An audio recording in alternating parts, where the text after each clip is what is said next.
Jun Wuxie had already guessed that Lord Meme's appearance would expose her identity. After all, at the time when she had rescued the Qi Kingdom, the characteristics of Lord Meme and the sacrificial blood rabbit had been too distinct to be missed, and hence, she had already altered her looks when she appeared here.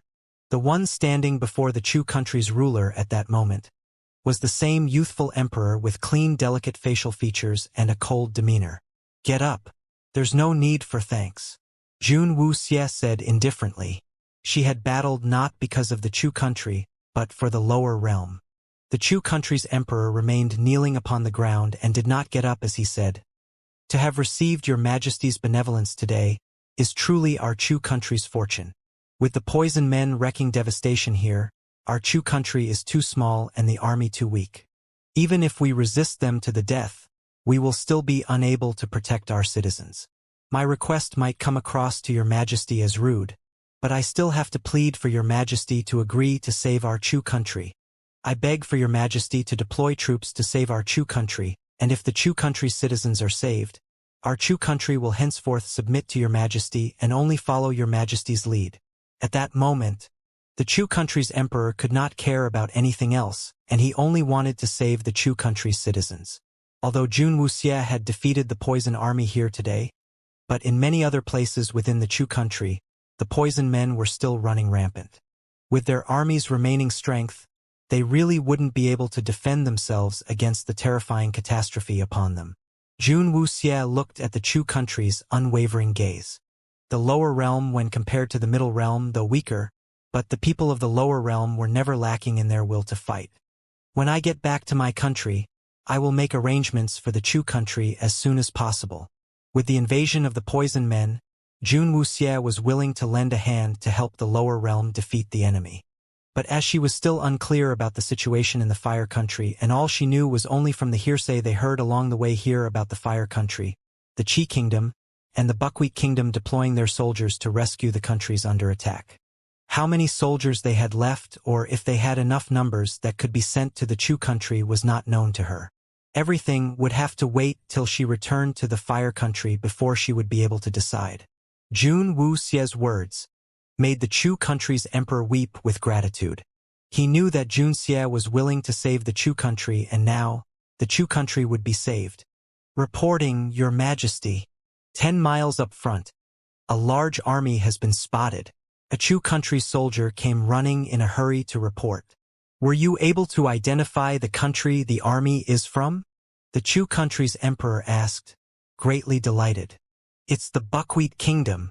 An eyebrow on Jun Wuxie's face lifted, and her gaze involuntarily fell upon the figure of little Ju, who was standing behind the crowd. The Buckwheat Kingdom's army pushed forward quickly and soon arrived at the side of the Chu country's main camp.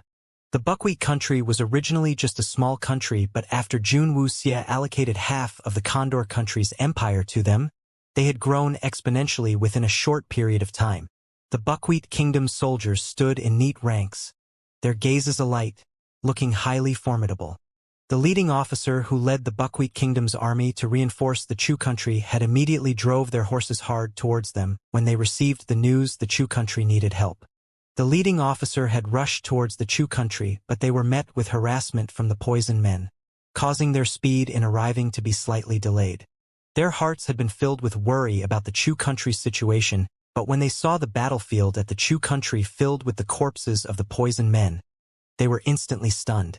What their eyes saw was a blazing fire reaching towards the skies, and within the roaring flames, the corpses of the poison men could be clearly seen as they burned, densely packed together as they piled up like a mountain, their numbers so many it was hard to believe. The leading officer of the Buckwheat Kingdom immediately flipped himself off his horse and came before the Chu country's emperor. When he saw Jun Wuxie, his eyes looked strange, filling with a kind of insuppressible excitement that shone when he found a tiny and highly familiar figure behind Jun Wuxie. "They're His Majesty." Little Ju's face was one of confusion as he looked at the leading officer, who was staring at him with blazing fervor in his gaze, and he instinctively hid himself behind Jun Wuxie. The Buckwheat Kingdom's leading officer drew in a deep breath and forcibly pushed down the excitement in his heart as he turned to face the Chu country's emperor to announce that they were here to reinforce the Chu country. The Chu country's emperor was delighted to hear that. realizing that the Buckwheat Kingdom had not abandoned them but had just been delayed by the Poison Men on their way here. With the reinforcements from the Buckwheat Kingdom here, the Chu country was no longer in urgent need for the Fire country's reinforcements, and the Chu country's emperor was frank with his words by saying he wished that Jun Wuxia could lead the Fire country to turn the current situation around. Jun Wuxia then asked the Chu country's emperor regarding a few things about the Poison Men's attack and managed to discover a few clues from there. The Poison Men had no consciousness and were incapable of independent thought. In the beginning, there were only occasional appearances of a few of those Poison Men, and those Poison Men were attracted by the scent of living humans. They had attacked innocent citizens and ate their bodies.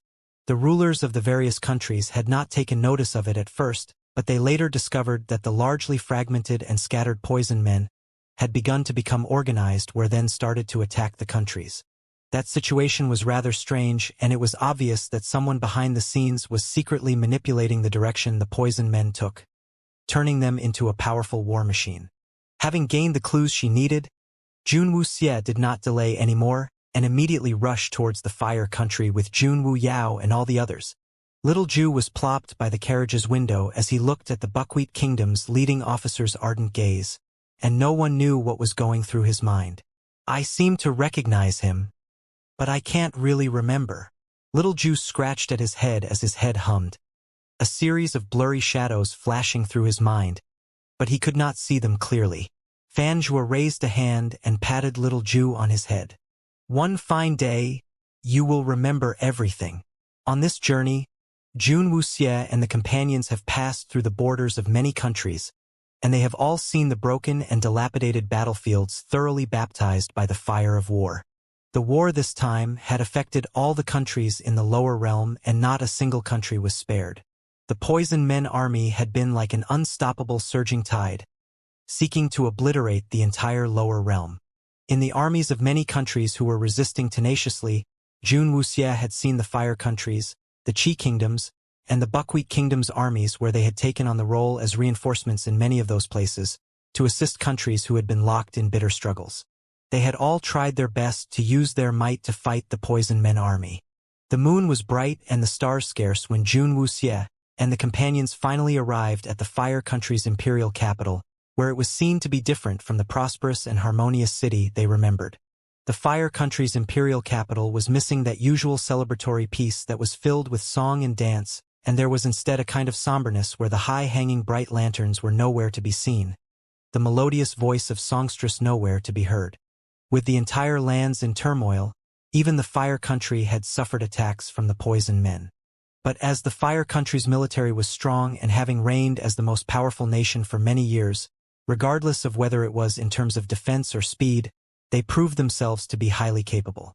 After having suffered numerous attacks from the Poison Men, they still held their borders firm.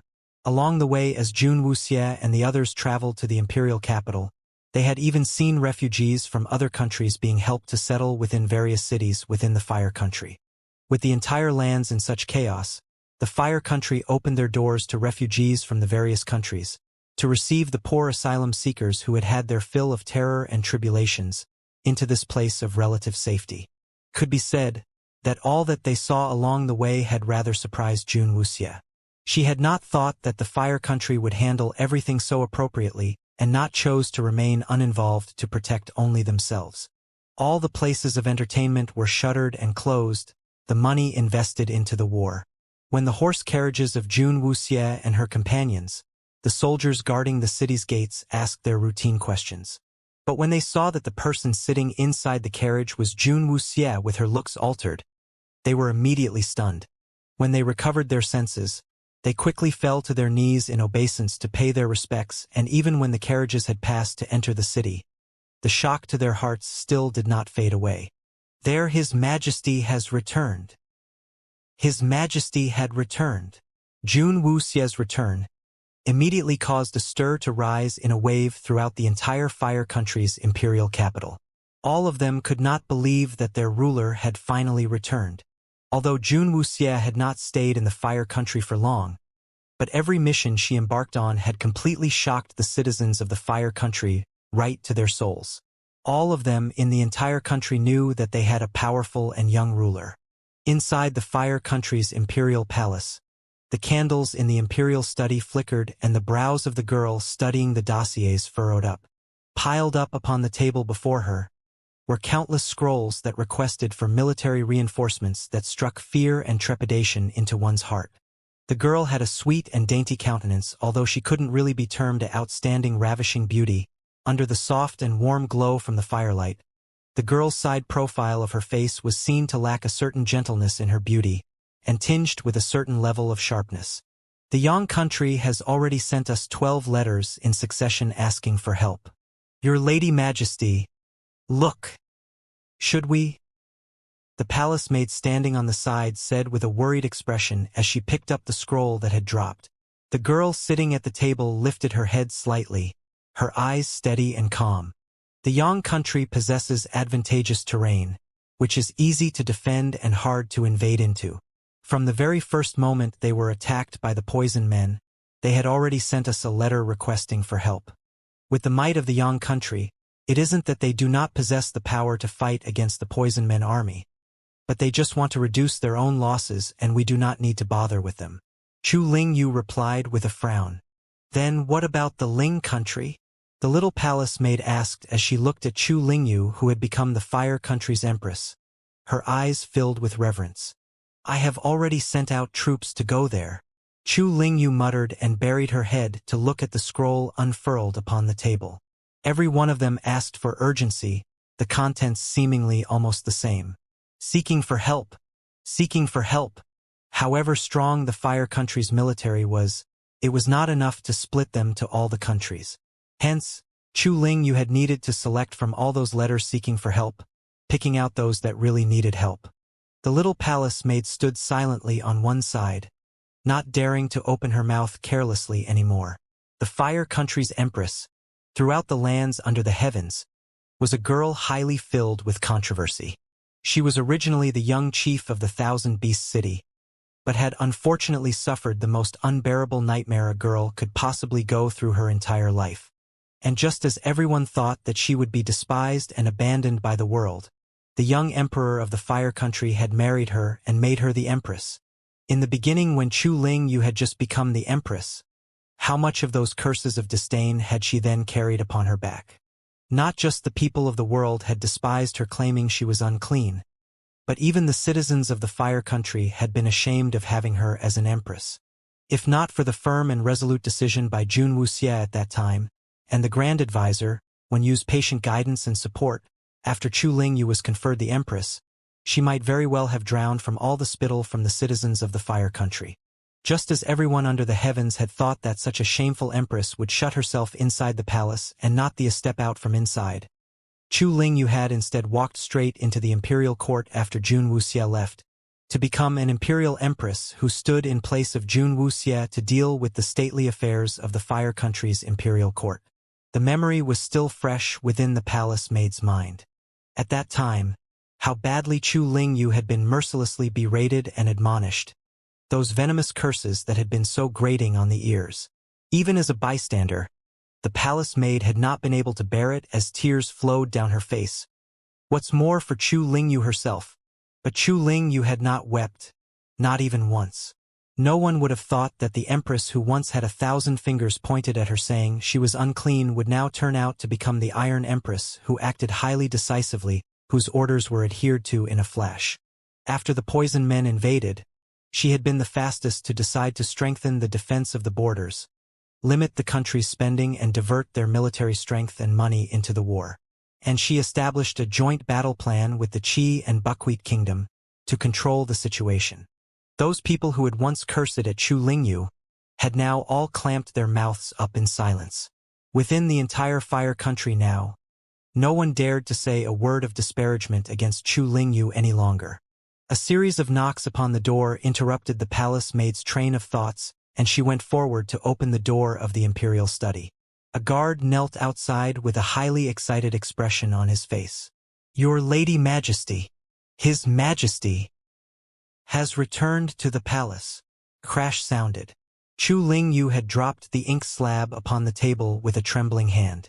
She lifted her head in sudden confusion, and in that pair of highly attractive eyes, They revealed a rare moment of the old nervousness and shock from her more naive and younger self. "What did you say?" Chu Lingyu said, noticing that her voice was beginning to tremble. "His Majesty is back in the palace, and he is now waiting for you in the Great Hall," the guard replied. Chu Lingyu stood up with a swoosh. That countenance that had grown to have always been calm and collected was at that moment showing a trace of nervousness and bashfulness that most young girls possessed. Chu Lingyu saw that she did not have time to change out of her clothes, and her dress was stained with black ink. She suddenly realized that after having pulled a few successive all-nighters, her face was haggard-looking and her hairdo was in quite a mess. She's back. But, with herself in such a state, how is she going to see her like this? "Your Lady Majesty," the palace maid could not help herself but utter out. She had only come to serve at Chu Lingyu's side about half a year ago, and she had never once seen Chu Lingyu show such a girlish demeanor. At present, the entire world knew that their fire country had an Iron Empress. But who would have thought that this Iron Empress would, upon hearing that her husband had returned, show such girlish unease and adorable silliness? The palace maid's address startled Chu Lingyu, and she looked at the phoenix robe on her before she took a deep breath. "Send men out with the news that His Majesty has returned to the palace to the Grand Advisor and Lei Chun, and have them rush themselves to the palace immediately. I will go welcome His Majesty first," Chu Lingyu ordered as she lifted her head slightly, trying her hardest to suppress the excitement rising in her heart before she stepped out of the imperial study. Within the Fire Country's Grand Hall, Jun Wuxie was seated upon the imperial throne as she flipped through the battle reports about the situation at the front lines of Fire Country over this period, when a voice rang out in announcement. She lifted her head and a dignified and imposing figure fell into her eyes. Upon the face that was once filled with the bashfulness of a young girl, it had now lost some of her bubbly liveliness, but had gained a certain sense of dignified steadiness, like a bird turned into a butterfly, her mannerisms and demeanor completely different from before. Having parted for more than a year, if not for her looks that had remained unchanged, Jun Wuxie really would not have been able to recognize the girl before her as the same one whose ears and face would turn red after speaking barely 2 words with her. Chu Lingyu approached demurely, gracefully kneeling within the great hall. "Your lady welcomes your Majesty's return to the imperial palace. 1,000 upon 1,000 years to my imperial majesty." A sincere and devoted bow of obeisance. That was truly the wishes she felt in her heart. Jun Wuxie turned her attention back and said, "Stand up. I thank your Majesty." Chu Lingyu struggled to maintain her composure, but was unable to stop the hands hidden within her sleeves from trembling as she looked at Jun Wuxie seated upon the imperial throne. Having not seen her for more than a year, Jun Wuxie had grown taller and her figure had become slender. Although she knew in her heart that Jun Wuxie was female, but in Chu Lingyu's heart had at the moment upon seeing Jun Wuxie, immediately thumped wildly uncontrollably. Besides Jun Wuxie inside the Great Hall, Jun Wuyao, Xiao Chu and the rest of the gang were standing on the side. Chu Lingyu's gaze slowly swung over the few of them and nodded slightly, in a show of greeting. Xiao Chu looked at Chu Lingyu, who had undergone a complete transformation over the past year, and his mind suddenly could not seem to process it quickly enough as he turned his head around to whisper softly beside Hua Yao's ear. "This is that same little lass from the Thousand Beast City? Why do I feel she has become a completely different person?" The change that had come over Chu Lingyu was just too great, and Xiao Chu should not be blamed for his shocked reaction, as even Hua Yao and the others could clearly detect the tremendous change that had come over Chu Lingyu. Little Xie's judgment of her had been right, Hua Yao said softly. Xiao Chu quickly nodded vehemently in agreement. Chu Lingyu only managed to suppress her highly excited heart after much effort. She wanted so much to ask how Jun Wuxie had been the past 1 year and whether she was fine, but she was unable to put it into words. She was silent for a while before she said, "Your Majesty's purpose in returning to the palace is regarding the matter with the monsters?" Jun Wuxie nodded slightly. "That's right." Chu Lingyu immediately understood and did not say anything else but just clapped her hands together. The palace attendants who had been waiting outside then brought in all the scrolls she had prepared before coming here. All these records the movements of the monsters in the past 1 year, and I implore for your majesty take a look at them. Without the slightest bit of conventional greetings and a single tedious question, Chu Lingyu efficiently presented the information Jun Wuxie needed the most without a fuss. Those scrolls were delivered into Jun Wuxie's hands, and with Jun Wuxie's photographic memory which remembered all she saw, scanning through all of them did not take much out of her. Every single scroll was clearly categorized, and it recorded in detail the place the Poison Men first appeared and all the places every time the Poison Men army launched a battle. The records included the number of Poison Men and the losses of both sides for those battles. Every single one of those graceful characters in those small and intricate lines. All penned by Chu Lingyu herself. The Fire Country's information network spans all over the place, and Chu Lingyu had gathered all of the information pertaining to the Poison Men together to arrange and mark them out systematically. That allowed Jun Wuxie to understand them all with just one glance through them. The countries that the Poison Men first appeared in are all countries that the Condor Country had invited back then. Your lady has heard that the Condor Country's imperial capital had possessed something evil that was able to alter the constitution of a human. But according to the investigations your lady has carried out, these Poison Men had not been created from the remnant forces of the Condor Country. But even they were not, it would most certainly still be linked to the Condor Country in some way. Chu Lingyu said in a clear voice. Jun Wuxie saw upon the scrolls, the row upon row of numbers specifying the number of deaths, and she quickly discovered that any place that had the Buckwheat Kingdom, the Fire Country, or the Qi Kingdom as reinforcements, the death toll of the side friendly to them were controlled within an acceptable range, much better than she had previously thought. In all the places that the Fire Country, the Qi Kingdom, and the Buckwheat Kingdom had soldiers in, the number of battles carried out there are significantly reduced. Have all of you discovered a way to deal with those Poison Men? Jun Wuxie asked as she looked at Chu Lingyu. She believed in the prowess of the armies in the Fire Country and the Qi Kingdom, but if even the places where reinforcements from the Buckwheat Kingdom were showed the same phenomenon, it then became somewhat inconceivable. After all, the Buckwheat Kingdom did not have a firm foundation and did not possess a ferocious attack force like the Rui Lin army, hence, the prowess they were showing was rather surprising. Chu Lingyu stared slightly surprised at Jun Wuxie, and after a moment of stunned bafflement, she suddenly gave a light laugh. Her face flushed faintly pink, and she looked at Jun Wuxie to say, "Has your majesty forgotten?" "What?" Jun Wuxie asked in puzzlement. "That thing that your majesty left behind before," Chu Lingyu said with a smile. "The last time when your majesty left the palace, you went to the Qi Kingdom and handed a very important item to Duke Lin of the Qi Kingdom. And it was exactly because of the existence of this item that it made the might of our Fire Country and that of the other two countries to be increased by a tremendous degree. But it seems that your majesty has forgotten all about it," Chu Lingyu said, and she suddenly released her spirit power out in a flare. She was rather gifted innately, but when compared to a demon like Jun Wuxie, it was not even worth mentioning. At the instant she released her spirit power, the spirit power swirling around her body suddenly turned purple. That purple-colored spirit glow was not as intense and pure as the spirit power of Jun Wuxie and her companions, and it only lasted for a few seconds before it disappeared. But it cannot be denied that that was a purple spirit. Temporarily raising the spirit power's level? Jun Wuxie asked with an arch of her eyebrow, immediately understanding what Chu Lingyu was talking about. Back when she had left the Qi Kingdom, in order to be prepared for any eventualities, she had specially handed the method to temporarily elevate one's spirit power level to Jun Xian, asking him to impart the skill to the people in the 3 allied countries, for them to possess stronger power to defend themselves.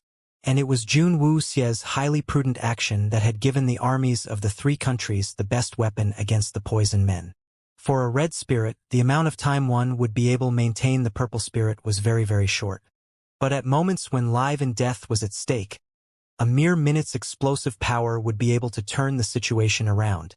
Duke Lin gifted this skill to your lady and the Buckwheat Kingdom's Grand Tutor, and urged us to impart the skill to the citizens as well.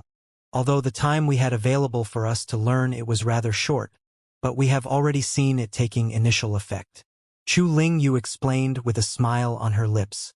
The first time she saw that skill, She had not been able to believe that such a mystifying skill could exist in this world. Throughout the Fire Country's army, almost everyone had learnt the skill, and although their spirit powers were not that powerful, they were still at least capable of that instantaneous explosion of their spirit powers. And when 1,000,000 purple spirits gathered together go on a rampage at the same time, even if they were only able to maintain it for a mere 30 seconds, it was enough for them to inflict a earth-shattering effect. The Qi Kingdom and the Buckwheat Kingdom, having received the Condor Country's legacy, had their military might greatly increased. With the addition of the Fire Country's army, they could be said to be a coalition of a highly formidable force. And it was precisely because the armies of the three countries possessed such prowess that they were able to deploy their soldiers to reinforce the other countries. Otherwise, with the overwhelming ferocity of the poison men, they would have found it difficult to even protect themselves. Jun Wuxie nodded her head. She knew very well how intense the effects of that skill could be, the skill she had unraveled from the last words her master had left behind. It was not just the armies of the three countries. Even the common citizens who had never joined the military had learnt it, and the skill had pervaded the general population of the three countries. Young children who had just begun to cultivate with their ring spirits were also already taught the skill. It could also be said that even if the three countries did not have any army manning their borders, the citizens themselves would be enough to defeat the Poison Men army. The Poison Men were powerful only when compared against the average human.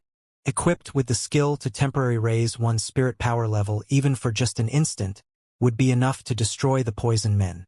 As they were talking, the Grand Advisor Wen Yu and Lei Chun came rushing in a hurry. The two men stepped into the Great Hall and looked with pleasant surprise at Jun Wuxie, who was seated inside the Great Hall, where they immediately knelt in greeting. Meanwhile, Wen Yu's tranquil gaze froze slightly when he saw Jun Wuxie.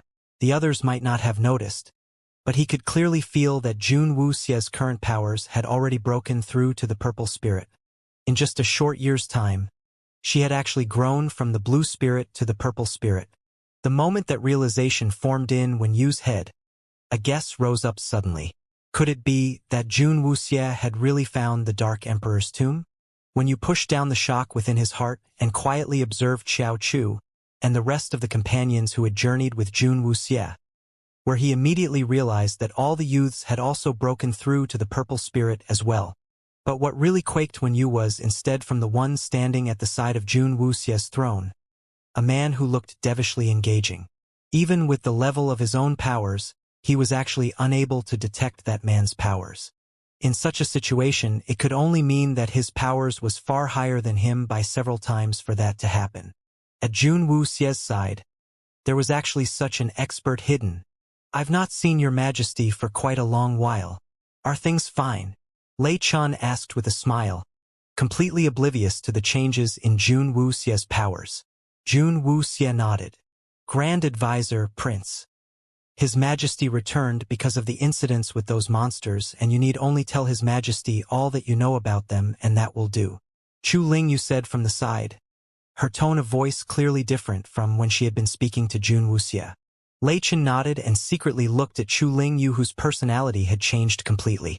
Who would have thought the bumbling and innocent little lass from before would actually change to become like this? His heart was highly emotional, but there was nothing he could do. Lei Chun was mainly in charge of affairs that called for him to evenly distribute the resources and supplies. In a war, there was a need for funds, and the kind of funds a war called for was astronomical. If the Fire Country was only defending themselves with the Fire Country's wealth, it would merely be a drop in the ocean. But the Fire Country had been incessantly sending their soldiers out to reinforce the other countries, and the military supplies, medicine, food rations the reinforcement contingents needed would all increase in folds. The blood of the Poison Men contained strong poison, and lands that had been tainted with the blood of the Poison Men would suddenly turn barren. That had destroyed many farmlands, and the sources for food had turned to cause a big drain on them. The war had gone on for an entire year, and within this 1 year, the wealth the Fire Country had accumulated over so many years was depleting at an alarming rate. Although the Qi Kingdom and the Buckwheat Kingdom had received the Condor Country's wealth, but as the Condor Country had been prone to battle, and they were a country that diverted gains made from one battle right into another, their treasury had been sparse, where there wasn't actually much benefits to gain in that aspect. Hence, the Fire Country had not only needed to carry supplies to just the Fire Country's army alone, but they had also needed to take the Qi Kingdom and the Buckwheat Kingdom into consideration as well. That had increased the drain upon the Fire Country's treasury by a large margin, and it was now already empty. Lei Chun was at that point worrying how he was going to raise those supplies. This was the first time that the Fire Country had had to worry about money since their founding. But at present, the lands were in turmoil and not a single country had abundance in their national treasury, so even if he wanted to borrow to tide them over, there wasn't anybody to borrow from. Battle prowess, they had it. But now they were stuck with the need for money, and that really made Lei Chun want to cry, but no tears came out. Your vassal has already ordered men to raise funds within the country, and I hope we will be able to hold out for a while. Our Fire Country situation is still not that bad currently. But the Qi Kingdom and the Buckwheat Kingdom are in worse shape, and I do not know how long they can last. In tumultuous war, stabilizing the citizens' popular sentiment was most important. The Fire Country had not only needed to feed their own citizens, they also had to allow the refugees from the other countries they had received to scrape out a living. Fortunately, the Fire Country was wealthy and their people strong, or they would not have been able to bear the burden. No need for such superfluous actions, Jun Wuxie said suddenly. Lei Chun looked at Jun Wuxie in puzzlement. But, Your Majesty, they really had no more money. Yi Jie, Jun Wuxie said as she turned her head slightly, calling out to the little girl hiding in the corner who was carrying a little hamster in her hands. Yi Jie, who heard her name being called out, immediately raised her head nervously. Yi Sha gave a slight cough from the side, indicating Yi Jie to go on over. Unaccustomed to interacting with others, Yi Jie half-side of her face flushed red as she stepped with her little silver-belled feet, the bells tinkling as she walked to come before Jun Wuxie. Yi Jie here, she answered with a weak voice. Hand the hell rodent over to me, Jun Wuxie said as she stretched her hand towards Yi Jie. Yi Jie then quickly handed the hell rodent over to Jun Wuxie's hand almost without a moment's hesitation. Hugging a chestnut to its chest, the hell rodent was still snoring asleep when it was poked awake by Jun Wuxie's fingertip. It then stood up groggily upon Jun Wuxie's palm, its tiny paws still grasping the chestnut tightly. That was a prize he had just barely managed to snatch from under Lord Meme and the sacrificial blood rabbit's paws. Squeak! The hell rodent looked at Jun Wuxie in confusion. Jun Wuxie stroked its tiny belly, and she found the soft furry sensation under her fingers highly irresistible. Throw up, Jun Wuxie said. The hell rodent blinked its eyes and turned its head to look at Yi Jie.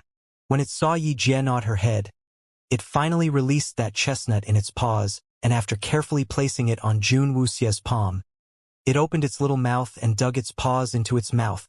After that, Lei Chun stared with his eyes widened and his jaw almost dropped when he saw the puny-sized hell rodent pulling out an egg-sized luminous pearl from inside its mouth.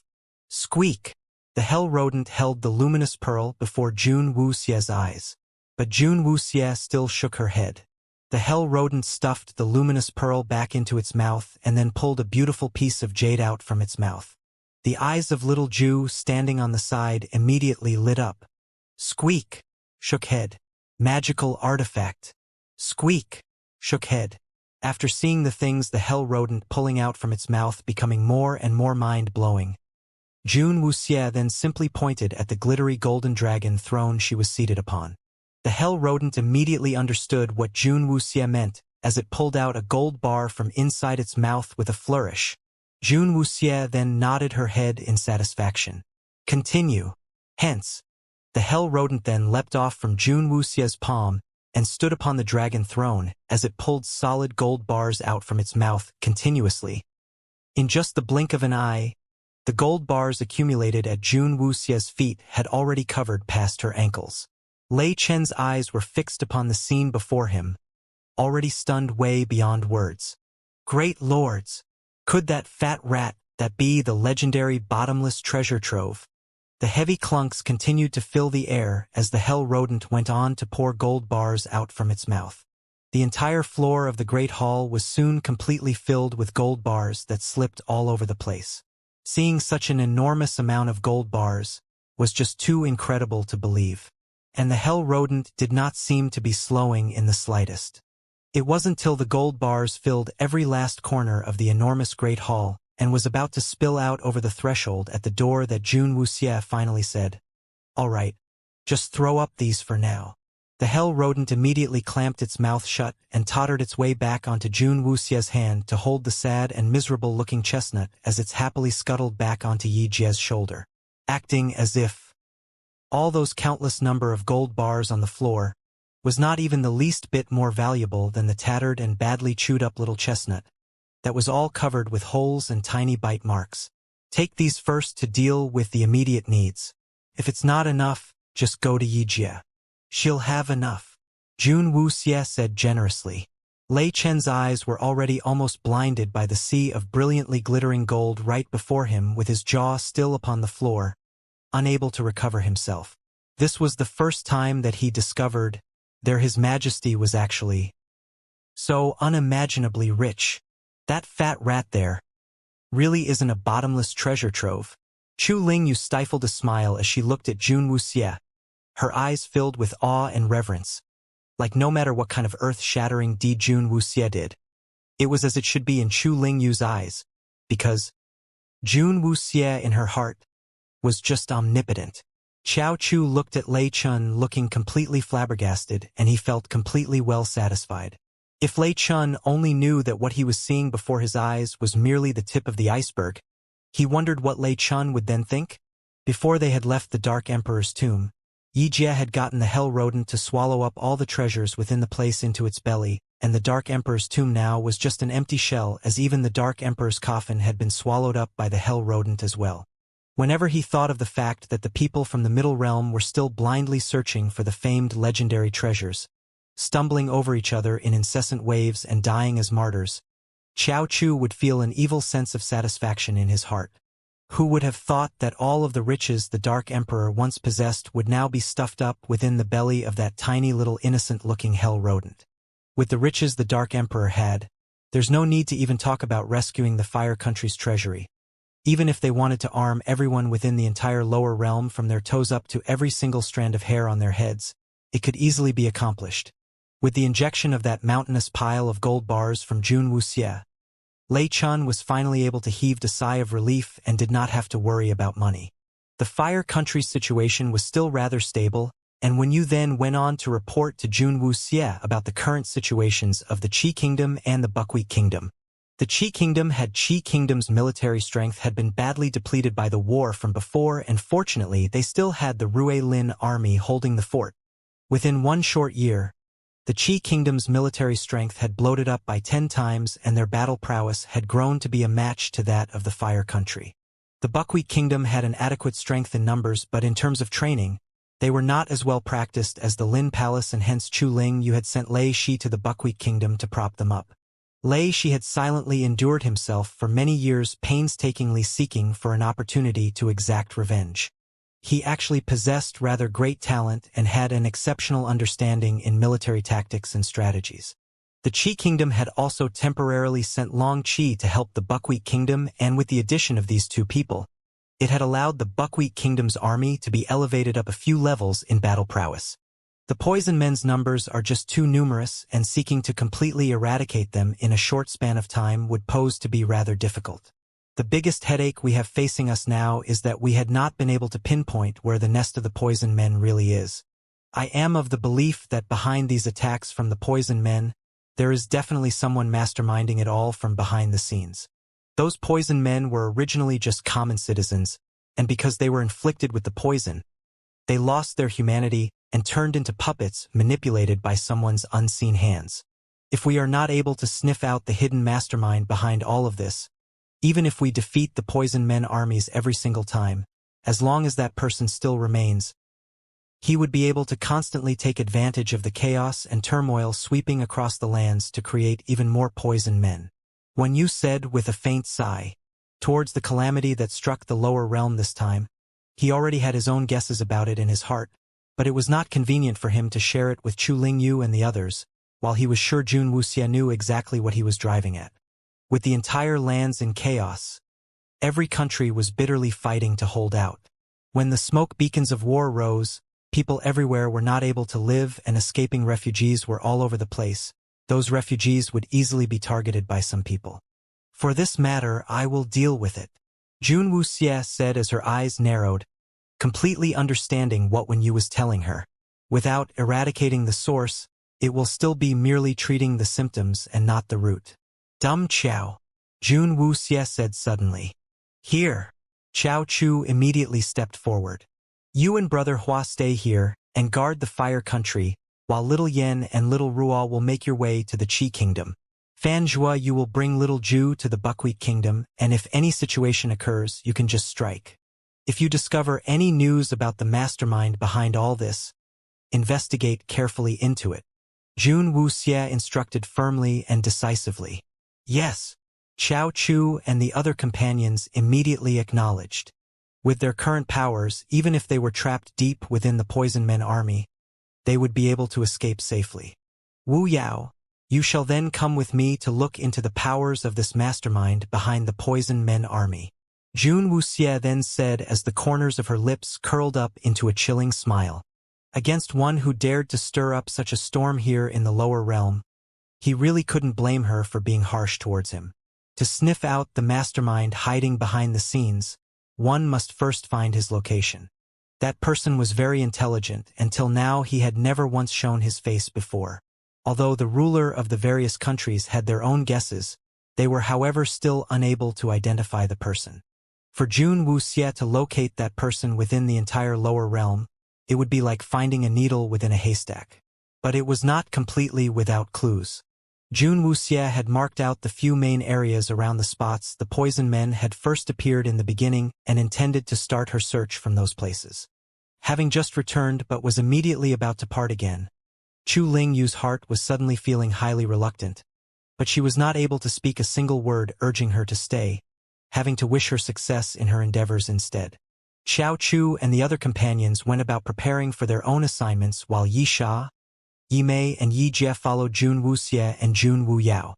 Before they left, Jun Wuxie did not forget to make the Hell Rodent throw up another 2 batches of gold bars to let Rong Ruo and her other companions bring to the Qi Kingdom and the Buckwheat Kingdom, at the same time digging out a few magical artifacts for the gang to serve as extra protection.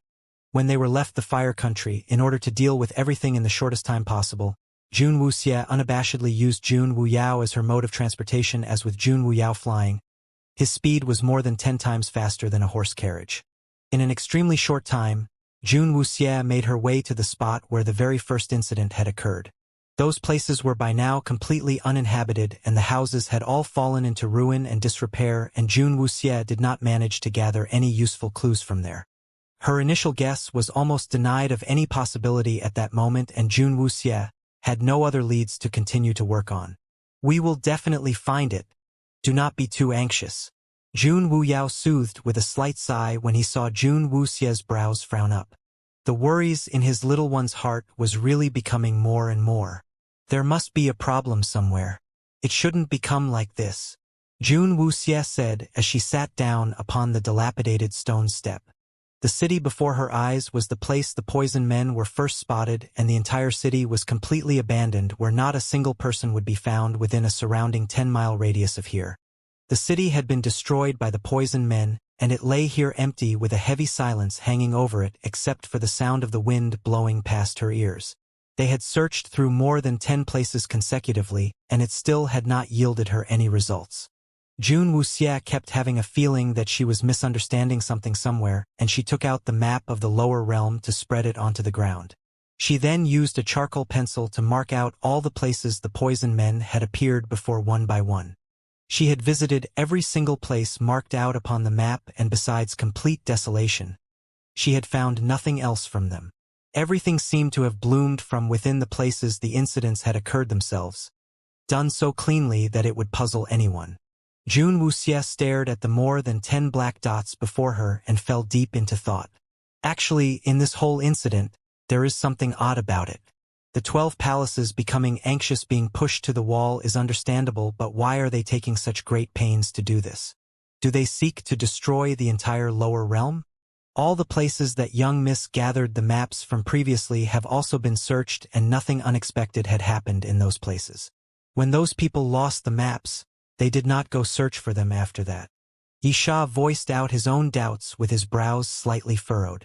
Not just a single palace had lost their map, and if it was because of the map that made them unleash such a maniacal retaliation, then the culprit behind this would not be from just one individual palace alone.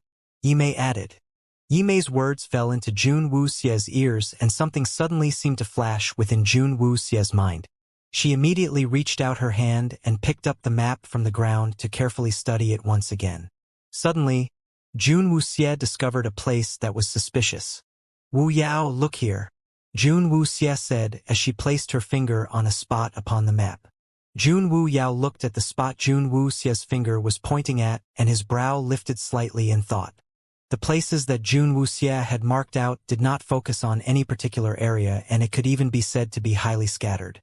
If one did not look very carefully, no one would discover anything wrong with it. But with just one point of the finger from Jun Wuxie, everything marked out upon the map seemed to be calling out. The black dots marked upon the map that numbered more than 10 of them were placed on many areas, but if one looked carefully enough, the black dots still seemed to circle around a particular place, forming up a strange and irregular circle. And right in the center of that circle was a virtually unheard of city. That city belonged to a little country called the Fan Country. They were not powerful and did not command much of a presence in the lower realm, and that city was one that could be considered to be slightly large, not too prosperous, but due to its proximity to a mine, it enjoyed rich resources which gained it a little bit of fame. Chu Lingyu had initially carefully recorded the details of the places the poison men appeared, and everywhere where that they had been spotted before, she had marked them out clearly. And when Jun Wuxie saw the scrolls that Chu Lingyu had recorded all the details in, she saw that the places the poison men had appeared was highly scattered and had not seemed to have any specific direction. But there was one point that stood out. The places that the poison men first attacked were all small countries who were incapable of putting up any significant resistance, and they were carried out in places where the results would be thinnest before the calamity spread to the rest of the lower realm. The Fan Country was also within their scope of attacks, but what was strange was that the places where the Fan Country was first attacked was not at their borders, but from a city much further inside. Although the number of time they were attacked was very little, but when compared to the multitude of other attacks they carried out, that fact began to stick out. They're a bunch of really sly rats, Jun Wu Yao said as a cold smile curled up the corner of his lips. The city pointed out was close to the border, and the first city that was first to be attacked was not too far off, and the places where the poison men had appeared right after that were also rather close to that city, forming up into an irregular circle. Only for this one city that had never suffered a single attack from the poison men. Based on reason, quite a number of places close to this city had been visited by the poison men before, but they had miraculously missed out such a large target, which made it a little hard to explain. And the first places that the poison men had been places surrounding this place, which made one can't help but think there's more to it than meets the eye about the place. If my guess is not wrong, inside this city, we might just gain a significant result, Jun Wuxie said with a slight curl of her lips. Regardless how sly a rat was, their tails would finally still betray them. Little Xie wants to go there? Jun Wu Yao asked with a laugh. Naturally, Jun Wuxie replied. Jun Wu Yao smiled and then said, all right, as you wish. Upon saying that, he suddenly carried up Jun Wuxie horizontally in his arms, and with a tap of his feet, he went soaring up into the air. And Yisha, Yimei and Yijie, who had been standing at the side, immediately saw their expressions twist up upon seeing Jun Wu Yao leave. Their Lord Ju leaving just like that was a little too debonair and carefree. Although they were able to make use of the magical artifacts that enabled them to temporarily fly, but they had already depleted a good part of their strength the entire way, and they really found that they were not able to be like their Lord Ju, who could just go on a trip, anytime and any place he wished. Yijie silently touched the spirit shackle mask and instantly turned into Yigu. You two morons can just continue to stay here. Your great lord here will make a move first. Immediately upon saying that, Yigu crushed the magical artifact in his hand to go catch up. Bloody bugger who abandoned us. Scoundrel. The two men who were left behind cursed and swore miserably aloud. The Fan Country's Clear Breeze City was a city that had a little fame due to it having a vein of or as resources, and that fame was limited only within the Fan Country itself. About a year ago, This place was not considered to be a rich nor comfortable, but just that, like any other large city, it stood on a larger piece of land, and that's all. But now, the situation at the Clear Breeze City was wholly different. When the Poison Men started spreading devastation, the Clear Breeze City became one piece of tranquil paradise within the fan country. The place had never had any Poison Man appear before, and the inside of the city was the same as it was in the past. As the Clear Breeze City had a vast and wide area, but the original inhabitants in the city was not that many, after the Poison Men started appearing everywhere else, quite a number of people from nearby cities began to head to the Clear Breeze City to seek refuge.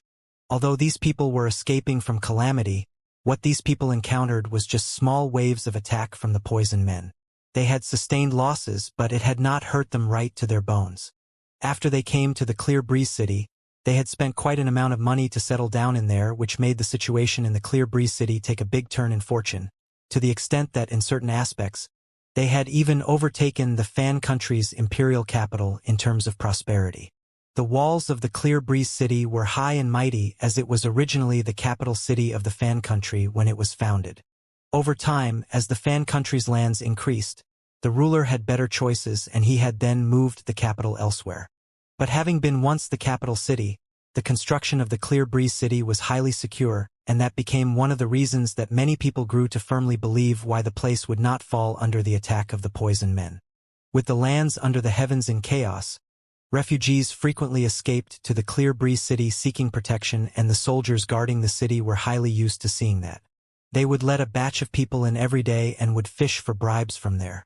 Outside the Clear Breeze City, it was filled with a dense squeeze of refugees who had escaped from disaster, and these people were physically and mentally exhausted. No one had noticed that in the forested mountain not too far away, a suspicious black shadow had silently descended from the skies to land within the dense forest. Jun Wu-Yao carried Jun Wu-Xie and quietly fell among the trees. Jun Wu-Xie peered through the gaps between the trees and saw that Clear Breeze City was blocked up by the mass of refugees surrounding it. Outside the Clear Breeze City, many simple and crude tents could be seen, and many of the refugees have already erected a sort of temporary abode for themselves. Jun Wu-Xie watched those refugees and then looked at the set of clean and neat clothes upon her body. If they went over there like this, they would surely draw a lot of attention to themselves immediately, and that would not make for a good start for them. But when she turned around and saw the so tragically good-looking Jun Wu-Yao, her heart nearly made her vomit out a mouthful of blood. She felt that she might be thinking too much about it, but after having altered her own looks, standing beside such a brilliantly shining example of a man like Jun Wu-Yao, she felt just as inconspicuous as dust. "I think that there is a need for us to disguise and alter our looks a little," Jun Wu-Xie said. In these matters, she had had a lot of experience, but Jun Wu-Yao, it seemed like, with the exception of the color of his eyes, his face had never changed by much before. Jun Wu-Yao looked at Jun Wu-Xie and put on pained look as he lifted an eyebrow in an arch and said, "Could little Xie have tired of looking at this bag of skin and now dislikes it?" "That's not true." Jun Wu-Xie rubbed at her temples. At times like this, only he would still be in the mood to joke around. Seeing Jun Wu-Xie looking like she was beginning to get a headache, Jun Wu-Yao began laughing without restraint, and in the end, he received a sharp strike on his abdomen from Jun Wu-Xie's elbow. "Stop fooling around." Jun Wu-Yao rubbed at his belly, not feeling any pain but liked it rather much instead. "As per your command, my young miss, this highly reprehensible countenance of my humble self shall be placed in your hands, and to be dealt with as you deem fit," Jun Wu-Yao said with a smile as he held Jun Wu-Xie's tiny hand up to place it upon his face. Jun Wu-Xie stared at the mirth hidden deep within Jun Wu-Yao's eyes and sighed, slightly exasperated. She then took a slight step back and crossed her arms before her chest as she stared unruffled at Jun Wu-Yao, feigning docility. "Then, take off your robe first." Jun Wu-Yao was immediately stunned in his spot. After working on it for a while, Jun Wu-Yao's handsome face was transformed under Jun Wu-Xie's experienced hands to turn into a cultured and refined face, suddenly stripped of some of that blinding handsomeness, and looking a little bookish instead. He then changed into a light blue robe that Jun Wu-Xie threw at him with a folding fan hanging from his hip. At one glance, he looked completely like a scholarly and gentle intellectual. from being an almighty and powerful demon lord to become a frail and modest scholar. That transformation completely caused the little black cat watching on the side to feel its skin crawl in horror. Under the entire heavens, it is thought that only its mistress alone would dare to mess around on that face. Compared to the change that Jun Wuyao had undergone, it had been much simpler for Jun Wuxie. She only needed to adjust her features that she had already altered and just grabbed a robe to change into. In the process of her changing, before Jun Wuxie could prepare herself, Jun Wuyao lifted his hand in a wave, which gathered all the leaves from all the surrounding branches to fall in a spiral ringing around Jun Wuxie, that shielded her within a simple and independent space, a space where even Jun Wuyao himself was excluded without. By the time Jun Wuxie changed and came out, she had turned into a delicate youth who looked like he was down and out. The two of them were dressed in coarse and crude clothes, their faces unremarkable, and they would blend in inconspicuously within the crowd. The cautious Jun Wuxie then proceeded to slightly mess up Jun Wuyao's hair as he looked smilingly at her, putting on a tormented and aggrieved look to ask, "Little young master, why humiliate your servant like this? Could your humble servant have done anything inappropriate?" Jun Wuxie immediately rolled her eyes at him, thinking that he was really enjoying himself too much. Jun Wuyao saw Jun Wuxie roll her eyes and did not mind that expression of disdain in the least, but instead felt very warm inside. The little one's expressions has become more and more expressive nowadays, hasn't it? After the two of them were finished with their disguise, they went out of the forest and followed the road to come to the outside of the Clear Breeze City. The gates of the Clear Breeze City was densely packed with refugees seeking to enter the city, with layers upon layers of people before it. "We don't even know whether they will let a few more people in today. I have been waiting here for several days. This Clear Breeze City only allows that small number of people to enter every day. Sigh. But there's one good thing though, they give priority to the elderly and the young children, which shows that the lord of the city has a bit of a conscience. In times of crisis, humanity would often be put to the test. Even for people who know each other, if not blood-related, are faced with the risk of their lives, might not choose to care for each other. At times like this, the younger and stronger are usually prioritized, but the Clear Breeze City seemed to still hold that bit on conscience, who did not only not reject the elderly and very young, but were instead giving priority to these frail and weak ones to enter the city, a point that won quite a bit of praise from many people. Jun Wuxie listened those words spoken by the people around, but did not immediately draw her conclusion, but just merely watched the densely packed crowd of people. Based on the speed that she was seeing, it would take more than just a while for them to be able to gain entry into the city. Jun Wuxie fell deep in thought for a moment and then blinked her eyes at Jun Wuyao. Jun Wuyao smiled faintly, immediately understanding Jun Wuxie's intentions. "Who dropped this leaf of gold?" Someone among the crowd suddenly shouted loudly, and slivers of glittery golden leaves were seen to be scattering down from the sky, quickly falling into the crowd. The refugees immediately started screaming as they bent their bodies down to pick them, instantly loosening up the crowd as spaces freed up among the people. Jun Wuxie pulled on Jun Wuyao as they slipped to come before the city gates when the crowd opened up some space.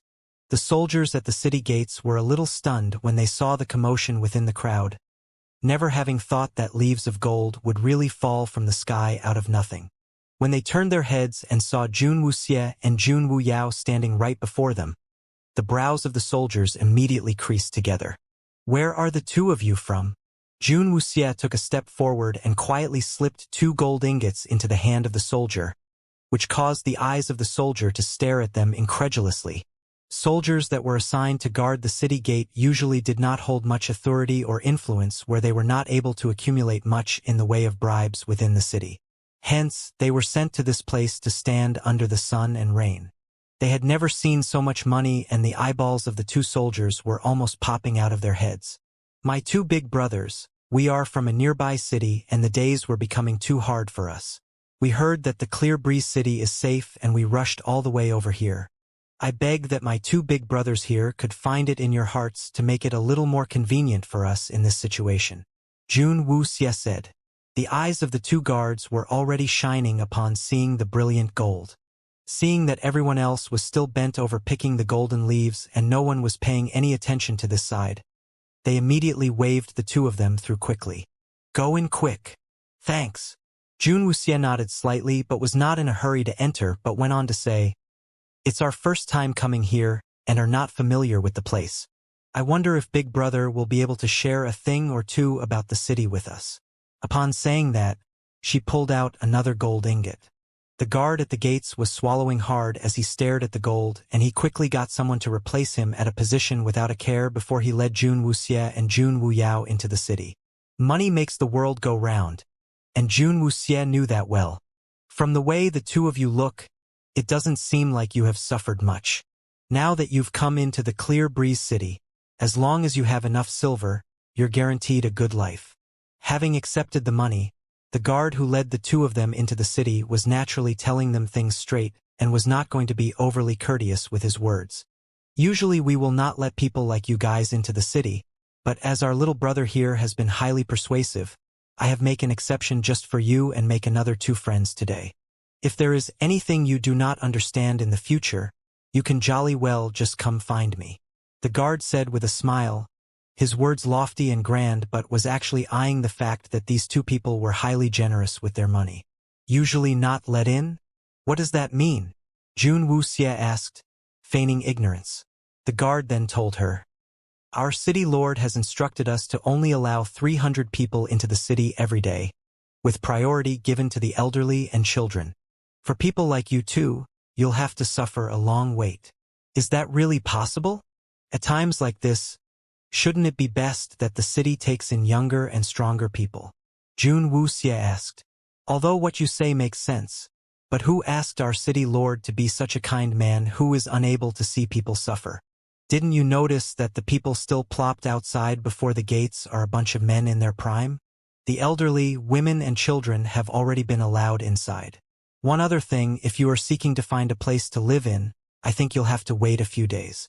It'll be better for you to find yourself an inn first. If your purse strings feeling rather loose, you can go find yourself a suitable manor and buy it.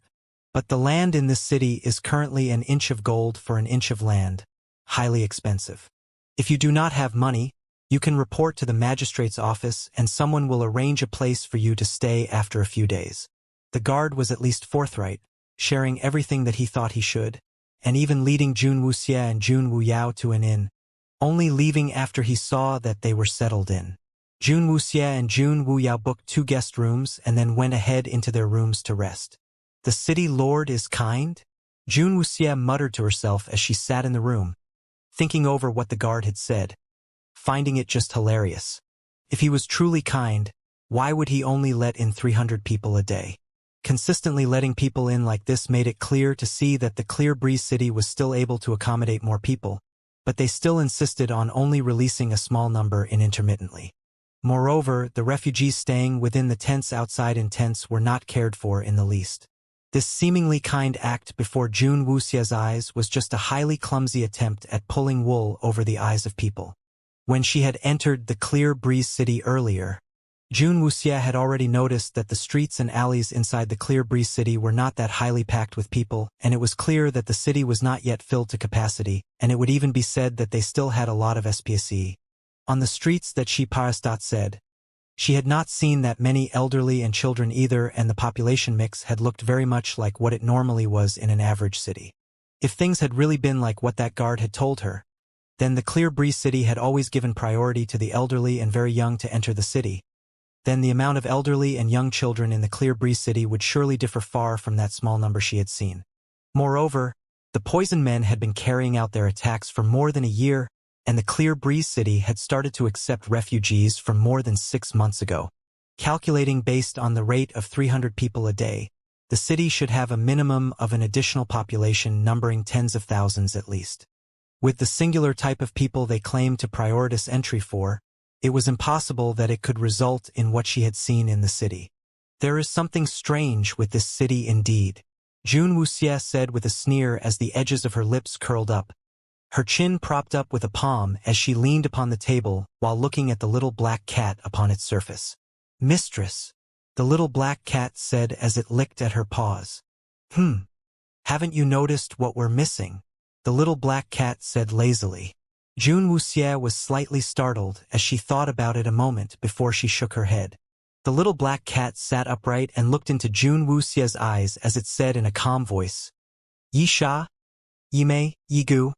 It suddenly came to Jun Wuxia's mind that she and Jun Wu Yao had moved at a very high speed this time, and they had cleanly forgotten about the three brothers from the Yi family. "They will find their way here on their own," Jun Wuxia said, after clearing her throat slightly. The little black cat stared in speechlessness at Jun Wuxia. It was not worried about Yi Sha and the other two as the powers they possessed spoke for themselves, but was rather more worried about Lord Meme and the sacrificial blood rabbit in Yi Sha's and Yi Mei's arms. "It's still early, and I think I will go see what the situation is like within this city," Jun Wuxia said as she stood up. She had intended to leave immediately, but she still went to inform Jun Wu Yao about it first. Jun Wu Yao had wanted to go along but was made to remain at the inn by Jun Wuxia, using the reason that he needed to wait for Yi Sha and the others to arrive to make him remain behind. Jun Wu Yao had no choice but to look on mournfully as Jun Wuxia stepped out on her own. Hence, by the time Yi Sha and the others who had rushed with all their might to reach the place came in, the skies was as dark as Jun Wu Yao's face at that moment. Inside the Clear Breeze city, it was peaceful and tranquil as Jun Wuxia walked along the wide streets, looking at the hawkers shouting out their wares and the highly relaxed and laid-back citizens. If not for the fact that she knew how chaotic and dangerous it was outside in the rest of the world, looking at the way these people were, one would really think that the lands were at peace and there wasn't a calamity outside. The citizens within the Clear Breeze city seemed not to be aware of the crisis outside as they continued with their leisurely life as usual. Jun Wuxia observed everything carefully and found that it was easy to differentiate between the resident citizens of the Clear Breeze city and the refugees. One only had to look at their eyes, they would be able to make a good guess about it. Refugees who had come escaping into the city were usually fluid-tiered, completely different with the laid-back and leisurely demeanor of the original residents. Jun Wuxia walked an entire round around the city, and the number of refugees she saw was less than she thought, at several thousand at most, a complete mismatch from the figure she had loosely calculated earlier. Jun Wuxia walked an entire round around the city, and the number of refugees she saw was less than she thought, at several thousand at most, a complete mismatch from the figure she had loosely calculated earlier. While Jun Wuxia was observing the things in the city, she coincidentally saw the group of refugees who had just been allowed into the Clear Breeze city being ushered by soldiers of the city to a place. That place had highly dilapidated houses, and it was dim and highly dank. The people staying there looked very haggard and their clothes were filthy. Jun Wuxia observed them from the shadows, and she gained a complete understanding of the situation from the words she overheard. That place was used specifically to harbor refugees who had just come into the city not too long ago, and they mainly consisted of the elderly and young children. Without having much money on them, they were unable to get themselves a place to stay and had to rely on people within the city to make the arrangements for them. Those people who entered the city, although looking highly haggard, had expressions a little more relieved, as if having come into the Clear Breeze city would take them far away from suffering and danger. Even if the environment here was not good, it was a whole lot better than living in fear and terror outside the walls. The soldiers left immediately after sending the refugees here, reminding them not to move about on their own and to remain there to wait for people who would arrange for places for them to go to in the coming days. When Jun Wuxia saw the soldiers leaving, she smeared some charcoal onto her little face and clothes before she slipped herself in among the refugees. Within each dim and wet earthen house, it was filled with quite a number of people. In the rooms, there was only one large common bed, the blankets made very dirty. All the people placed here were just a bunch of old folks and little children and women who had finally just managed to escape the nightmare to hide in here, where they would not really dare to make any complaints about the undesirable conditions. In actual fact, besides this group of frail elderly and weak children, the other refugees allowed into the city every day were the rich who bribed their way in, like the way Jun Wuxia had done. As those people had money, they would naturally not have to suffer in such a place like this. Besides the group of people who had just been let in today, there were also some staying there who were people who had come into the city not too long ago. Seeing that there were new people joining them, they went up to the new group with a smile, to chat a little in greeting. "Don't worry, we will not stay at this place for long. At most, it will be a week and the Clear Breeze city's city lord will arrange a good place for us, with work for us to do, a place for us to live and rice for us to eat. Obviously, having stayed at this refugee camp for a few days, an elderly aunt helpfully told the group of people who had just come into the camp about the situation in there. That's right. The second aunt from the eastern house came here 2 days before us, and the city lord had arrangements made for her to go somewhere else just the day before, and she even came back here yesterday to give us some nice food. We will only need to suffer another few days here, and will soon have a nice place to go to as well. Another elderly woman said with a smile, her well-wrinkled face filled with anticipation. Having suffered so much, they really just yearned to be able to live in peace. The new group, who had still been rather distraught, were quickly put much more at ease from the reassuring words from the others in there, confident in the knowledge that things would turn out well for them in the end. Jun Wuxie watched it all from the shadows, nagged by the feeling that something was not right. As she was still deeply contemplating while hidden, she suddenly noticed several lavishly dressed men with highly arrogant demeanors walking into the dirty refugee camp. And from the group of refugees who had already been in the Clear Breeze city for several days, they immediately started shouting when they saw the men appear. "Everybody come out quick! The Good Samaritan is here!" With that chorus of excited shouts, the people who had been hiding within the houses suddenly all came rushing out, to squeeze on both sides of the narrow path, their eyes watching the group of men eagerly, who looked completely out of place here. Jun Wuxie followed the crowd and slipped unnoticed among the refugees. The man standing at the forefront of the group was good-looking and his mannerisms elegant and poised. A gentle smile shone on his face as he looked at the refugees gathering closer. The man then nodded his head at his attendants besides him. The attendants were all holding a wooden box in their hands, and when they received the signal from the man, the attendants opened up the boxes to reveal snow-white buns, still steaming slightly, looking just downright delicious. The refugees on both sides immediately broke out in a commotion at the sight of those white buns. They had been temporarily put into this place, and although they no longer had to worry about attacks from the poison men, the life they lived here was however not that great, as even finding themselves proper meals every day was a big headache for them. Although the Clear Breeze city would distribute some bread to them daily, the portions were always quite a small amount.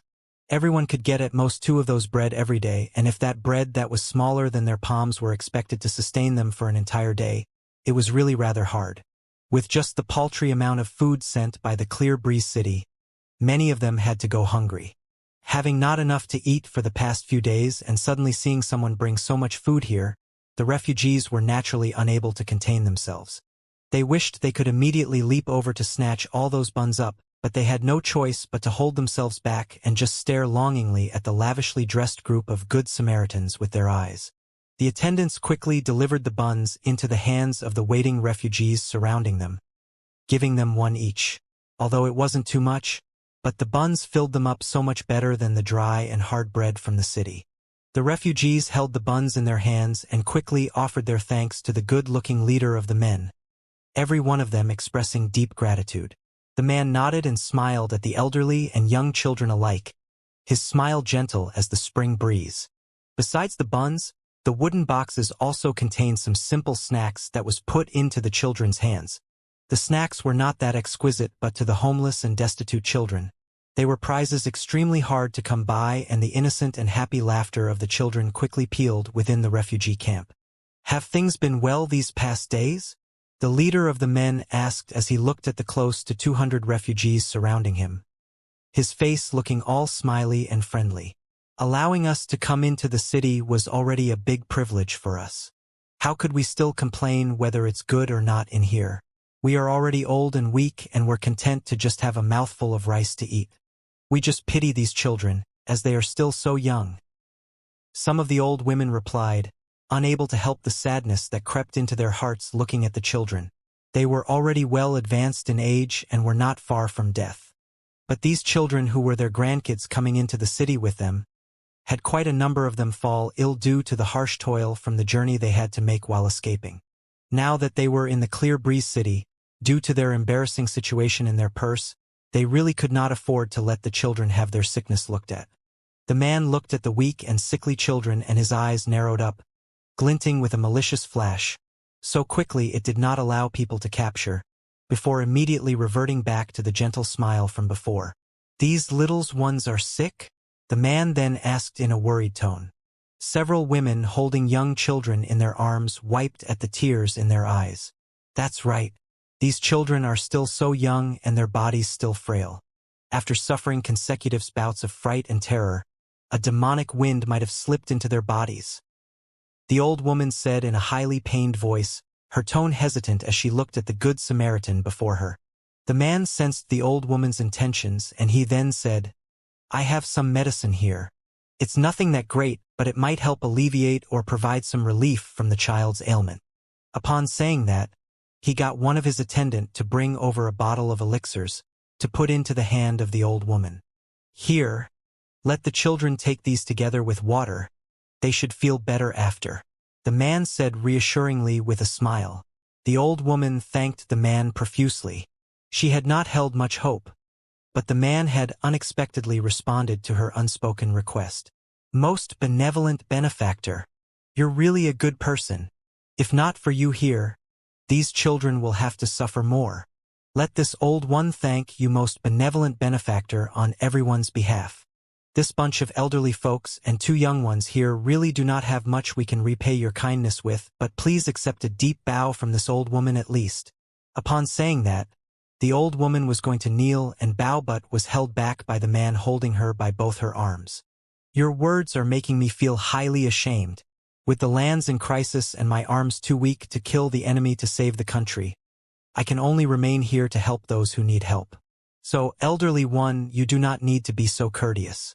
If there is any other need in future, just come look for me anytime at the Fortune Spring Hall. My name is Luo Shi, the owner of Fortune Spring Hall. Luo, she said with a smile. The old woman was visibly moved as she looked at the good-looking and gentle Luo Shi, truly believing that he was the kindest person under the heavens. The other women with sick children had, upon hearing Luo Shi's words, felt even more surprised. Having been on the run, they have not met such an upright and kindly person for a long time. Our benevolent benefactor is actually the owner of the Fortune Spring Hall?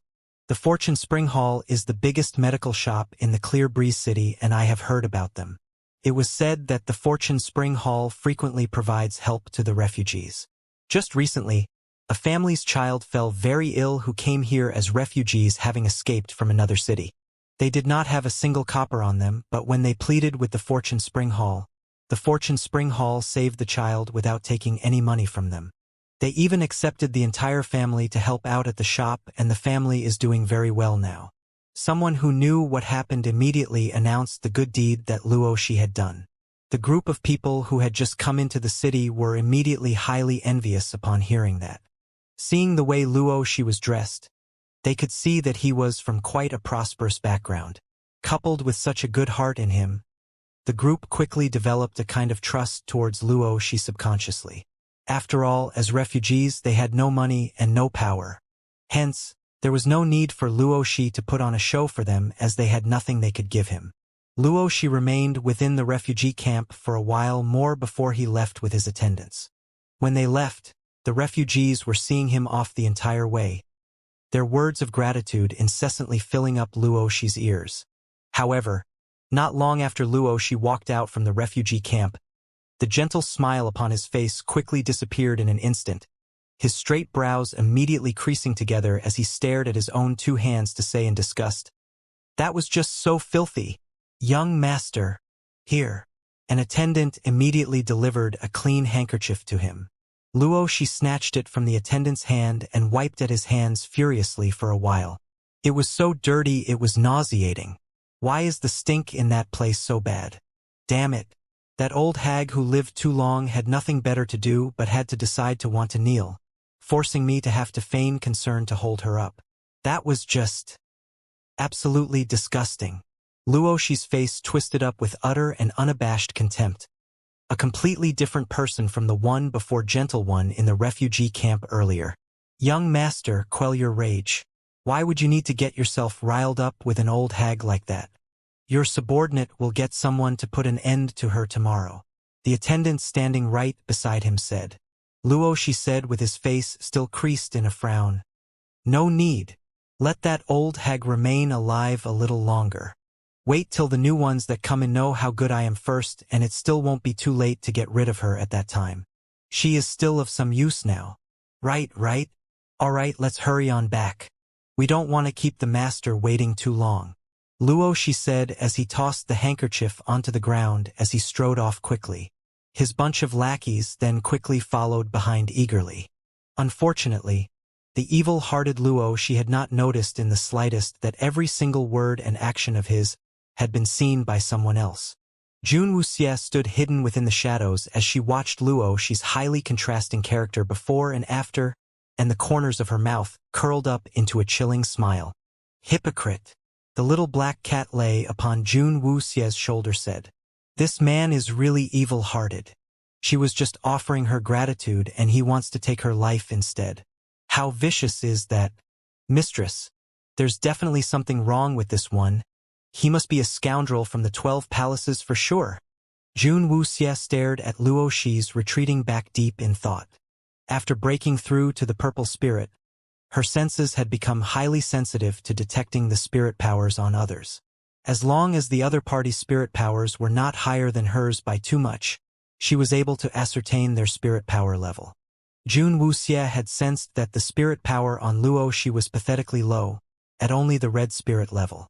The powers of the other attendants around him were similarly not high as well, with the highest among them having just broken through to the orange spirit. Such spirit powers were small fry that was a dime a dozen even in the lower realm, and Jun Wuxie did not think that the 12 palaces would really send such a piece of trash into the lower realm. But why would Luo Shi want to put on an act in front of the frail refugees made up of elderly and young children? That was a highly suspicious point. The people in the refugee camp were mostly people who were very weak. They were either too old or still too young. Even if there were some young girls in there, they were mostly sallow-faced and stick-thin, who didn't look like they could be of much worth in being made use of. But Luo Shi had instead purposely pretended to be a good Samaritan to show kindness and benevolence in the refugee camp, which was one thing that Jun Wuxie did not fully understand immediately. Jun Wuxie lowered her head to look at the bun and the elixir in her hands. These two items were the things that Luo Shi had gotten his men to distribute to the refugees, and Jun Wuxie had gotten one of each item.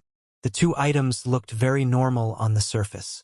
The bun had already gone cold and becoming rather hard. Jun Wuxie peeled the bun open and put it before her nose to sniff at it slightly, and her brows immediately creased up into a furrow. Somebody added white bamboo into this. White bamboo. The little black cat only felt that the word sounded familiar but could not recall anything about it on the spur of the moment. White bamboo, warming properties, and promotes blood circulation.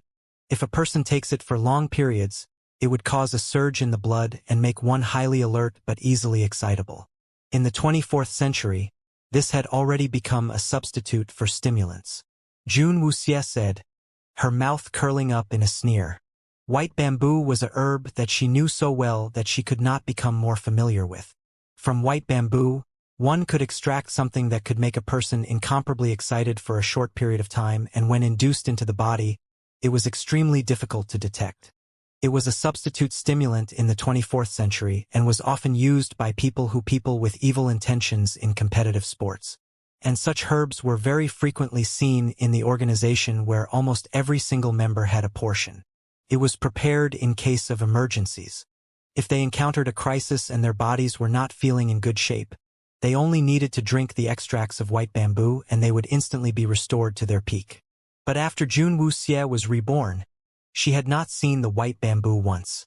She had thought it did not exist in this alternative world, and unexpectedly, she actually discovered traces of the white bamboo here at this place. White bamboo could be used as a stimulant in face of a crisis, and taking its extracts for long periods might even strengthen the body. But with such strengthening effects, it brought great harm to a person's brain and its nervous system, and only people in the organization who had signed a death indemnity agreement could use it. Jun Wuxie had once seen a person in her past life who continuously ingested the white bamboo extracts for an entire month. After that 1 month, his body's resilience had become distinctly stronger than the average person, and he had turned immensely strong. But the side effects had been equally clear to see, as his intelligence was also constantly deteriorating. He had been an adult male over 30 years of age, but in that 1 month, His intelligence had been reduced to become like that of a 13 or 14-year-old. When white bamboo was used as a substitute stimulant, at the same time that it gets the body highly excited, the brain would also be put in a high state of stimulation. The longer such a situation was maintained, the worse the damage caused to the brain would be. Jun Wuxia suddenly thought of those poison men and saw from the circumstances that the poison men were in, it was highly similar to that of people who have overdosed on white bamboo, only that its effects were more severe. Looks like the people from the 12 palaces have added quite a large quantity of white bamboo into the poisonous liquid they used to create poison men. Jun Wuxia said as her palm blazed with a furious purple fire that disintegrated the bun into ashes. Within that elixir pill, Jun Wuxia also detected traces of white bamboo, and its dosage in there was even higher than the amount that was in the bun. These elixirs were to be fed to the children who had fallen ill, and the nervous system in the brain of young children were still highly delicate as they were still in the developing stages, and if their brains were overly stimulated in this period, it could cause irreparable damage to them. Fed with an elixir like this, the harm that the children were going to suffer would be for life, and it would be damage that was irreversible. Even for a person as cold and indifferent as Jun Wuxia, seeing such a venomous and insidious method being used caused a fiery rage to rise within her chest. What kind of a good Samaritan? He was just an evil demon that seeked to rob the lives from people, shrouding himself with the cover of a kindly Samaritan. He was pushing people over into the deep abyss where even at the final remaining moments of their sanity that was robbed from them, their last thoughts might very well still be thanking this good Samaritan. Compared to a hypocrite like Luo Shi, Jun Wuxia would rather admire those who were blatantly evil. At least for those, they were a little more upfront with their evil deeds. Mistress, seeing that they are feeding these refugees white bamboo, could they be using them to create poison men? The little black cat's heart suddenly jumped with the realization. It could not be blamed for being so startled, as the facts before them gave it no choice but to come up with such a conclusion. White bamboo could be used to turn a person's body stronger, but it would cause the brain great damage. And if white bamboo was used to lay the foundation at this point before they were taken to be turned into poison men, wouldn't the process be highly sped up? That must be the case. Jun Wuxia snorted with derision and crushed the elixir to dust. She was now almost certain that the source of poison men were from the Clear Breeze City, and at least a part of the poison men were created from these refugees. But there was just one point. The Fan country was just a small country, and even if they turned all of its citizens into poison men, they would still be unable to create the large numbers of poison men throughout the lands. How she unraveled this mystery would surely determine whether she could find the key to the real secret behind the poison men. Mistress, so what do we do now? Should we go stop those refugees from eating those things? The little black cat asked. But Jun Wuxia shook her head. Only she knew about Luo Shi's hypocritical act, and in the hearts of those refugees, Luo Shi was their greatest benefactor, saving them from pain and suffering, while she was just a complete stranger to all of them. If she was to try to unmask Luo Shi's real face before the refugees, they would never believe a word of what she was saying, and she would only end up alerting the enemy instead. Such a thankless job that brought no benefits was naturally not what Jun Wuxia would choose to do. Jun Wuxia rubbed her chin in thought. Since Luo Shi liked to play the good guy so much, then she might as well deal him an eye for an eye and a tooth for a tooth, letting him have a taste of his own medicine. Come, we're going into the city to have a look, Jun Wuxia suddenly said as her eyebrow lifted, walking straight towards the most prosperous streets of the Clear Breeze City. With the world in such chaos, but the Clear Breeze City was for some special reason spared all the suffering and turmoil, where everything within the city was as per normal. And due to a bunch of rich and prosperous merchants who came to the city, the economy within the city had quickly soared bullishly by folds. At present, the most expensive thing in the Clear Breeze City was not anything else but land within the Clear Breeze City. Due to the large influx of refugees into the Clear Breeze City, the prices of houses there had skyrocketed. Places that had originally been not worth any money had now been pushed to exorbitant prices from the speculation of the residents, where houses that could be bought for 10 over taels in the past were now suddenly solidly met with refusal to sell even with 1,000-tael offers. And it was only these rich refugees with loads of money who would throw such astronomical sums just to buy a piece of land, and that piece. And it was that sore need that a shop popped up right beside the magistrate's office in the Clear Breeze city specifically for the purpose of buying and selling all kinds of real estate. Many of the refugees who were rich in their purses would turn up at this place not long after they came into the city, seeking for a suitable manor for themselves. When Jun Wuxie walked into the shop, there were already several lavishly dressed refugees standing inside, their demeanor exemplifying the very epitome of, "Your lord has loads of money, so come make a slaughtering off me." Even after having undergone a period of days living as homeless drifters, these people were still rosy-cheeked and looking perfectly fine. Two pretty young ladies were serving one who had gold and silver decorating his rotund and pudgy body.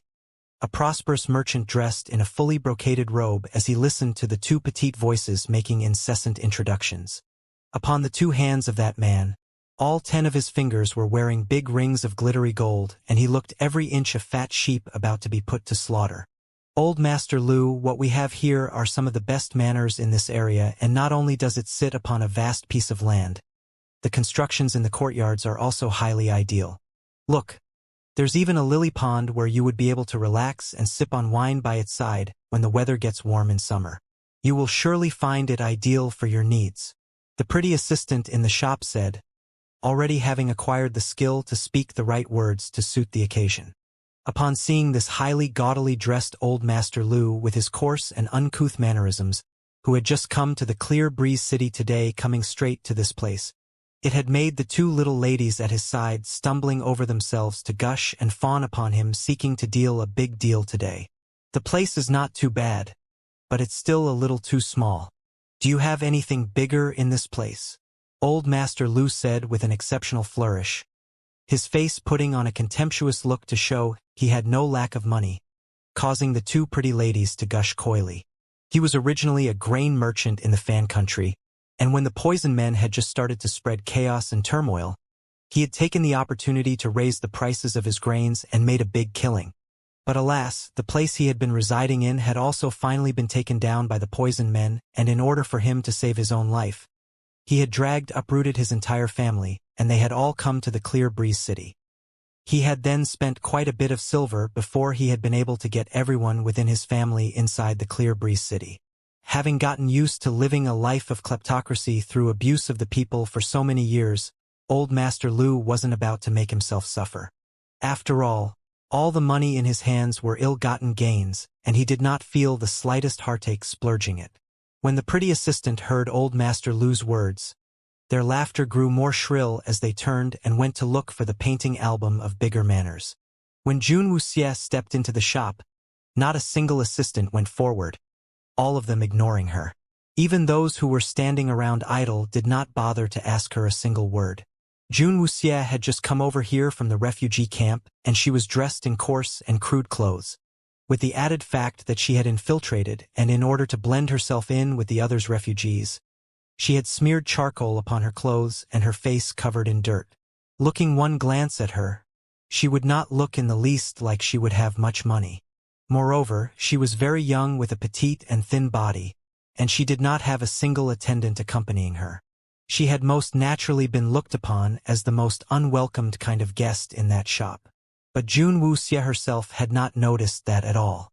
With such kind of treatment, compared to having someone chattering non-stop beside her ear, she would very much rather she be left alone to choose what she needed.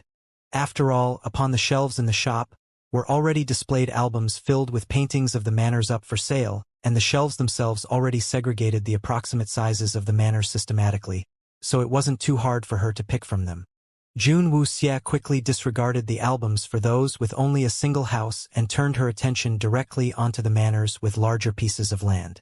She had just stretched her hand out to pick up an album when, before she had even touched it, the album was snatched up and taken away by an assistant in the shop. "Shoo shoo shoo, don't come here to stir trouble when you're not buying. Sheesh, they come in all kinds nowadays. This is not a place that beggars like you should be coming to. Hurry up and scram." The assistant was in a hurry to bring the album to continue to fawn upon that old Master Lu, and when her sweeping glance caught sight of the unimpressive-looking little youth dressed in dirty clothes, her face immediately turned ugly. The little black cat lying upon Jun Wuxie's shoulder had, upon hearing the little assistant's words, almost wanted to pounce onto her and bite through the puny little neck, but fortunately Jun Wuxie calmed its heckles right down. Jun Wuxie did not pay the assistant's mocking tone any attention and merely chose from the other albums on the shelf. The assistant was too eager to go earn herself some money and had no interest in dealing any further with the penniless little kid. She carried a few albums in her hands and brought them to go right before Old Master Lu. Jun Wuxie picked out a few more albums from those shelves and took all those that she needed and placed them all together upon an empty shelf. Some of the rich people within the shop started to sneer audibly in derision when they saw Jun Wuxie's actions. Another penniless wretch dreaming under this broad daylight? Trash like this should just obediently remain back within their pigsty. Look at the way he looks. Would he have the money to even buy a tiny hut? I'm sure he wouldn't even be able to afford the smallest house they have available for sale here. Someone jeered venomously. I've seen too many of his kind. On the way here to the Clear Breeze City, the type of people I've seen the most are these penniless bloodsuckers. They only know how to stretch out their hands to beg. They are all no different from beggars. From what I think, trash like this should stop putting up a struggle and just remain out there. Just allow themselves to be eaten by those monsters and it'll save everybody a whole lot of trouble, instead of having them in here eating and drinking for free. In the eyes of the bunch of rich people who paid good money to come into the Clear Breeze City, they clearly bore hatred against the batches of frail elderly and weak children who had been able to come into the city just the same without needing to spend a single copper. The fact that these impoverished and useless refugees without any ability whatsoever had actually been able to gain entry into the Clear Breeze City without any payment riled them up to no end. However, the rule was set by the Clear Breeze City city lord, and no matter how unsatisfied they were, they did not dare to really say anything against that, but would instead take it out upon the disadvantaged refugees suffering under the wretched conditions. They could not understand what the lord of the Clear Breeze City was thinking. Letting trash like these in would only increase the burden upon the Clear Breeze City, and what kind of use would they be good for? Towards the ridicule from the people there, Jun Wuxie was seemingly unaffected. She continued to flip through a few more shelves, and after consolidating one big pile of albums, she carried up those albums she had selected and walked towards the shopkeeper. The shopkeeper was busy tallying up how big a haul they would be able to make that day.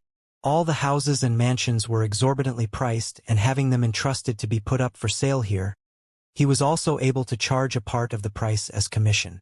As he was tallying up how much more money would be coming in, the shopkeeper suddenly heard a loud rustling. The sun's rays in front of him was blocked out by a dark shadow when he raised his head up, seeing that his own table right before him had tens of albums in a big pile dropped with a thump upon it. From the exterior of the albums, he could see that they were albums of manors with very large land areas. With that one glance he took, his heart filled with absolute delight and his face quickly split into an ingratiating smile, all prepared to face the prosperous tycoon with such a generous hand. But when he saw that the person standing in front of his table was just a tiny pint-sized youth dressed in filthy clothes, the smile upon his face instantly faded away and turned a dark shade instead. The shopkeeper's brows furrowed together as he stared at the expressionless and decrepit-looking youth. His eyes filled with disdain. He had seen many of these impoverished scoundrels before. There had been several other refugees who had wanted to buy land in the Clear Breeze City to live in some time ago, and they did not have much money on them. They had then just knelt on their knees at his place to plead and beg without shame, refusing to budge, disturbing him from conducting his business in the shop, and had even broken some things. A businessman only had eyes for profit, and the shopkeeper did not have the leisure to want to save those refugees. "What are you doing?" the shopkeeper asked, his voice tinged with impatience. Jun Wuxie replied, "Buying land." The shopkeeper cast his glance over Jun Wuxie and his eyes filled up with contempt. He did not say anything to Jun Wuxie but turned his head towards two assistants who were standing idle at the side to say, "You two dumb buffoons? What are you still doing there dreaming? Aren't you going to throw this idiot who doesn't know what he's talking about out already? Don't let him hold me back from doing business here." The two assistants immediately rolled up their sleeves as they walked towards Jun Wuxie, looking like they were really going to throw Jun Wuxie out of the place. Jun Wuxie's brows creased together slightly as she stared at the shopkeeper's disdainful expression before sweeping her gaze over the two approaching assistants. "What? You do not want to sell them?" Jun Wuxie asked with a sneer. The shopkeeper then burst out laughing as he swung his highly mocking glare up and down over Jun Wuxie. "Our doors are open for business and we would naturally not refuse to sell. But we still have to look at what kind of people we are selling to, as we only sell to people who can afford to pay. Little scoundrels like you should just get out of here and not remain here to be scorned." Jun Wuxie narrowed her eyes slightly and they filled up with a chill. At that same moment, that prosperous tycoon Old Master Lu had also selected his new manner, and under the assistant's urging, he came walking over to stand before the shopkeeper. The moment the shopkeeper saw the bling upon Old Master Lu, he immediately knew that that was a big deal coming in, and he quickly eased his straight-browed frown and chilly eyes, his face a mask of delight as he rubbed his hands in glee before Old Master Lu. Has the old master picked out his piece of land? The speed of his change in attitude was truly astounding.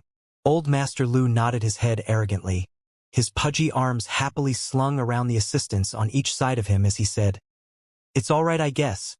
Being just barely big enough. It will have to do for now." Yes, yes, yes. Seeing that Old Master Lu is a dragon among men, ordinary manners would not be worth of you. You'll have to put up with this one for the time being, and when I come across a good piece of land in future, I will get someone to send the news over to you," the shopkeeper said with a wide smile.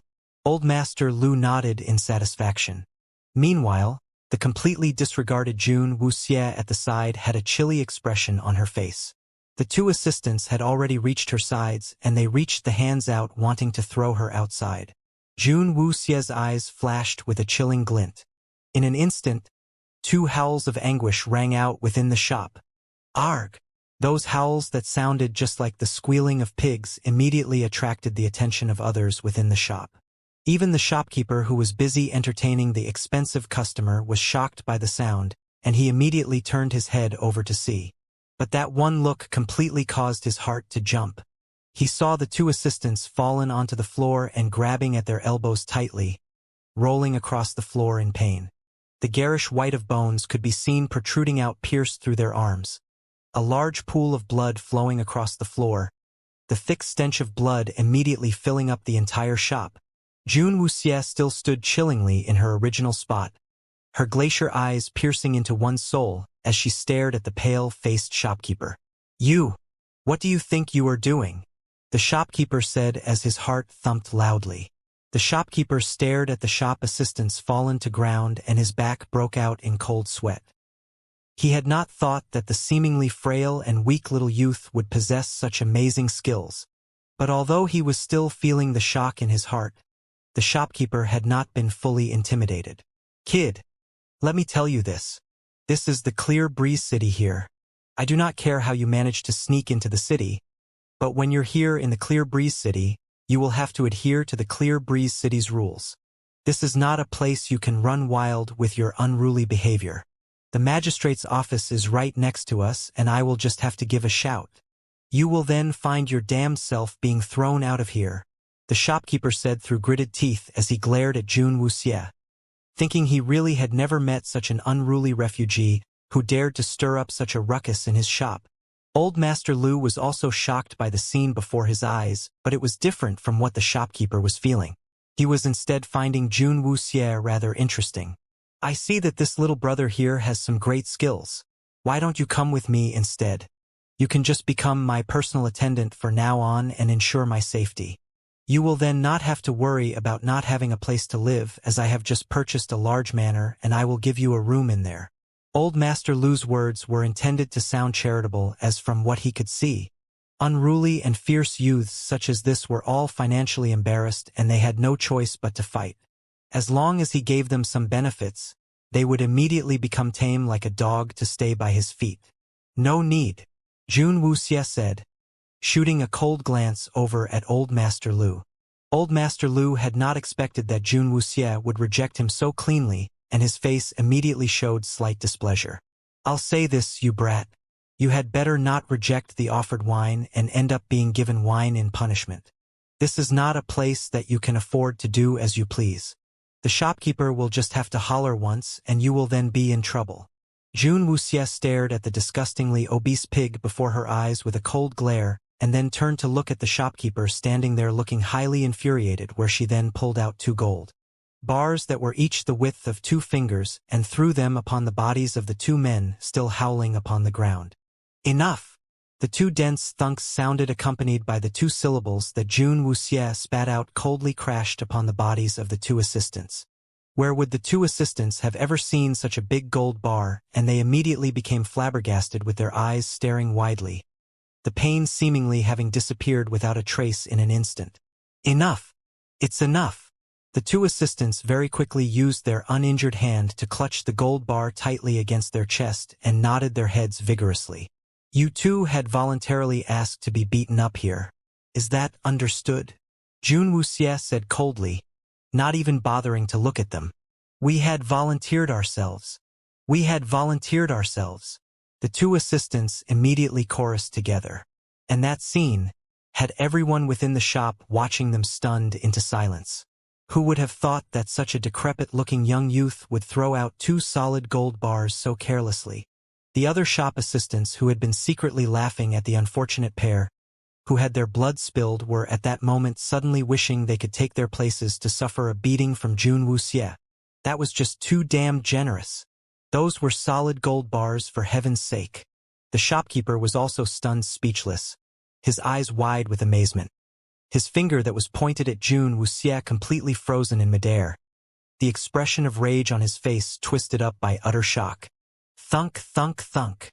Without even another word, June Wuxie nonchalantly pulled out gold bars one by one, tossing them one after another onto the table before the shopkeeper. The brilliant glitter of gold shone brilliantly from the gradually growing pile of gold bars, driving everyone watching deeper into speechless amazement. There wasn't a single other sound within the entire shop. The shopkeeper, who had just moments before been shouting for June Wuxie to be sent to the magistrate's office, was now too scared to even break wind. Having initially thought, with the loads of money he had, old Master Lu had thought to hire June Wuxie to risk her life for him, and at that moment, his eyes were almost popping out of his head. Even with his abundance of prosperity, he wasn't able to be as freely generous as June Wuxie was doing. Seeing that terrifying amount of gold bars being tossed onto the table so nonchalantly as it piled up on the table, it suddenly made old Master Lu feel like slapping himself on his mouth as his face bloated up to turn to the color of pig's liver. However, June Wuxie showed no signs of stopping, as all the pairs of eyes saw the pile of gold upon the table growing more and more, to the extent that they were falling off from the table. The heavy clatter drummed upon the hearts of everyone in the shop, completely blowing their minds. The shopkeeper finally snapped back to his senses, and he hurriedly raised up his hand to stop June Wuxie. Our little lord, my eyes have been blind for not being able to see Mount Tai. I hope that our Lord would not hold it against such trash like me. What? Whatever you want to buy. You just need to say the word and little me will immediately get it all ready for you. The shopkeeper at that moment felt like he wanted to cry. How was he supposed to know that the decrepit-looking youth before his eyes would turn out to be the true nouveau riche? And he was so brutally rich at that. Watching June Wuxie throw out gold bars like she was throwing out fried dough sticks had caused the shopkeeper's heart to tremble and shake, and if she was allowed to continue on, he would soon be buried under by gold bars. Having mistaken such an insanely rich tycoon as a beggar, the regret the shopkeeper felt in his heart made him feel like gouging his own useless eyes out. Deeply afraid that he had angered and driven away the big spender June Wuxie, the shopkeeper quickly signaled with his eyes to the assistants in the shop, who were still standing at the side too stunned for words. The several stunned assistants immediately surged forward, crowding around June Wuxie with adulating faces as they said, "Does our lord intend to buy a manor? What kind of a manor would you like? Oh Lord, how tiring it must be for you to be standing. You should sit down and make yourself comfortable. My lord, please have some tea." All the assistants acted like they could almost worship June Wuxie like they did for their ancestors, eagerly bringing tea and fetching water, as if afraid that others would do it before them. Those people were rushing forward so eagerly that they were squeezing the flabbergasted old Master Lu and the 2 little pretty ladies out. Old Master Lu, who had just moments before been fawned all over by everyone, was at that moment completely speechless, unable to give voice to the bitterness he felt. The two delicate little beauties were pushed to move their feet by all the others, and they whined coquettishly to say, "Old master, look at all of them. What's there to look at? Do you think I have not been humiliated enough? I'm getting out of here and will not remain here to disgrace myself." Old Master Lu blubbered, his face red as beet. When he thought back to what he had said to Jun Wuxia earlier, he began to feel a stinging burn come upon his face. He swept his glance over in reckoning and realized that the amount of gold bars that Jun Wuxia had tossed out earlier was already more than his entire fortune. How could he still have the cheek to continue to remain there?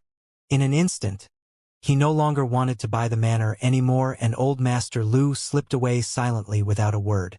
And the shopkeeper wasn't really in the right frame of mind to urge him to stay. His back was soaked in cold sweat as he forced a smile on his face to apologize continuously to Jun Wuxia.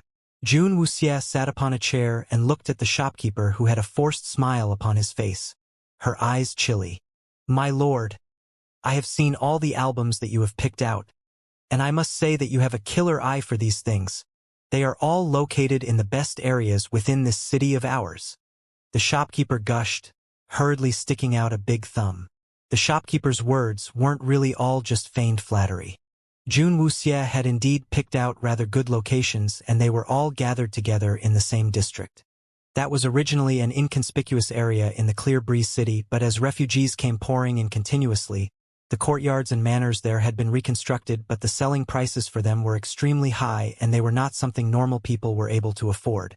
"I wonder what kind of requisites would our lord here have for the manor, so as to allow me a little reference to recommend you something." The shopkeeper smiled fawningly as he said, his attitude and demeanor completely different from before. "These here. I'll take them all," Jun Wuxia said, the expression on his face still chilly, completely not affected by the change that had come over the shopkeeper. The shopkeeper was immediately frozen in place as he stared at Jun Wuxia before his head swiveled stare at the pile of albums upon the table. There were a total of tens of albums in that pile, and he had initially thought that Jun Wuxia was intending to pick one out from among them. Even if he was beaten to death, he would never have thought that Jun Wuxia was actually intending to purchase them all. "My lord, you wouldn't be joking with me, would you? There's so many manors here and you want to buy them all." The shopkeeper's voice had suddenly changed in pitch.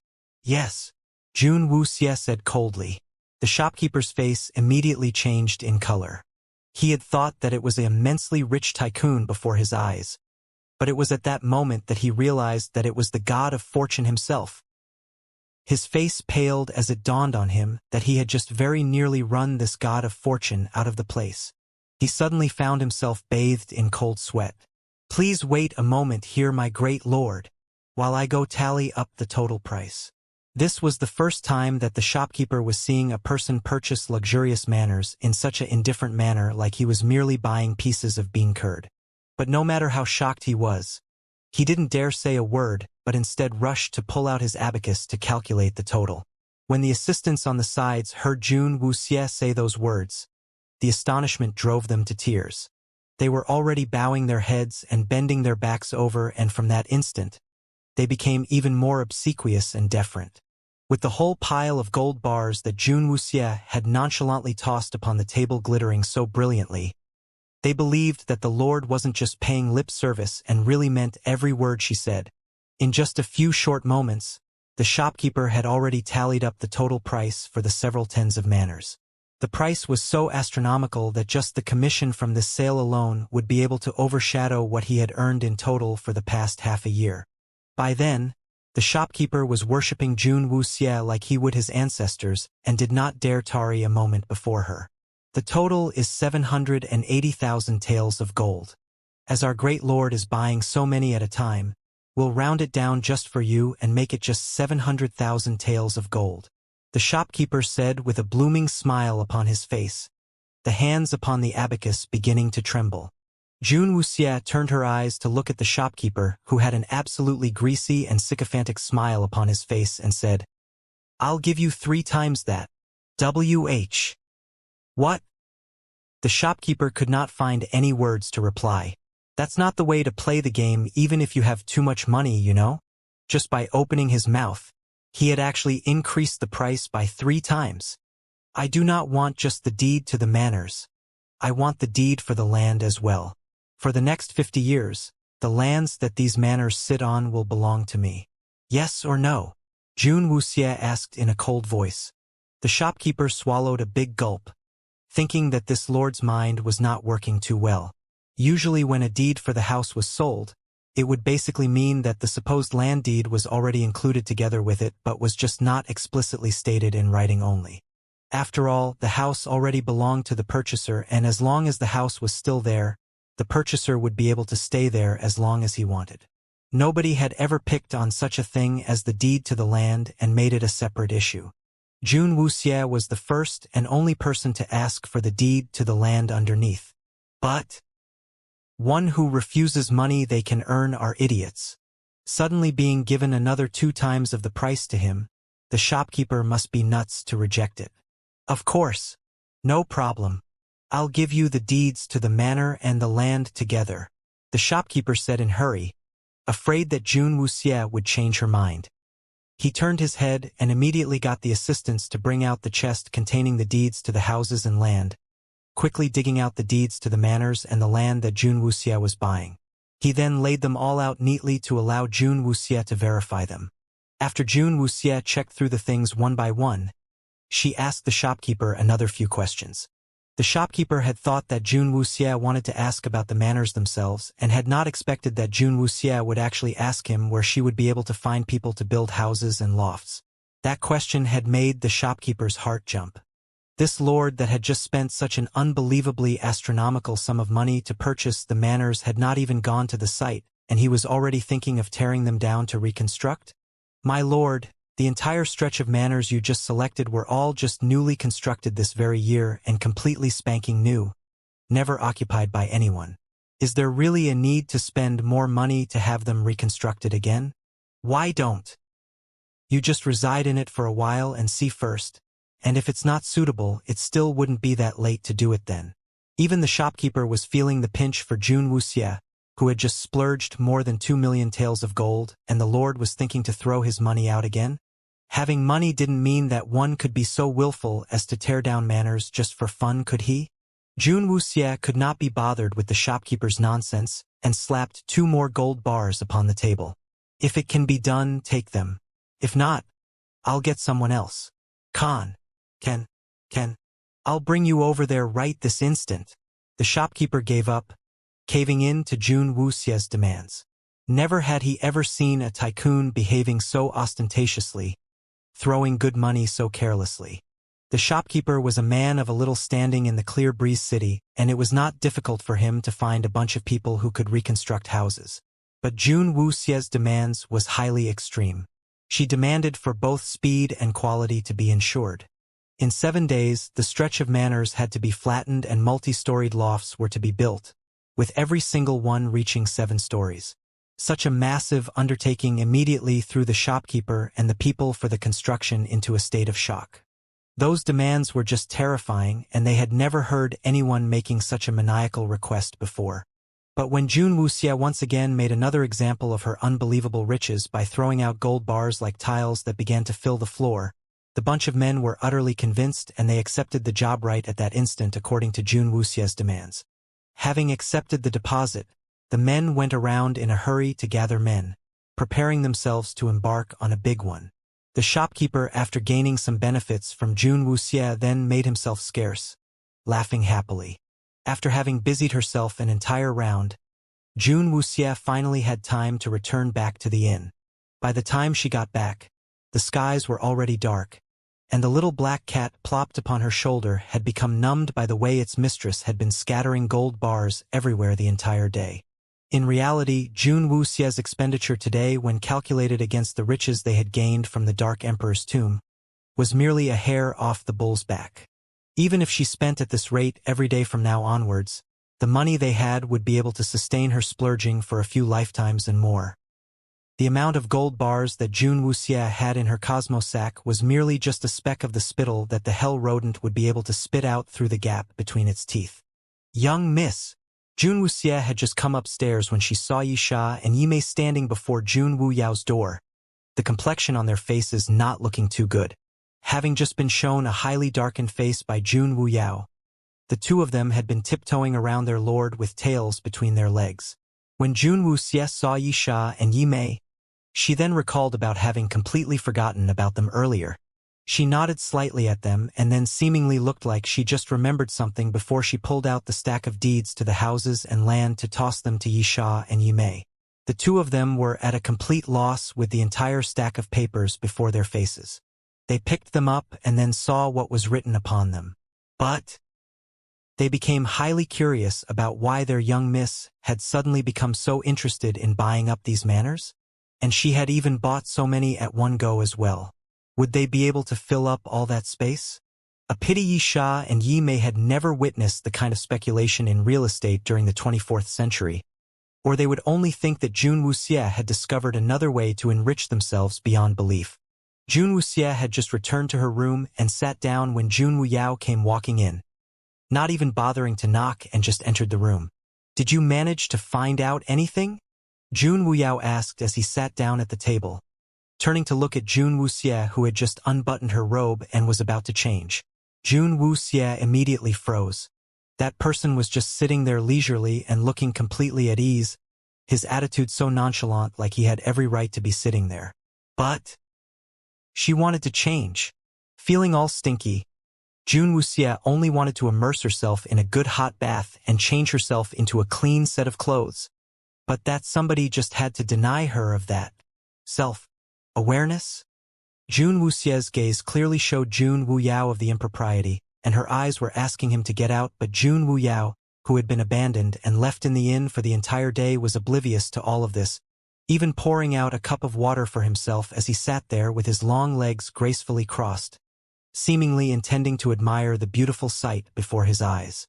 Jun Wuxie's face was cold and chilly as she buttoned back her robe and sat herself down directly across Jun Wuyao, before snatching the teacup that Jun Wuyao had just filled up from him, to pour it down her throat with a swing of her head back.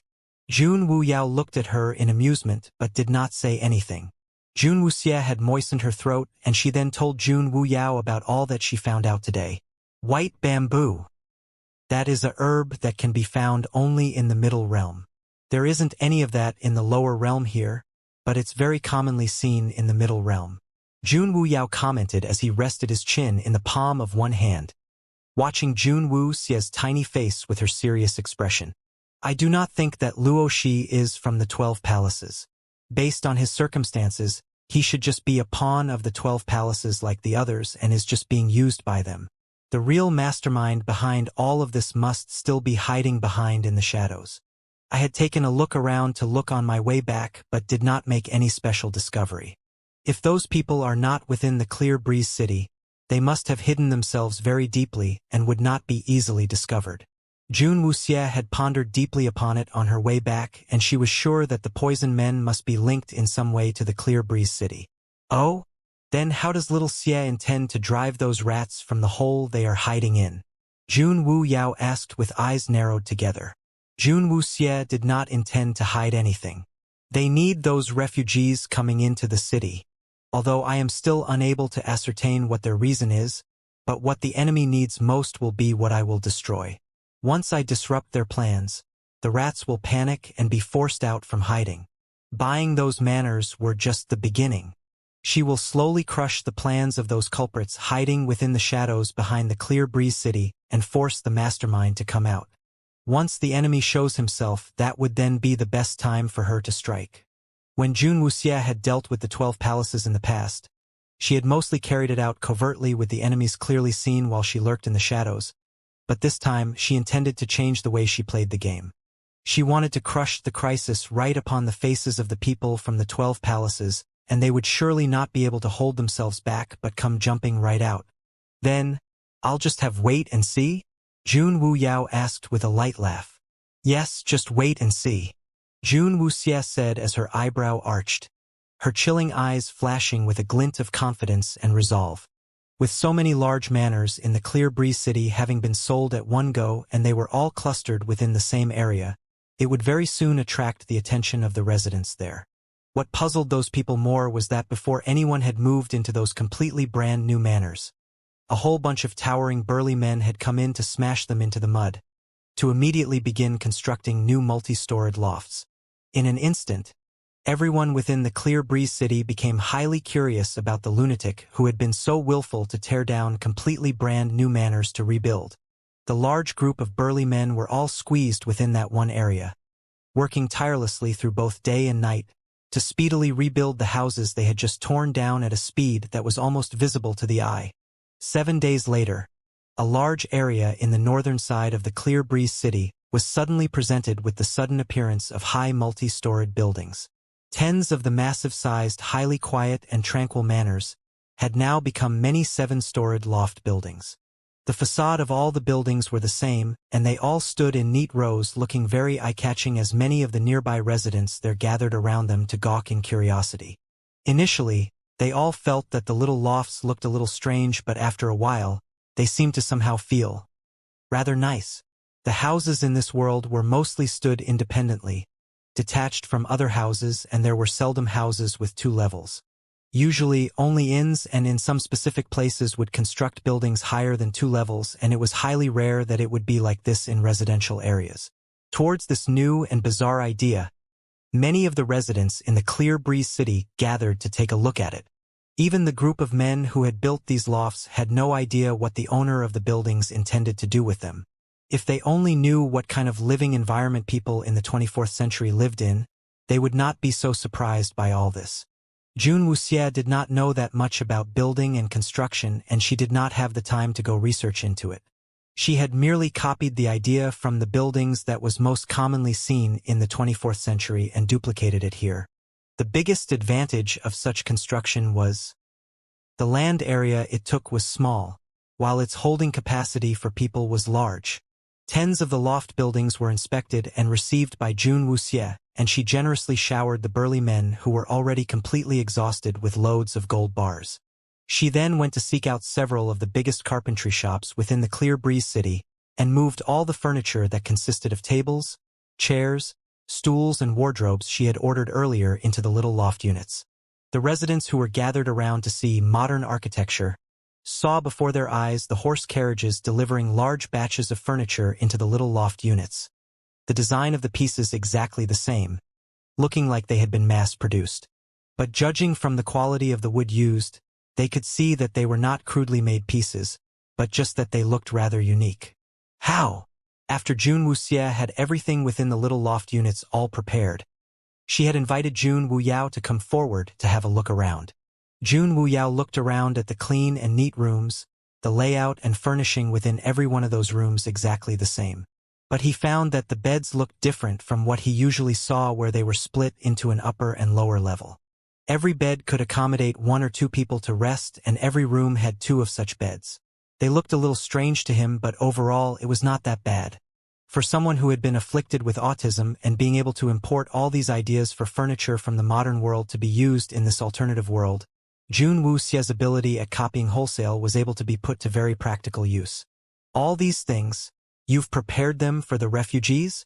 June Wuyao asked while looking at June Wuxie as his eyebrow lifted. June Wuxie nodded with a smile. I would want to see, with this place here, who else would want to still go to that hovel? June Wuxie said with her eyebrows raised. She had thrown a good sum of money into this, all just to take the next step in her plans. Outside the door, Yi Sha and Yi Mei led Yi Jie to wander around among the many small rooms. The 3 of them were highly fascinated, and they actually lied down upon the brand new beds that had just been laid out, to try out these quirky and novel beds. Till June Wuyao was about to leave and go back, did they quickly shot to their feet, but their eyes were somehow filled with a kind of reluctance to leave the bunk beds. June Wuxie watched the trio together, and without knowing why, she suddenly thought of the lyrics to a song from her past life. Brother who sleeps in the bunk above me. June Wuxie felt that she was becoming stranger and stranger.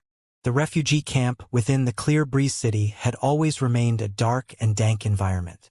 Lying upon the large damp communal bed, the elderly and young children curled themselves up tightly to hug their knees. It was right in the middle of the scorching summer, and the room's door was left ajar. The wind blowing in from outside through the door brought in waves of heat into the crowded room, turning the entire place into a steamer, making it highly unbearable. Under the stifling heat, quite a number of the children suffered from heat stroke, and the woman who had no one else to rely on could only use water to try to bring the children's temperature down. Suddenly, a jarring bout of someone striking a gong outside the refugee camp sounded, the clamor spreading into the still silence within the camp. The refugees who had been hiding inside the rooms started to walk out in puzzlement, and they saw upon the narrow street in front a notice that had been pasted on the wall. A man holding the bronze gong was striking it continuously, driving all of them to gather around and see. The things that were written upon the notice and what was being announced in a loud voice by the man made everyone inside to become aware of an astounding piece of news. It was not known which kind-hearted person had actually cleared out a large plot of land in the northern part of the city for all of them to move into. What was even more shocking was that there was no charge of any kind, and they provided 3 meals a day, completely free for them to live in and eat at. Once that piece of news was released, the refugee camp was instantly turned into a wave of frenzy, many of them reserving their suspicions and only half believing in it. It was really hard for them to believe that there would really be someone who would not seek anything in return for such a deed, by providing them with a place to stay and even giving them 3 meals a day on top of that. Some people maintained a suspicious attitude towards it, thinking that there were other motives behind it, and refused to shift out from the hovel. It was those ladies with young children who were moved by the prospect, but it wasn't because they were just being naive, but because their children really would not survive the scorching summer in that dark and damp room that was like a steamer, where the young children would not be able to get any rest. They decided that they could no longer continue to live in that place. Those ladies picked up their children in their arms, determined to at least give the other place a try, and went towards the city's north. There, they saw many highly novel loft units, and the man in charge of the loft building lead them inside the building and immediately arranged a room for them. Looking at the clean and neat rooms, and seeing the blue sky with white clouds outside the window, the ladies just could not believe their own eyes. Before they came, they had only harbored helplessness from having no other way out, and had not expected the place to be any much better than the refugee camp from before. But having really made the trip here, they realized that the reality was that things here were so much better than they had thought before. Before they had even woken up from their delight and surprise, hot and steaming food was brought into their rooms. When the fragrant aroma of the food spread through the air, the ladies suddenly began crying out in delight. The refugees' camp burst into a flurry of activity. Ever since the first batch of ladies had gone to the little lofts in the city's north and came back to the camp with red-rimmed eyes, the news had immediately spread like wildfire, speedily reaching every single corner of the refugee camp. More and more people quickly picked up their sparse belongings and went in groups towards the northern part of the city. They really wanted to know whether that place was truly as great as those people had claimed. And every single one person who came to the little lofts in the northern part of the city did not ever return to stay a single day at the refugee camp. They merely relayed the news excitedly and then ran off to tell more of the refugees about just how great the northern part of the city really was. June Wuxia stood at the window of a little loft upon the second level to look down at the constant stream of refugees rushing here, and her eyes glinted with a smile. This particular loft unit was one that she had prepared for herself, and the interior design was different from the other units in the loft, which served as her temporary abode here in the Clear Breeze City. Young Miss 537 arrived today, and arrangements have been made for all of them. Yisha stood outside the door, reporting the tally for the day. 500 already? June Wuxia asked with her eyes slightly lowered. How many are there left in the refugee camp? About 1,000. Yisha had already looked into the original number of people there were in the refugee camp, and as the Clear Breeze City allowed about 300 refugees into the city daily, which included the rich merchants who bribed their way in, which took up a small part of that quota, he was able to conclude that the number of impoverished refugees coming in daily would be less than 300. Continue. June Wuxia nodded. Reporting to the young miss. Your subordinate had secretly tailed the group of refugees that had been taken out from the refugee camp and discovered that they had all been sent directly into the city lord's manor. Yisha then said, after the refugees have been in the city for 7 days, would they then be arranged to go somewhere else? but where they went exactly no one knew. Yisha had followed them till they reached the city lord's manor, but he had not gone inside fearing that he would be discovered. He had then waited outside the door for the rest of the day but did not see a single one of those refugees coming out, where they had all seemingly remained inside the city lord's manor. Yisha told everything that he had found out to Jun Wuxie, and Jun Wuxie lifted an eyebrow, slightly hearing the report. It seemed that there was indeed something fishy about the lord of the city. Continue to pay attention to the city lord's manor and the Fortune Spring Hall from now on, and if you discover anything strange, report it to me in the first instance. Jun Wuxie said. Yes. Yisha acknowledged his orders and retreated. Jun Wuxie's gaze shifted to look out the window, as her eyes seemingly flashed with an unidentifiable glint. Luo Shi was acting just like usual, leading several of his lackeys behind him to spread benevolence in the refugee camp. But he had just stepped into the refugee for a short while when he noticed that something did not seem right. The refugee camp was largely empty, and the once narrow and squeezy street had only a measly few scattered people moving on it. In their hands, they carried their sparse luggage that comprised all their belongings, and the usual haggard and gaunt look on their faces had disappeared, replaced by smiles upon them. What happened here? Luo Shi asked, his brows instantly furrowing up. He had only not come here for the past 2 days, and why had the entire place changed so completely? The refugees that should have been surging towards him had more than half the amount missing, and the entire refugee camp felt so much emptier. Luo Shi was puzzled, and he got his lackeys to go ask those refugees who were about to leave the camp, and his lackeys soon came running back. Young master, those people are going to the city's north, the attendant told him. City north? Luo Shi's brows creased together in puzzlement. Go to the city's north for what? I heard that some time ago, someone spent a fortune snapping up a large part of the city north's manors and flattened the entire place, to build up a lot of little lofts. They then used them to provide the refugees with free lodging and food, and that is exactly where these refugees are shifting to. The attendant began saying warily. Luo Shi's eyes then glared in fury, and he grabbed at the attendant's collar to ask, What did you say? Someone is actually giving these stinky bugs brand new accommodations. The attendant gulped and replied in a stutter, Yes. That's right. What the hell are they up to?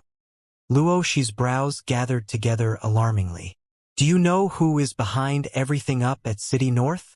Your servant does not know, the attendant said, shaking his head. Could it be that the revered one has other arrangements made? Luo Shi muttered to himself, unable to be certain of what's happening. We'll first go up to the city's north to take a look. Yes. It did not take them long before Luo Shi and his lackeys arrived at the northern part of the city. When Luo Shi saw the rows of little loft buildings laid out in neat rows, he could not help himself but stare at them, slightly taken aback. Before every building, there were several men in uniform, receiving the refugees who had just arrived in a rush. Go ask who is in charge here and tell them that Luo Shi from Fortune Spring Hall is here to pay an official visit. Luo Shi said with a frown. From what he could gather based on his own insight, the lofts were not too bad. Such a nice place given out free to benefit a bunch of refugees was really rather strange. Normal people would never waste so much money on those refugees, and Luo Shi was guessing that this place was most probably due to some arrangements made by the revered one. Since they were both serving the same master, for him to come up here to offer greetings would not be out of place. Luo Shi had not managed to notice in the least that from a second-story window among the blocks of lofts, someone was watching him with a cold gaze from the moment he had appeared. Young miss, Luo Shi says he wants to see you, Yi Mei said. That was fast. Jun Wuxie said as she stared at Luo Shi standing down below, and her eyes suddenly flashed with a chilling glint. Tell him, I'm not free. Upon saying that, she retracted her gaze and sat herself down beside the table. Yi Mei immediately got someone to convey Jun Wuxie's words to Luo Shi. When Luo Shi failed to meet the person here in the city's north, he felt a little puzzled but did not really mind it very much. The entire Clear Breeze city had long fallen under their control, and nobody would be able to create too big a stir in here. But having been snubbed like this, the expression on Luo Shi's face wasn't exactly looking too good either. After he left, He did not return to the Fortune Spring Hall straightaway, but instead walked towards the direction of the city lord's manor. "Young master, are you going to the city lord's manor?" An attendant asked cautiously at his side. "Since that person does not want to meet, wouldn't asking the city lord about it tell me who that person is?" Luoshi said. The attendant then nodded his head, seeming like he understood. Inside the city lord's manor, Luoshi sat within the main hall, sipping at the tea the servants had served him. After a short while, a middle-aged man with a big and rotund belly came in huffing and puffing as he walked, dressed in highly lavish clothes with a smile upon his face, the flesh on his cheeks puffed up, looking highly jovial. "My brother Luo, how did you manage to find time to come here today?" This fatty was the lord of the Clear Breeze City and the benevolent and righteous man that many refugees talked about. But looking at that body of his, it was really very hard to link him up as a caring official who loved the country and its people indiscriminately. Luoshi swept his gaze to glance at the city lord, and he discreetly clicked his tongue. His eyes glinted with a tiny trace of disgust, but it was quickly covered. He dusted off his sleeves and immediately went straight to the topic to say, "A large part of the manors in the city's north had been purchased by someone. Do you know anything about that?" The city lord was rather taken aback. He had not thought that Luoshi had come here regarding this matter. "I am aware of that." His intention for the land in the northern part of the city had always been to be sold to those morons with a lot of money, and he had managed to sell off quite a bit of them at one go, which gained him a rather hefty profit. In fact, the shop beside the magistrate's office that sold houses and manors was opened by a person privately under the city lord's orders. Although it wasn't in the city lord's name on the surface, but a large part of the money would finally end up in his pocket. Some time ago, when the shopkeeper had come to submit the accounts to the city lord had been highly delighted when he found out that someone had bought so many places in one go. It must be known that the prices of houses in the Clear Breeze City had risen to a level that was comparable to the Fan Country's imperial capital, and it was no small sum. "Do you know who the person who bought them was?" Luoshi asked as he looked at the city lord. He was well aware of the things about the shop. "I was told it was an unfamiliar youth. It was guessed that he used the money route to come into the city." "Why are you suddenly so concerned about this matter? Could the revered one have given any instructions?" the city lord asked, the expression on his face quickly changing, his tone becoming tinged with anxiety. Luoshi said, "The revered one only wants us to continue with what we're doing, and nothing much has changed in that aspect. The reason I came here to find you today is because of those manors in the city's north. Do you know that those houses in the northern part of the city has all been used by that youth to house the refugees?" "Wah! What did you say? What do you mean when you said house those refugees?" the city lord asked in shock as he looked at Luoshi. The moment Luoshi saw the city lord's reaction, he knew that the city lord did not know anything about the matter. Luoshi's brows creased up, and he began to feel that things were getting a little strange. If those houses had been done by someone under the revered one's instructions, it would be reasonable to assume that he and the city lord would at least be told a word about it, as the two of them had been controlling everything in the Clear Breeze City all this while after all, and the situation had been stable without any major hiccups. Having a youth pop up out of the blue like this would seem rather odd. That person had, after buying the manors, flattened them completely to build up many little lofts, allowing the refugees to be transferred over there. I heard that they had not only provided free lodgings but do not charge for food and drinks as well. Luoshi told the city lord while looking at him. The city lord's face immediately turned an ugly shade. "Who is that person behind all of that? The refugees I allowed into the city are mostly just the elderly and women with young children, and most people would not have any interest towards them. A bunch of trash like them would be no different from beggars if they were thrown out on the streets. So who would actually do all these for them?" The city lord paused a moment before he said, "Could it be someone the revered one brought in? Could the revered one have made some other plans?" Luoshi then shook his head and said, "I am not sure either. I actually went there today with the intention to try to sound that person out, but was unable to meet him. The manors in the Clear Breeze City are all sold by people you have privately arranged, and your men should at least know what kind of person the buyer is, wouldn't they?" With that reminder from Luo Shi, the city lord quickly realized it and immediately sent men out to fetch the shopkeeper here. When the shopkeeper saw the city lord, he immediately knelt and prostrated himself grandly, his face filling up with a fawning smile. "What instructions does the city lord have by asking your servant to come here today?" the shopkeeper asked, slightly jittery. "Some time ago, the youth who came to the shop and bought a large number of manners. Do you know anything about his identity?" the city lord asked with a darkened expression on his face. When the shopkeeper had initially reported the matter to him, he had just treated it as an idiot who fell down from the heavens that dropped a whole load of gold onto his lap and not asked about the youth's identity, merely brushing it off as some immensely rich refugee who had escaped from someplace. But after hearing what Luo Shi said today, the city lord finally realized that the buyer could not have been someone that was that simple. Otherwise, how could one explain why a youth would spend such an astronomical amount of gold to buy so many manors and not stay in them himself but was instead providing them to the completely useless refugees free of charge? The shopkeeper had not expected that the city lord would suddenly ask about the incident with Jun Wuxie, and had originally intended to just touch lightly on the subject. But seeing the dark shade on the city lord's face, he had no choice but to recount in a slightly trembling voice everything that had happened from the moment that Jun Wuxie had appeared till she bought the manors and how she had gone on to find builders to construct the lofts, revealing everything he knew without leaving any details out. The customer had initially said that he wanted to find people to rebuild the manors, and your servant had also thought that that had sounded rather strange. Out of curiosity, your servant had also asked the customer a few times about it, but the customer had an extremely cold personality and did not give any form of reply at all. What happened after that is not known to me.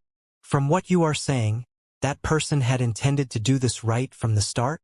The city lord asked, his brows furrowing up as he fell deep in thought before dismissing the shopkeeper.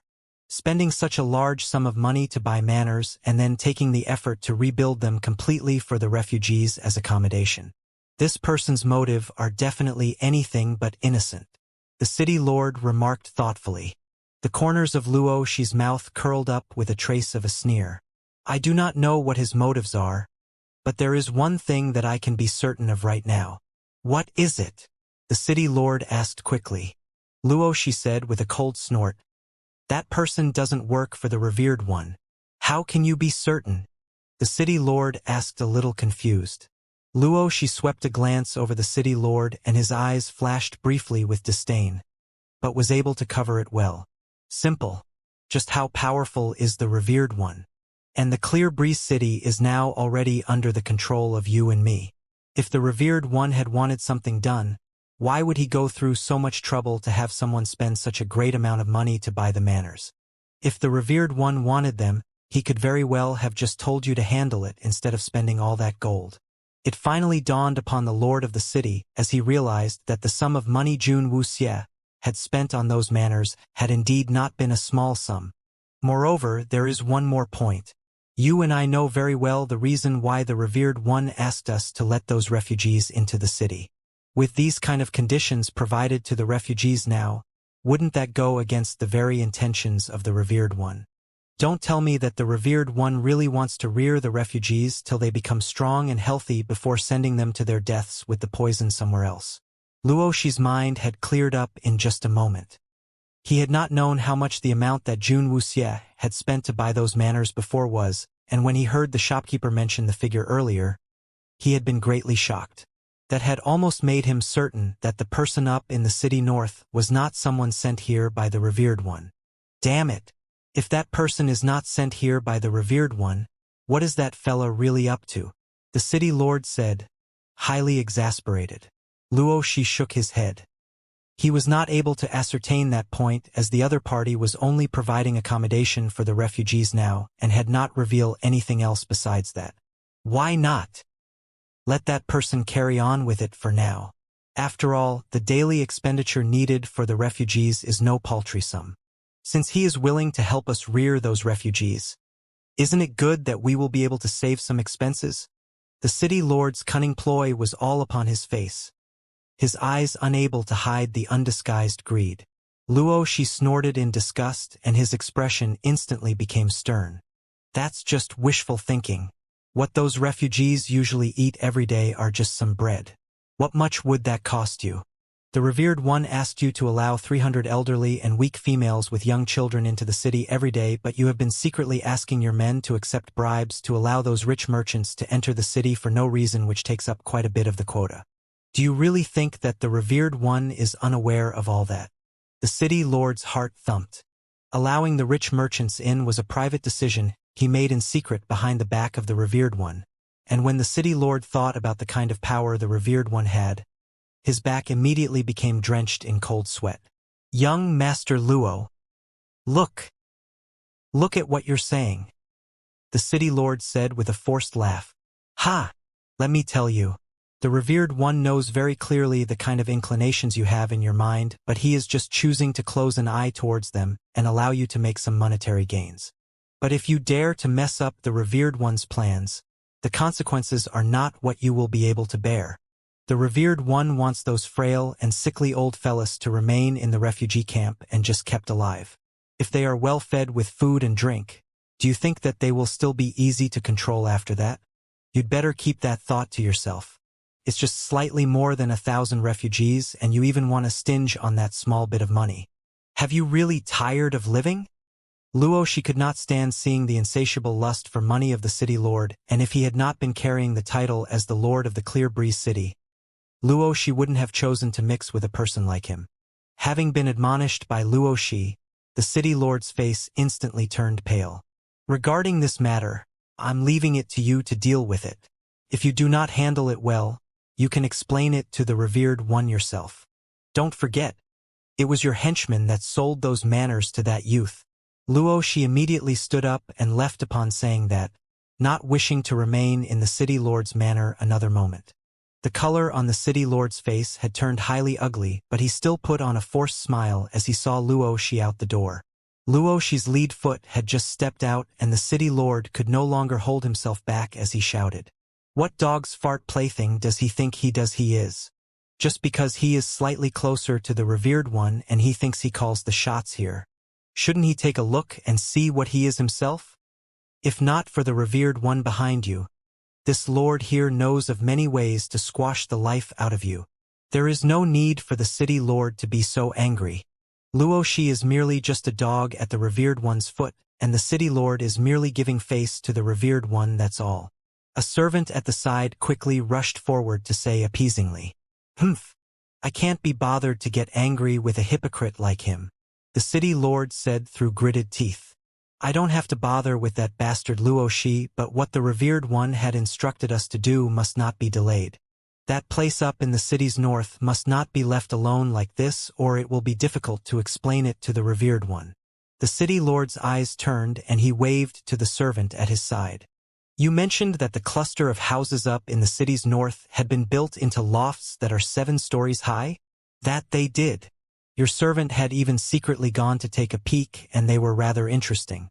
The things they placed inside are also not too bad, with a rather reasonable layout, just that it's a little different from houses we're used to seeing. I had even heard many people in the city asking where those lofts were at. It seems that they had attracted quite a bit of the people's attention." The city lord rubbed at his chin and his mind started to whirl. The construction cost of those lofts were not cheap, and it would hurt his pockets quite a bit if he got people to build them. But if could manage to snare the white wolf with bare hands by forcibly taking over the lofts, that would be an entirely different thing. Since the youth up in the city's north has disrupted the revered one's plans, then as the lord of the Clear Breeze city, I cannot sit back and do nothing about it, as solving what worries the revered one is what I should do," the city lord said as an evil smile came onto his face. He then gestured to the servant by hooking his finger up at him. "Bring some men to teach that wild child up in the city's north a good lesson. Let him know that if he wants to remain in the Clear Breeze city, he had better learn to be good," the city lord said in a sinister tone. "All right, one more thing. Be careful when you carry the task out. Do not damage those lofts. That place isn't for those refugees to stay in," the city lord said with a laugh. "My lord, you can rest assured. Your servant will carry out the task you have given me properly." Immediately upon saying that, the servant left the city lord's manor.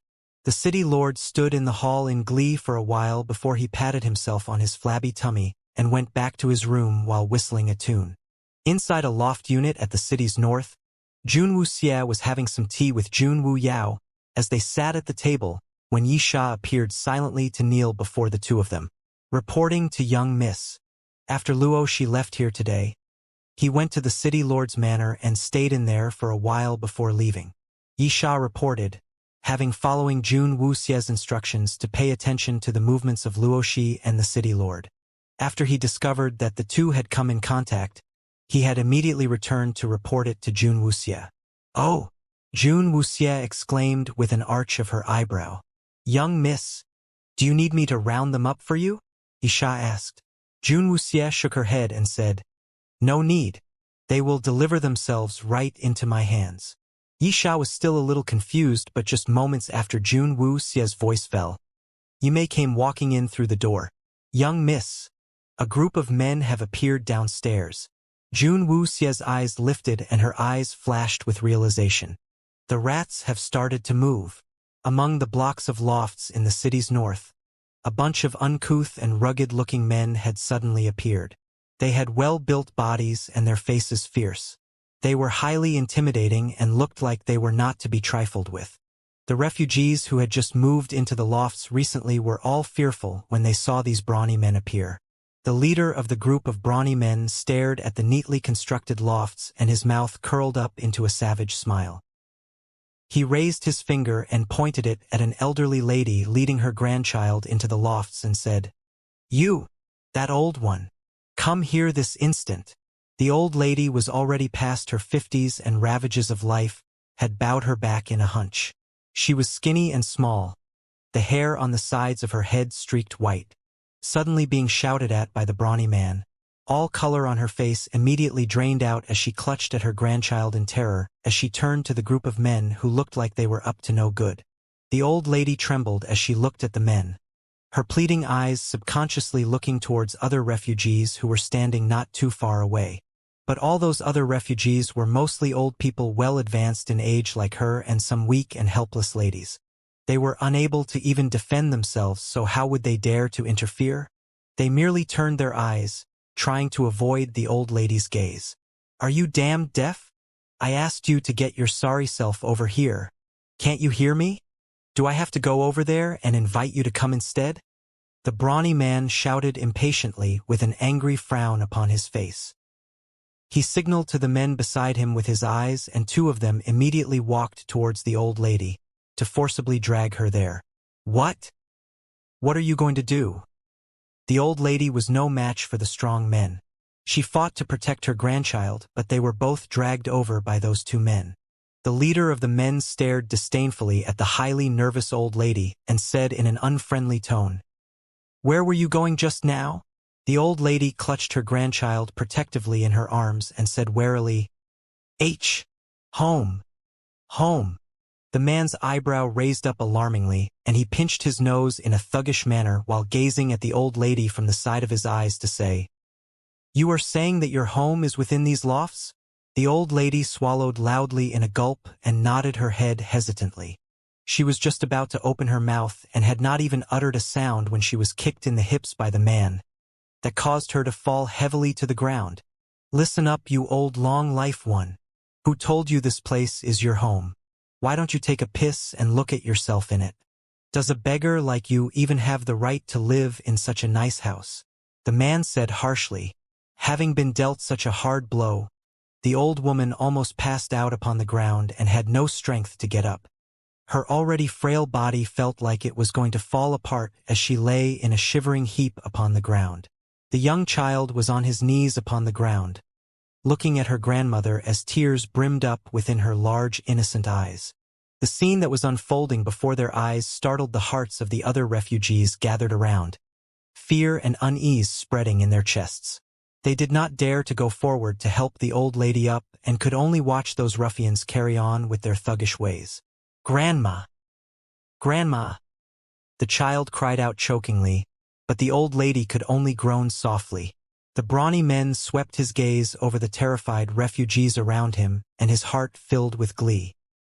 He kicked the child away with a foot and stomped his feet brutally upon the old lady's thigh. That hard stomp brought about the sound of a crisp crack, and a pitiful wail escaped from the old lady's mouth. That wail was highly grating to the ear, like a bolt of lightning that struck upon the hearts of the gathered spectators. "You old hag. Let me tell you, this isn't a place that pieces of trash like you can live in. If you want to continue to live here, it can be arranged. 10 taels of silver per head every day." The man shouted as he swung his gaze over the terrified refugees around him. 10 taels of silver. The refugees were all stunned speechless. They could not even dig out 1 copper from their bodies. Needless to say, 10 whole taels of silver. All the refugees were completely flabbergasted. They wouldn't be able to even shake a copper out from their bodies, what's more 10 whole taels of silver. And they even had to pay it once a day. Even if they sold themselves off, they still wouldn't have so much money.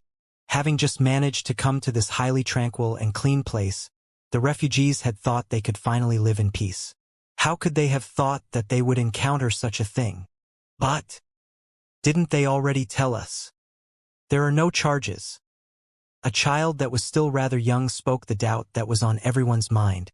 That child had just spoken those words when a lady quickly reached her hand out to clamp it over the child's mouth from behind. But those naive and innocent words had reached the ears of the thug, and his eyes immediately swung upon that child.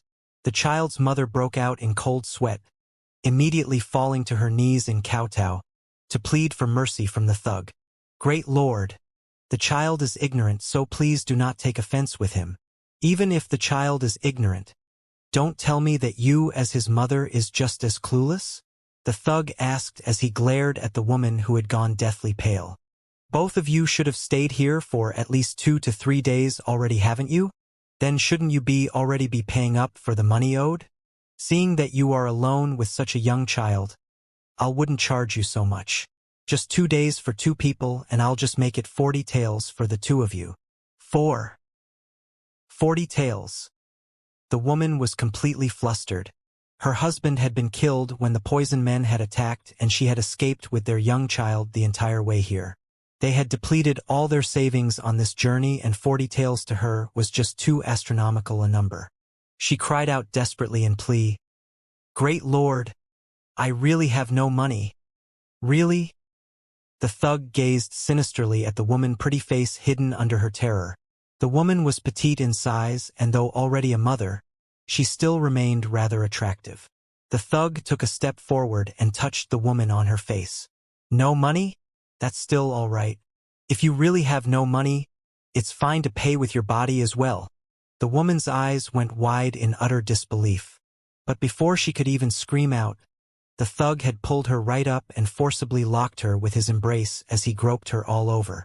Pitiful cries tore out from the woman's mouth as she struggled vehemently. But how could her puny strength be a match for the thug's strong muscular arms? Pea-sized teardrops flowed from the woman's eyes. She continued to beg for the thug to stop, and pleaded for the refugees around to save her. But the refugees continued to stand at the side, choosing to remain silent, averting their gaze one by one to hide their eyes, unable to watch on. "Let go of my mother. You bad man. Let go of my mother." When the young and innocent child saw his mother being bullied, he pounced onto the thug as if gone mad to bite the man on his arm, the pain causing the thug to immediately release his grip. "Damn it, you brat. You dare to bite me. Men, I want that kid beaten to death right here and that woman to be sold to the brothel. All of you people here, listen up and hear me good. If you do not pay up what you owe today, none of you will be able to live in peace." The thug hollered loudly in rage. Several of the burly men behind the leader then immediately leapt towards the poor mother and child. However, just at the moment that those men were about to grab the mother and child, a figure suddenly flashed quick as lightning to appear right in front of them. A freak streak of light that flashed past. The men who had leapt forward were all sent flying backwards by a powerful force in an instant. "Who's that?" The leader of the thugs saw before his eyes his companions being sent flying, and his eyes immediately stared at the newcomer.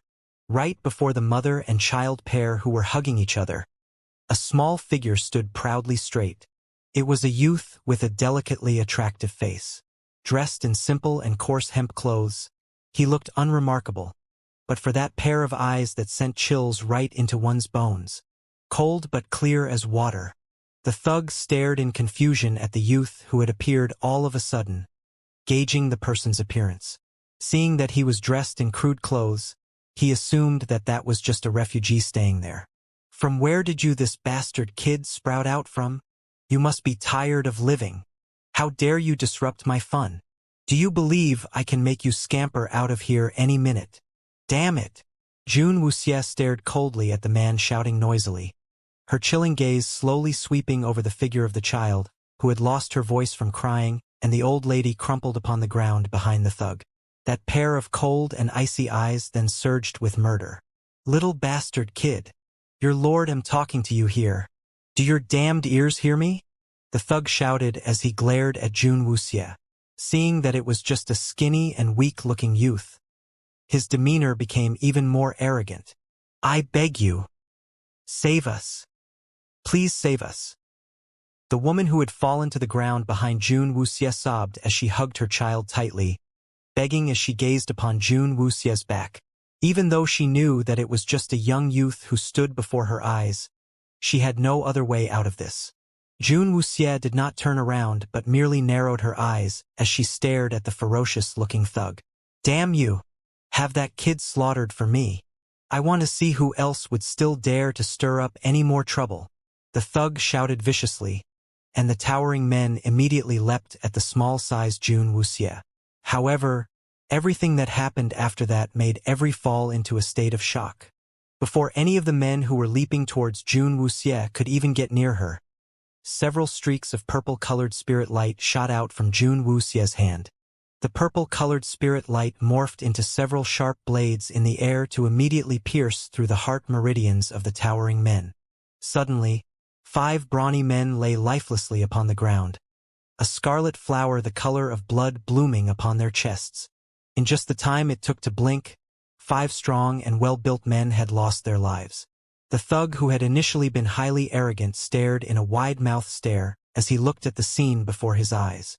What astounded him even further was that around June Wuxie's body was the brilliant glow of the purple spirit. A purple spirit. This half-grown little pipsqueak actually possesses the legendary purple spirit. How can that be possible? The thug's backbone then suddenly seemed to have been pulled out of him as the arrogance upon his face instantly crumbled. The fearful refugees at the side were all staring with their mouths hanging wide open, as they saw the purple spirit glow swirling around June Wuxie's body, completely unable to believe what they were seeing before them, that the purple spirit that had been extinct for the past 100 years would actually manifest once again right before their eyes. June Wuxie's eyes narrowed up slightly, not even giving the bodies lying within their own pools of blood a single glance. The thick foul stench of blood spread into the surrounding air, the smell inciting the fiery rage burning inside her chest to burn fiercer. Who are you actually? The thug was flustered. Beat him to death, and he would never have thought that this frail and weak-looking youth would actually be a purple spirit that only existed in legends. All the arrogance and complacency from before were completely burned into ashes under the light of the purple spirit. June Wuxie lifted her chin slightly as she stared at the thug. You came all the way here to stir up trouble, and you do not know who I am? The vicious thug gulped loudly as he looked at June Wuxie's appearance, his mind suddenly remembering that the person who initially bought these manners had exactly been a young youth with such delicate features. It's you. You are the person who bought this whole place, the thug exclaimed in shocked realization. The thug's loud exclamation made all the refugees stare completely stunned at the young June Wuxie. They had already been staying here for a few days but still did not know who had so generously provided them with such a comfortable environment. They had once thought that it could have been the lord of the city, or it might have been that great benefactor, but never once had they considered the fact that the person responsible for providing them with all of this would actually be such a young little lad. Good. June Wuxie's eyes narrowed up as she said, In this way, you will at least die knowing it. June Wuxie's words had barely just dropped when her figure disappeared from the spot she had been standing in an instant. The thug and his other companions wailed out in pure terror and immediately picked up their legs to run with complete abandonment. However, they already did not stand a single chance of escaping anymore. The figure of Jun Wuxie was just like a purple streak form of the devil, descending upon them all at the speed of lightning that shot through the group of ruffians who were attempting to escape. The purple glowing streak brought about ruin everywhere it flashed, blood spurting forth where it passed. More than 10 towering-sized thugs lay in their own pools of blood in a blink, all of them not knowing what had befallen upon them even till the point of death. Their last breath already gone from their bodies by the time they hit the ground. The bright red blood turned a large area of the ground a garish shade of scarlet, the suffocating stench causing the refugees to clutch at their abdomen as their stomachs churned, nauseating them.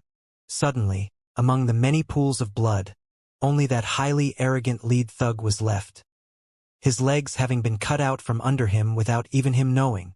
With the loss of support of his legs, he lay howling in his own pool of blood, his eyes staring wide with absolute horror at the lifeless bodies of his companions, seemingly turned bright red from the very reflection of their blood. A pair of legs slowly came into his view before his eyes, to stop at a mere half-inch away from the tip of his nose. Jun Wuxie used the tip of her shoe to lift up the chin of the thug, forcing him to lift his deathly pale face to look up at her chilly countenance. "This place belongs to me, and if anyone wishes to commit any atrocities upon this place, I wouldn't mind sending them on their way to hell." Jun Wuxie's voice was soft, but the piercing chill within those words made him shiver uncontrollably in that heat. Those words were spoken in such a soft tone, but they were driven deep right into his very bones, causing the warmth in every drop of his blood to slowly dissipate. "Spare me. Spare me. I will never dare do it again. Never ever again." The excruciating pain and utter despair was causing the thug to tremble uncontrollably, looking like a dog as he lay, a limp pile within a pool of his own blood, not a sliver of the earlier arrogance upon his face, but just the fear of impending death. Too late.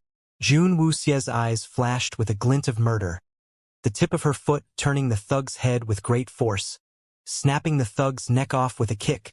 In just mere moments, the thugs who committed all kinds of nefarious deeds had all stopped breathing.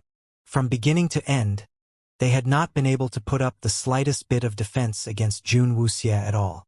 Their lives before Jun Wuxie's eyes became like dust that could be wiped off in an instant, so fragile and brittle, unable to withstand the slightest knock. The air was filled with that suffocating stench of blood, the refugees witnessing death right before their eyes. That was the first time every one of them were seeing the overwhelming might of the purple spirit, that unsurpassably oppressive power, causing all of them to shiver at the mere sight of it. This here is the purple spirit, reigning supreme above everyone, a most powerful entity at the very pinnacle of the golden pyramid. The refugees were gathered all around, squeezed tightly against each other, but they were all completely silent, without a single peep coming out from them. They stared at the dead bodies lying upon the ground, and their backs became drenched with sweat, the chill in their bones still cold deep within their bones, the sight of the bloody massacre that happened before their eyes still gripping their hearts in a tight hold. Jun Wuxie stepped through the garishly red blood, her steps taking her to come beside the old lady who had already fainted into unconsciousness. Every step she took left another bright red bloody footprint on the ground, when linked up, looked just like a manifestation of the chains of death. The child lying upon the old lady was sobbing so hard she was gasping for breath as she raised her head up to look at Jun Wuxie, with eyes overflowing with tears that were not showing the slightest sliver of fear or unease but were instead filled with gratitude. The thinking of children as young as that were the purest and most untainted. She only knew that the big brother in front of her had helped kill those people who bullied her grandmother and was hence their benefactor. Jun Wuxie squatted herself down and checked on the old woman's condition. After ascertaining that her life was not at risk, she clapped her palms together and a shadow darted out from a corner. "Give her this medicine and send her back to rest," Jun Wuxie said as she gave Yisha a bottle of elixirs. Yisha took the bottle without a word and carried up the old woman upon his back before sending her up inside the lofts. Jun Wuxie got up, the murder already faded out of her eyes. But her gaze was still chilly, covered with a layer of frost as it slowly swung over the group of stunned refugees gathered at the side, where she suddenly opened her mouth to say, "What happened today, I will only allow it to happen only once. I provided all of you with this place not to keep a bunch of trash who would just stand by and watch things like this happen without lifting a finger to help. If even you yourselves do not have the courage to defend your companions here, then the whole lot of you can very well crawl back to your hovel of a refugee camp. This place does not welcome such craven cowards. Powerful enemies weren't that frightening. What was really scary would be when one did not even possess the courage to fight that enemy."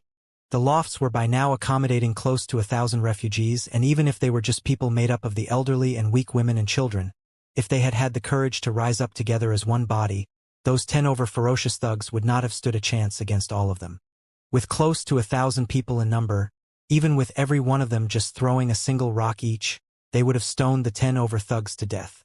But they had not had the courage, but just stood at the side quietly as they became numbed by fear, to watch on as their companions were being viciously abused. Jun Wuxie absolutely despised craven cowards like this. A person can be weak, but the heart must not be. Jun Wuxie's words struck like a great bolt of lightning upon all their hearts. They all stood staring at the sobbing child, looking at the mother and child pair hugging each other, still overwhelmed with fear. The woman's heart-rending scream for help earlier replayed with everyone's mind at that moment. The water from a spring of guilt washing over their dust-covered conscience, hidden deep within. Their heads hung ashamedly from the powerful guilt, their eyes filled with regret. Today, when that grandmother with her grandchild and the mother and son duo had been bullied, they had all chosen to not help, keeping their hands within their sleeves. But if the day came and a similar thing happened to them, how helpless and what kind of despair would they then feel? "Thank you. Thank you." The woman who had very nearly been victimized by the thugs clutched at her child and knelt upon the ground to thank Jun Wuxie incessantly.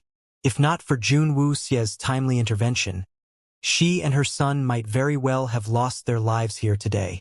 Jun Wuxie glanced briefly at them once and then turned to depart. The woman and child pair remained kneeling on the ground, unwilling to get up until Jun Wuxie went inside that loft unit that stood independent from the others.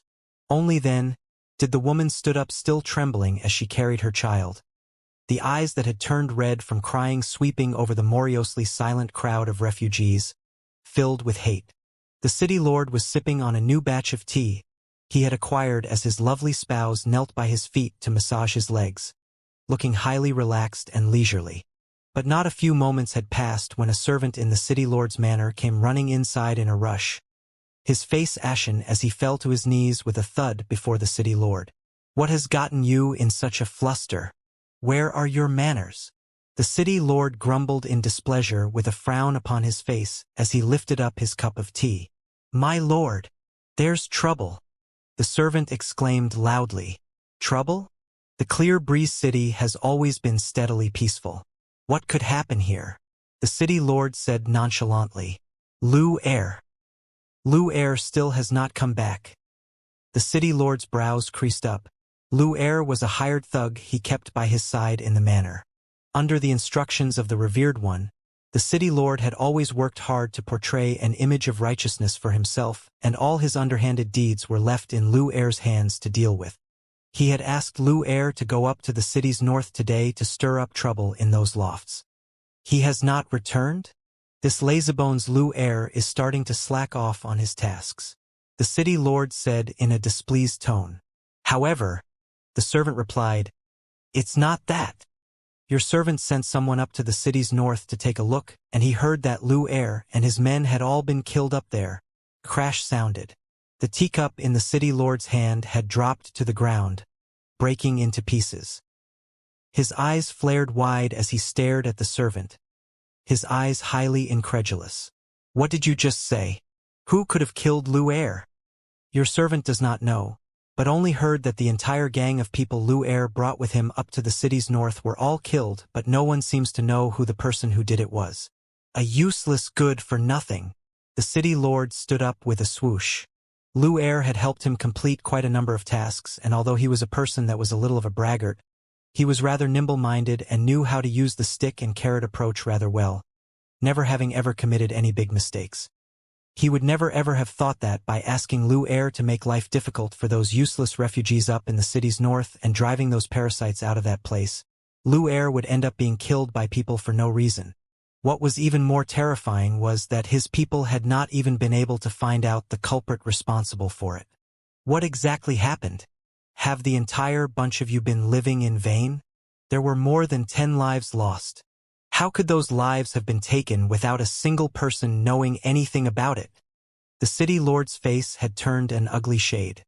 He had thought that the issue up in the city's north could be dealt with easily, and he had even instructed the shop to release news about the availability of loft units that would be put up for sale.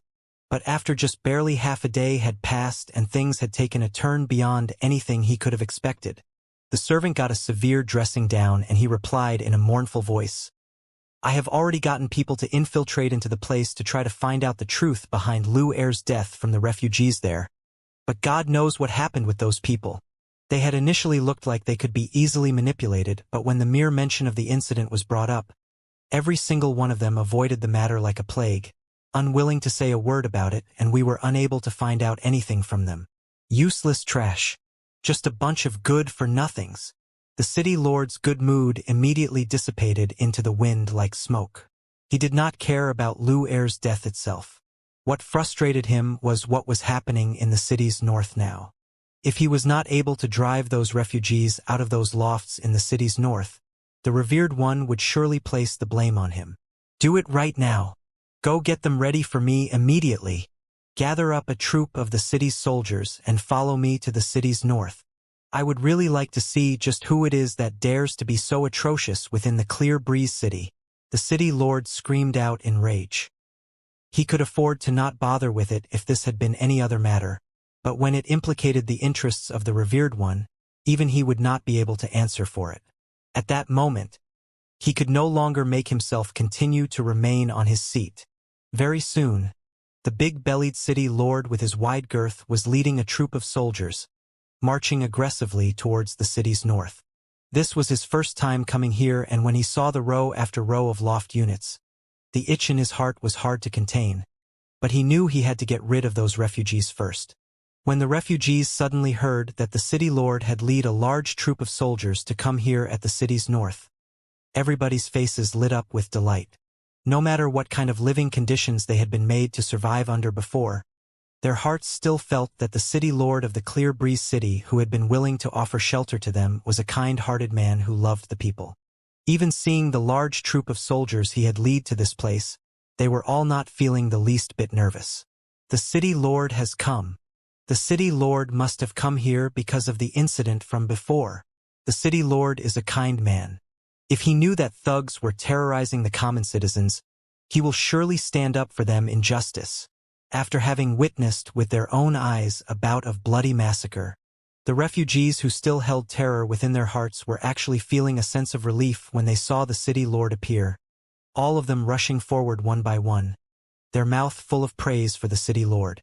The city lord fought hard to maintain an amicable smile upon his face, his heart filled with hatred and disgust towards the refugees surging up to surround him.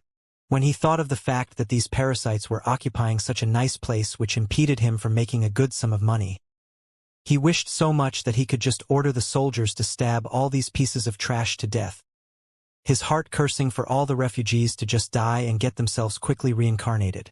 But in order for him to continue to portray an image of benevolence, the city lord forced his face to show a kindly and smiling mask, doing his best to use an amiable tone of voice to speak.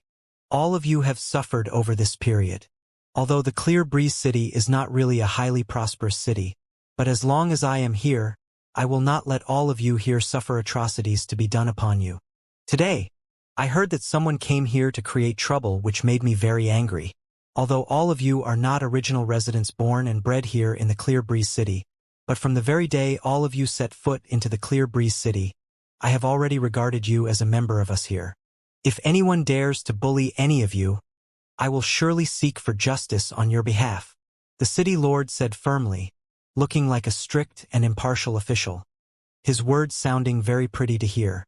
The refugees who had all already been grateful to the city lord immediately broke out in an appreciative show of gratitude. "My lord, you can rest assured. Those thugs have already been dealt with cleanly," someone said gleefully, never noticing the vicious glint that flashed very briefly within the city lord's eyes. The city lord sneered in his heart, but his face showed an expression of delight. "Oh? Already dealt with? I had just received the news that several highly tyrannical and rowdy brutes were here terrorizing the citizens, and I had immediately brought my men here to arrest all of them to throw them in jail. I would never have expected that all of you would be able to react so quickly, but I am now relieved. I hope none of you got hurt." The refugees fell over themselves trying to give their account of the nefarious deeds the thugs had done to the city lord, but when they spoke about what happened to the elderly lady with her grandchild and the woman with her son, their faces showed traces of guilty embarrassment and unease. "Don't worry, my lord. The matter has been resolved, and young Master June has also sent people to give the old lady treatment for her injuries." The city lord smiled as he nodded, and his words took a sudden turn as he asked, "I wonder who lent a hand to resolve the matter?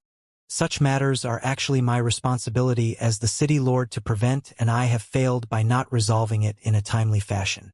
Hence, I would like to personally thank the person who had so selflessly helped all of you." Upon hearing the city lord's words, two of the refugees were just about to open their mouths to speak, but they felt a tugging upon their clothes from the other people behind them, and they immediately clamped their mouths shut, none of them daring to reveal the slightest clue about the real culprit behind the killing of Luer.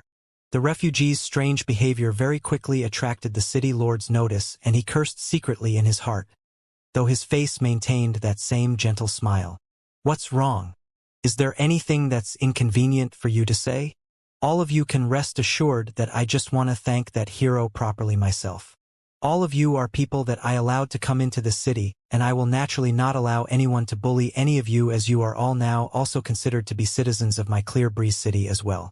Since that person had been able to protect all of you, he had also helped ease another one of my worries. Hence, I will not do anything to make things difficult for him. The city lord said highly movingly, and the hesitant refugees began to show signs of relenting. Several of the refugees buzzed among themselves in a bunch for a long while. The city lord's words sounded highly reasonable. The fact that they had been able to come into the city to seek refuge was due to the city lord's benevolence, who had been willing to offer help to a bunch of refugees like them who had nothing on them, so he could not be a bad person. "Regarding that, my lord, that benefactor had taken the lives of people. But he is still a benefactor to all of us. If not for him, none of them would have been able to live in a place like this today. Will you, because he killed someone, place blame upon him?" A refugee bolstered up his courage to ask. The city lord laughed coldly inside his heart as he knew he had managed to find a crack among these people. His smile grew deeper, and in his most amiable tone, he said, "Why would I? He punished evil and helped the kind. It is something that is highly commendable. Instead, why would I make things difficult for him? I can't wait to thank him instead." As expected, once the city lord said that, those refugees who had been rather nervous immediately heaved a sigh in relief and turned to look at each other all around. Finally relaxing their guard, they began to reveal the truth to the city lord. And just as the city lord was secretly smiling to himself in glee for having been able to pry open the mouths of their refugees, a woman leading a child stared coldly at the city lord, who was tightly surrounded by refugees. Her face still had wounds on it, and she was that mother that Jun Wuxia had previously saved. At that moment, anxiety appeared upon her face. She looked all around her, and grasping her child's hand tightly, she quickly sped off towards the individual loft unit separated from the rest. Yi Jie, she sat in the hall upon the first floor, bored to tears as she plopped herself over the table, teasing the hell rodent nibbling upon a peanut, when she suddenly saw the highly flustered woman barging in. She stood up suddenly and blocked herself before the mother and child. "This place does not allow just anyone to enter," Yi Jie said with a frown upon her face. The woman stared in surprise at the little girl wearing a half-faced mask before her eyes, but could not afford the time to determine the girl's identity. She knew very well that the loft their benefactor resided in did not normally allow anyone in, and the refugees had always conscientiously kept their distance from here to not disturb. But this young lady, I have something very urgent to see young Master June about, the woman said, her face highly anxious. Yi Jie instead replied while looking rather perplexed. Young Master June has said that without his permission, no one is to disturb him. Yi Jie was being extraordinarily stubborn. For someone who was able to remain within a sealed-up tomb for close to 1,000 years to guard her lord's slumber, her thoroughness in carrying out her orders was to be expected. The woman was unable to convince Yi Jie, and no matter what she said, she was unable to get through to Yi Jie, driving her into a greater state of panic. Left without any other choice, she fell to her knees with a loud thud before Yi Jie, which frightened so badly the innocent little girl stood there completely stunned. Young lady, I really hold no bad intentions. If you do not allow me in, it's all right. But you must definitely bring this news I have to young Master June. The woman said anxiously. Stand up to talk. Yi Jie was rather flustered. The woman, however, just went on to say, the Lord of the Clear Breeze City brought a troop of soldiers here and is now asking everyone about the incident today. The city lord is not really a kind person, and I beg for young Master June to be careful against him. Ha! Yi Jie was getting confused. The woman thought that the little girl did not believe her words, and her face became red from anxiety as she explained in a panic. On the surface, the Lord of the Clear Breeze City portrays himself to be a good person. But if he did care for the refugees, why would he let all the refugees to be cooped up in such a dirty place? He came here with his soldiers today saying that it's to capture the thugs, but this is the Clear Breeze City, right? He is the Lord of the Clear Breeze City. It is impossible that he should be finding the circumstances strange only at this point. The only thing that he is concerned about finding out is the person who killed those thugs. That shows that there is something fishy. The people here were being highly naive, and they should have told him that it was young Master June who struck those men. Young Master June had been forced to strike in order to save me and my child, and he is a great benefactor to both of us. I beg that the young lady will bring these words to young Master June. Finishing her words, the woman kowtowed and hit her head with a loud thud against the ground, no longer persistent on intruding as she led her child away. Till after the mother and child pair had left, Yi Jie was still standing there blankly, her mind a gooey whirl. If the woman had known that Yi Jie had a serious problem in expressing herself in words, she would definitely not dare to ask Yi Jie to convey her words to Jun Wuxie. It's her. A soft voice suddenly sounded from the stairs, and Yi Jie looked up in confusion, to see Jun Wuxie standing upon the steps with Jun Wu Yao behind her. Yi Jie opened her mouth, wanting to tell the words the woman had said to Jun Wuxie. She knew exactly what she wanted to say in her heart, but when the words reached her mouth, she did not know where to start from. I heard everything, Jun Wuxie said, seeing how difficult it was for Yi Jie. Yi Jie looked at her blankly for a moment before she revealed a brilliant smile at her. That mother and child pair, if my memory serves me correctly, should be the ones that you saved earlier? Jun Wu Yao said with a very faint smile, leaning easily with an arm resting against the railing in the stairs. Jun Wuxie nodded slightly. That's a smarter one, at least, knowing to reciprocate. Jun Wu Yao was highly satisfied with that woman's reaction. Jun Wuxie did not respond. She had never expected anything in return from all these people, and that woman's reaction had surprised her greatly. She knew that the Lord of the Clear Breeze City wore a hypocritical mask of kindness, but the refugees did not know anything about it. But that woman had been able to detect the city lord's duplicitous nature from among all the fine details and come here at the first instance to tell her about it. All other things aside, at least that mind of hers was a lot clearer than all the others, and she knew to repay benevolence shown to her. The rats are becoming unsettled and are coming out in waves. So, has little Xia already thought of how you are going to deal with them? Jun Wu Yao asked smilingly. Jun Wuxie said expressionlessly, I want to grab the viper at the head. These people are not my target. Regardless whether it was the thugs or the city lord, even Luo Shi would also be beneath her notice. She was doing all this only to force the mastermind behind to show himself. and judging from the current situation, they seemed like they were getting rather anxious. Just within a single day today, they had repeatedly come here to seek death, and such reactions made Jun Wuxie feel rather satisfied. "I'll go take a look first," Jun Wuxie said as she patted Jun Wuyao on the back of his hand, indicating that he need not show himself, before walking out from the loft on her own to make her way towards the city lord who was surrounded by the crowd of refugees. Jun Wuxie's arrival attracted the notice of the people, and when several of the refugees saw the figure of Jun Wuxie appear, their hearts were slightly startled. Although filled with respect, their eyes could not help but show a sliver of fear. The might of Jun Wuxie's purple spirit and witnessing that bloody slaughter from before had left an indelible impression upon the hearts of the refugees.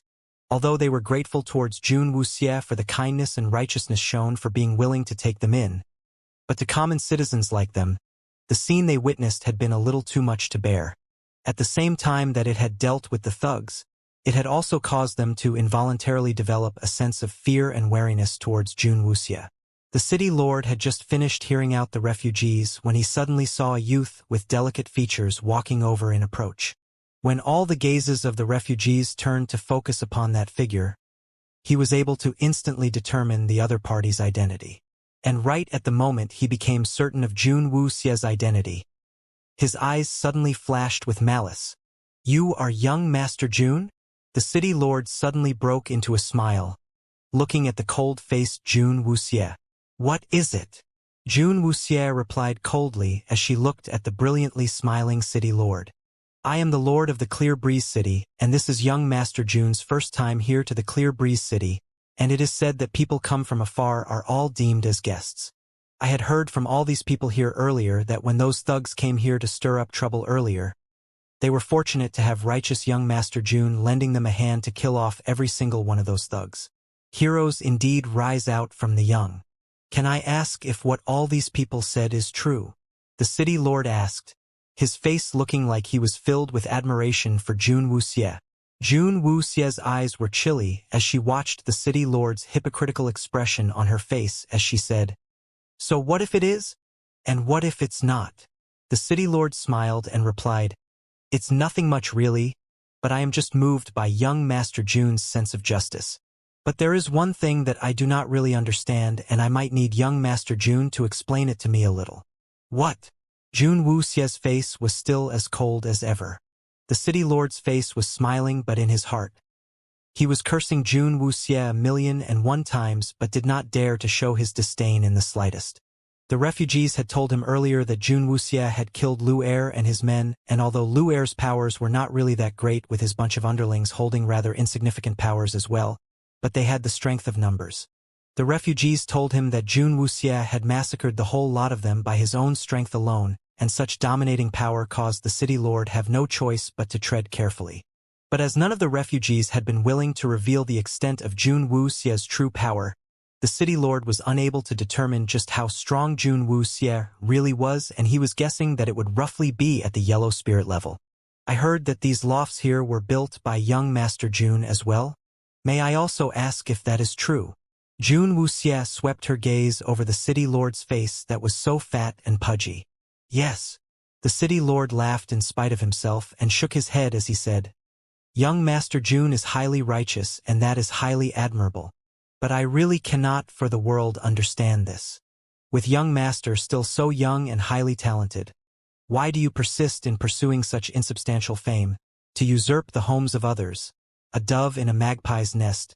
That is not an act befitting of a gentleman." The city lord's words immediately caused all the refugees around to stare wide-eyed at him, ignoring the looks directed at him.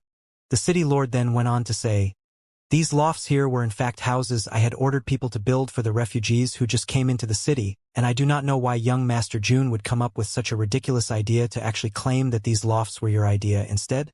With young Master Jun being so young, it's rather understandable that you would be highly exuberant and want to gain a good reputation for yourself. But although at your age where one is filled with vigor, you still lack consideration in many other aspects in the way you do things. In order to build these lofts, I had depleted all my life savings, and I did not do it for fame or good repute. I think that young Master Jun is still very young, and you still have much time to achieve great things. You shouldn't commit such despicable acts like claiming the credit of others to become yours like this. The city lord's words instantly elicited a wave of uproar over the crowd as everyone stared incredulously at Jun Wuxie. What was just said had been put across very directly, both insinuating and blatantly claiming that the lofts were not built by Jun Wuxie at all, but she had just leapt upon the chance before the city lord could lay claim to it, stealing credit not due to her by insisting she had built them. At almost the same moment the city lord's voice dropped. Countless pairs of suspicious gazes were cast straight upon the figure of Jun Wuxie. Jun Wuxie's eyes narrowed and an icy glint flashed as she looked at the city lord who had inverted the truth with such falsehood. The city lord saw that Jun Wuxie was not answering, and he could not contain his glee. But before he was able to ascertain Jun Wuxie's power, he did not date to clash head-to-head against Jun Wuxie. After all, for a single youth to be able to kill Lu Er and his band of more than 10 men, the youth was to be wary of. But if physical force doesn't work, he still has other ways of doing it. He's just a young and inexperienced youth. How can the lad be a match for him? Young Master Jun, seeing that you are still young and ignorant, I will not hold the matter against you. But as the construction of the lofts have not been fully completed, there are still many unsafe elements existent within. For you to have rashly deceived all these people to come live in them just to gain recognition to improve your reputation, aren't you taking the lives of so many people too lightly? The city lord continued to push the issue, putting on a highly pained look as he looked at Jun Wuxie. At that moment, the eyes of almost all the refugees looking at Jun Wuxie had turned strange. They had all thought that the construction of these lofts had been a little strange. They wouldn't be able to know how much the construction of something that was of such big scale would really cost, but anyone would guess that it would be an astronomical amount. Young Master Jun was of such a young age and wasn't even an original citizen of the Clear Breeze City. Would he really be willing to fork out such an immense sum of money to build such a magnificent shelter for a bunch of people completely unrelated to him? Whichever way one looked at it, it would feel rather strange. Some of them had even held doubts in their hearts as they felt Jun Wuxie was just too young, and that the city lord was sounding more convincing. After all, constructing these lofts was not small undertaking, and as the city lord had always been kind towards the refugees, they thought that it was more believable if it was said that the city lord was the one who built these loft units. Faced with the city lord's blatant slander and the suspicious looks that the refugees were throwing upon her, Jun Wuxie was steady as Mount Tai, her icy gaze not showing a ripple under all that pressure. The city lord was showing himself to possess a little bit of smarts, having so smoothly pegged such a crime onto her head, and was even blatantly trying to seize all these lofts to make them his own. That was a rather good ploy here. Jun Wuxie laughed coldly to herself in her heart, but showed nothing on her face. Jun Wuxie's silence only caused the city lord to become more and more conceited in glee, to laugh at Jun Wuxie's youthful innocence which had made him lose his senses so quickly when confronted with a problem. The lad had actually become so panicked that he was at a loss for words. The city lord wasn't that scared that Jun Wuxie would physically strike at him, as he had his soldiers standing behind him, so he had nothing to fear. And once Jun Wuxie made a move, he would claim that Jun Wuxie had flew into a rage out of shame, and by then taking over these lofts would be easy as pie. However, just as the city lord was ready to splash all that dirty water onto Jun Wuxie's face, the corners of Jun Wuxie's mouth curled up into a chilling smile as she said, "You finished!" The city lord was suddenly taken aback. Jun Wuxie then went on to say, "If you're finished, then it's my turn." She clapped her hands together once, and the towering figure of Yi Sha suddenly materialized beside her. Having Yi Sha appear suddenly caused the city lord's face to darken a shade. The towering figure of Yi Sha with his cold and stern face gave people an invisible kind of pressure. To whom this place really belongs to will soon be revealed to everyone, Jun Wuxie said with an icy glint in her eyes. The city lord suddenly had an ominous feeling in his heart. Yi Sha suddenly pulled out a thick stack of papers, and when those papers were taken out, the city lord's face immediately changed color. "These here are the title deeds for the original houses, and these are the deeds to the land these loft buildings are built on. These here are the accounts for constructing all these lofts, and every one of these papers has been stamped with the seller's handprint. Jun Wuxie said as she stared coldly at the pale face of the city lord before she turned to nod her head at Yisha. And Yisha displayed the contracts one by one before the eyes of everyone there.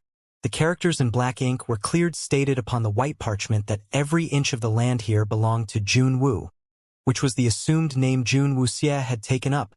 With such clear and irrefutable evidence, it immediately turned to become a slap that struck the city lord squarely across the face. The refugees who had initially been highly doubtful had their eyes filled with utter surprise after seeing the contracts, the suspicions within their eyes quickly fading away as they turned upon the city lord. If you do not believe me, the city lord can jolly well fetch the shopkeeper of the shop standing beside the magistrate's office and have him come verify whether these handprints had come from him. Jun Wuxie said with her chin slightly lifted. When she had bought these lands, she had made full and foolproof preparations, just to protect herself against incidents like this. The city lord suddenly fell silent as the eyes of the refugees surrounding them stared at him with suspicion. He had initially wanted to use the reason that the manors that had stood here had been demolished and wanted to forcefully take over the lands themselves, but he had forgotten that Jun Wuxie had splurged such a great sum of money then, to not only buy the deeds to the manors alone. She also held the deeds to the lands for the next 50 years. Jun Wuxie's retaliation was carried out swift and clean, highly efficient, which immediately shut down all of the city lord's excuses. The city lord's face was seen to have turned so pale it appeared green. His joy from having received all those gold bars was at that moment completely flushed away, to be left with a strong urge in his mind, wishing for nothing more than to drag that shopkeeper in front of him and have him clubbed to death. If there is nothing else here, the city lord can leave now. Jun Wuxie said as she swept her glance over the city lord whose face had turned deathly pale from holding himself back, her eyes flashing with a chill. Trying such petty tricks like framing someone else for the crime, that pudgy pig was still too green. Seeing that Jun Wuxie was turning away and about to leave, the city lord's heart suddenly burned with a raging flame. As the lord of the Clear Breeze City, no matter whether it was in the past or present, only before the revered one and Luoshi did he have to bend his knee in humility. He had never had to suffer such outrageous humiliation. This youth had just sprouted out from nowhere and dared to slap him so soundly across the face today. How was he supposed to take that lying down? Wait a minute. The city lord's eyes narrowed as he stared at Jun Wuxie, his eyes ablaze with a venomous chill. Young Master Jun, the words I said just now was just my way of giving you a way out of this embarrassing situation for you, as that is not the reason why I am looking for you. The people here told me earlier that you had struck and killed more than 10 citizens of the Clear Breeze City. For this matter, what do you have to say? The city lord was furious, and he no longer cared about anything else, immediately tearing off his kindly and benevolent mask. The eyes of all the refugees standing around them went wide. That's not what the city lord said earlier. Having believed that the kindly city lord had come here to commend young Master Jun for his heroic deed where he eradicated the thugs, the refugees could not believe that they had been so naive to have actually pushed their benefactor into the jaws of the tiger. For the few refugees who had opened their mouths earlier to tell the city lord what had transpired, their faces had immediately gone white, their eyes in shock. Oh! Jun Wuxie's brow lifted up slightly as she looked at the city lord who was no longer able to hold himself back and then said nonchalantly, "No such thing happened. If the city lord does not believe me, you can very well search through every inch of this place, and if you manage to find any dead body here, I will be willing to take on the charge of being a murderer. Guards, search the place. I want it done thoroughly. Do not miss a single spot." The city lord spat out through gritted teeth as he stared at Jun Wuxie. With that order, the soldiers the city lord had brought with him surged towards him. The refugees stood in their spots unmoving, and they kept silent from fear. The few of them who had been too talkative earlier had now gone pale. Their jaws clenched tightly as their knees shook, hearts overcome with endless guilt. They had not once thought that their highly naive minds would bring so much trouble to their benefactor. And what was even more unexpected was that the kindly city lord would so suddenly transform into an entirely different person, to go back on his word without batting an eyelid.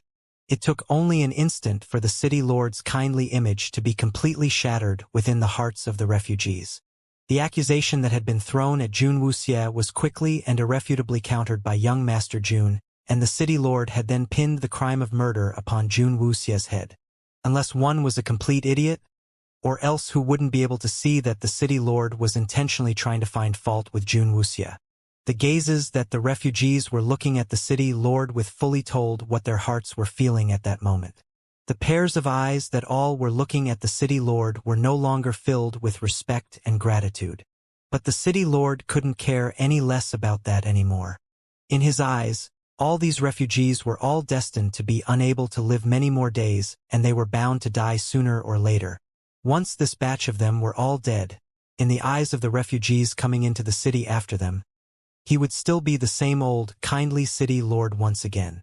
The city lord was strongly determined to lock Jun Wuxie up in prison, and once he was able to pin the crime of murder upon the youth, he would then have a very good excuse to confiscate all these beautiful lofts. But after the soldiers had searched for an entire 2 hours and had carefully inspected every nook and cranny throughout the loft buildings from top to bottom, they had not been able to find the slightest trace of any dead bodies. They did not even manage to find a single drop of blood. Such a result immediately caused the city lord to become stupefied with shock. Lu Er and his men had only been killed by Jun Wuxie just earlier today, and based on what the refugees had told him, Lu Er and his men had died a miserable death with their blood splashed across the ground. That had only been several hours ago, and even if Jun Wuxie had been prepared, it was impossible that all traces of their deaths could be so completely erased. Go search again. This time, dig up every single inch of the earth in this place. The city lord clenched his jaws and stared malevolently at Jun Wuxie. Jun Wuxie's face was just as chilly as before, and was completely unreadable. That highly indifferent calm stoked the fire burning within the city lord even further. But even after the soldiers dug 3 feet into the ground, it still did not yield any results. The city lord forced himself to stay in the city's north till the moon grew hazy, but he still did not manage to find the evidence he sought to find. Coming up empty-handed, the city lord almost wanted to grab at Jun Wuxie's collar to ask where those dead bodies were really hidden. Satisfied? Jun Wuxie asked with her arms crossed over her chest, calm and unruffled as she stared at the city lord who had developed a twitch near his mouth, her clear eyes icily chill. The city lord discreetly gritted his teeth tightly but found no chance for him to kick up a fuss, and he could only glare at Jun Wuxie viciously before turning himself around to leave with his tail between his legs. Not only the city lord had found it strange, but all those refugees who had witnessed with their own eyes Lu Er and his gang being killed were completely baffled no matter how much they thought about it. They could not fathom just when and how Jun Wuxie had managed to erase every single trace of the evidence. The refugees who had spoken up realized the error of their ways and wanted to go up to Jun Wuxie to apologize, but did not have the courage to face her. Before Jun Wuxie produced the irrefutable evidence, they had been half suspicious and doubtful, where some of them had even fully believed the city lord's words at that time, blindly buying into it. They had all been slapped across their faces, and they found that they were now lacking the courage to even say a single word to Jun Wuxie. On the other hand, Jun Wuxie did not say anything but just turned around to leave. The refugees left behind could do nothing but stare after her, watching her back as Jun Wuxie walked away for there. The city lord was cursing and swearing his entire way back. He had really been humiliated to no end this time. He had not only been unable to successfully snatch those lofts from Jun Wuxie's hands, he had even been forced to unmask himself before all those refugees, which infuriated the city lord even further. All of you are just a bunch of useless trash. So many people were killed, and all of you had not even been able to find one clue. What are all of you still doing standing around here in a daze? All of you get out of my sight. The very sight of you just irks me. The city lord shouted, berating all those soldiers as he stormed into his city lord's manor. All was still and quiet inside the city lord's manor. The city lord had returned, but he still did not see a single servant rushing up in greeting, which just made his already infuriated heart even more furious. Has everyone in this house died already? Ain't any of you going to get your sorry behinds out here right this instant? The city lord admonished loudly as he walked into the hall. But the moment he set foot inside the hall, he suddenly froze up in shock. Upon a chair in the large hall, a youth with delicate features sat nonchalantly right in the middle. And that youth sitting there in plain sight was that very same one he had just met in the city's north, Jun Wuxie. The city lord's heart almost leapt out of his chest. He had wanted to immediately bolt out through the door, but the figure of Yisha had already silently slipped up behind him, and raising up a foot, he had brutally kicked the city lord right upon his back, immediately sending the city lord to fall onto his face as he landed right before Jun Wuxie. Jun Wuxie lifted her eyes to gaze at the deathly pale city lord, before she slowly put the teacup she held in her hands onto the table. Oh my! Hadn't the esteemed city lord been so aggressive and highly overbearing just a little while ago? Why is the color of your face looking so ugly now? I was thinking, since you have so many crimes that you wanted to pin onto my head, I might as well deliver myself to you and give you an opportunity to carefully interrogate me in detail. Isn't that just great? Jun Wuxie's eyes were slightly narrowed and her tone of voice very light. But when those words fell into the city lord's ears, they sounded like they were whispers from the devil's mouth, sending chills to run up his spine. Wah! What? What are you going to do? The city lord was in a flurry to get up, but before he could steady himself, Yisha kicked him once again in the pit of his knee, and he crashed back onto the ground before Jun Wuxie on his knees. The back of his knee was throbbing in pain like it had been Yisha crushed by Yisha. Large beads of sweat rolled down from the city lord's forehead as he struggled, attempting to move. If you cannot remain kneeling properly, I would not mind having both your legs broken, to have you kneel for the rest of your life. Jun Wuxie's cold voice struck like a thunderous bolt onto the heart of the city lord, frightening him so badly, he did not dare to move himself another inch. Jun Wuxie then looked at the city lord in satisfaction and then coolly said, "All right, you can start the interrogation now." The city lord only felt like crying. He had never interrogated anyone in such a manner before throughout his entire life. He was made to remain on his knees while the person to be interrogated was sitting high up on a chair right before him, staring down at him from a higher vantage point. Jun Wuxie rested her chin upon her palm nonchalantly and staring at him through narrowed eyes. Jun Wuxie then asked, "Was it Luoshi who asked you to find trouble with me?" The city lord's heart thumped hard a beat, and the eyes looked up at Jun Wuxie was filled with terror. His gaze became shifty, and he gulped silently before he said, "What? Luoshi? I have no idea what you are talking Arg." Before the city lord could finish, a silver glint flashed behind him, and his left ankle was suddenly broken by a merciless stomp of Yisha's foot, the heart-rending pain immediately causing him to fall to the floor to roll around in pain. Jun Wuxie's cold gaze eyed at the city lord, who was bathed in cold sweat, and she said in a light and almost fleeting voice, "This is the first time. Lie one more time and you can forget about having legs." The city lord lay in a heap upon the ground as he stared in terror at the cold-faced youth before him. He looked so very young, but the level of viciousness the youth was capable of in order to get his way made even the city lord himself feel his scalp crawl. He was absolutely merciless. Seeing that side of Jun Wuxie, the city lord was completely subdued, and he did not dare utter another single lie. "It's Luoshi.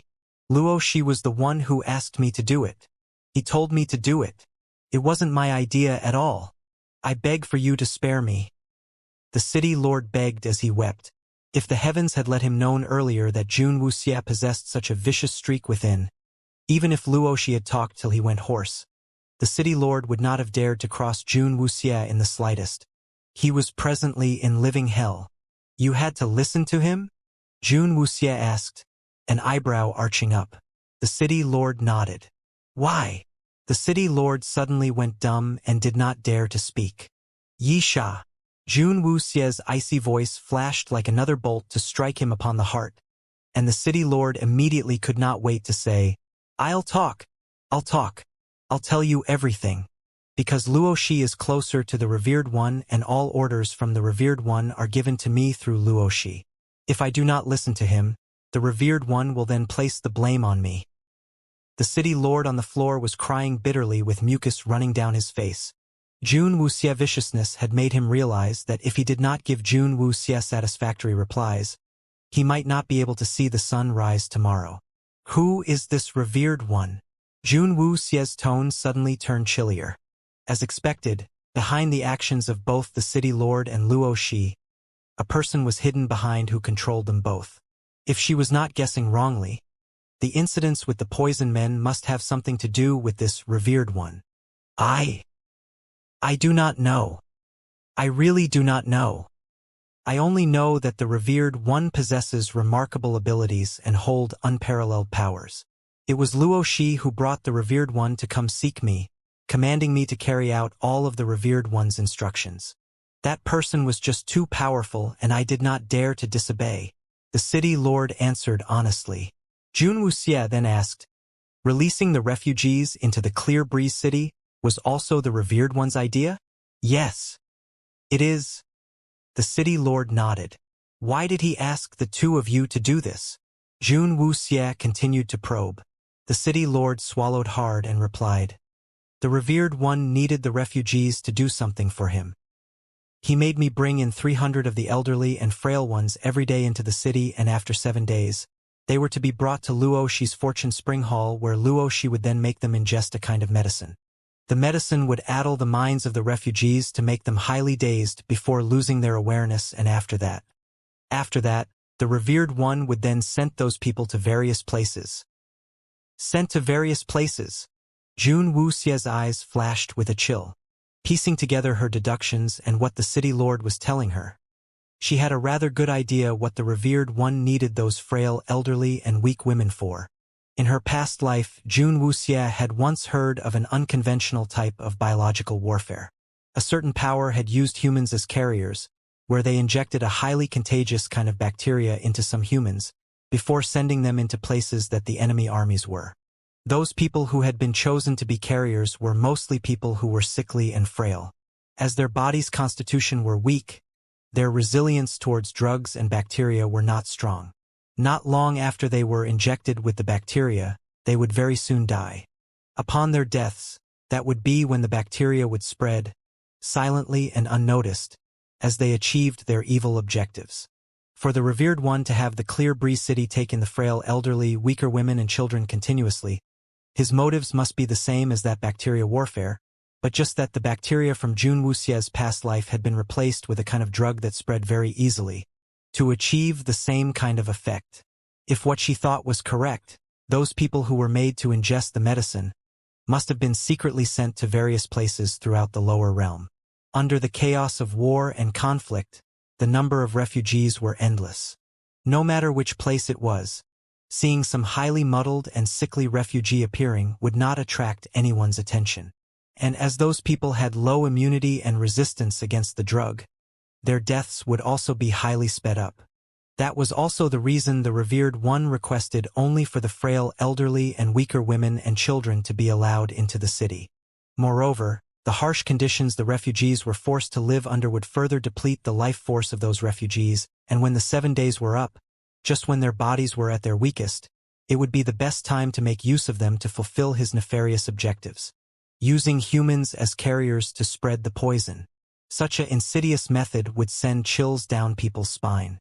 When she imagined having 300 refugees whose bodies contained that poison being sent to various places in the lower realm every day, Jun Wuxie felt a fiery blaze start to burn within her chest. The poison army was being reinforced every day, and there was no end to them. And the source of it all were the people here. Even with Jun Wuxie's personality, she could not help but feel rage realizing it. Where is that revered one now? Jun Wuxie asked in a voice that was terrifyingly chilly. I do not know. The revered one and I have only met once, and all the instructions the revered one had for me after that came in through Luo Shi to me. Things about the revered one. Luo Shi knows it much better than I do. I really do not know anything about that. The city lord started wailing. Jun Wuxie fell silent. The city lord's words did not sound like he was lying. Judging from all that had happened, Luo Shi was indeed able to give instructions to the city lord. Otherwise, upon finding out that the refugees had been moved out from the camp, the first one among the two of them to appear would not have been the city lord, but would have been Luo Shi coming aggressively to stir up trouble. Today, you will act as if nothing had happened. I had never come to the city lord's manor and have never heard a word you said. Jun Wuxie said suddenly. The city lord stared blankly at Jun Wuxie. His tears and snot smeared all over his face in a mess. What? What does that mean? Tell Luo Shi that you did not succeed today and ask him to come up with another way. Jun Wuxie said as she got up. The lord of the Clear Breeze City was merely a pawn in the game of chess, and in order for her to reel in the big fish, she needed to work on Luo Shi. The city lord continued to stare, looking completely flabbergasted at Jun Wuxie. You need me to engrave all these words onto your body to remind you? Jun Wuxie said menacingly through narrowed eyes, her eyes glinting with murder.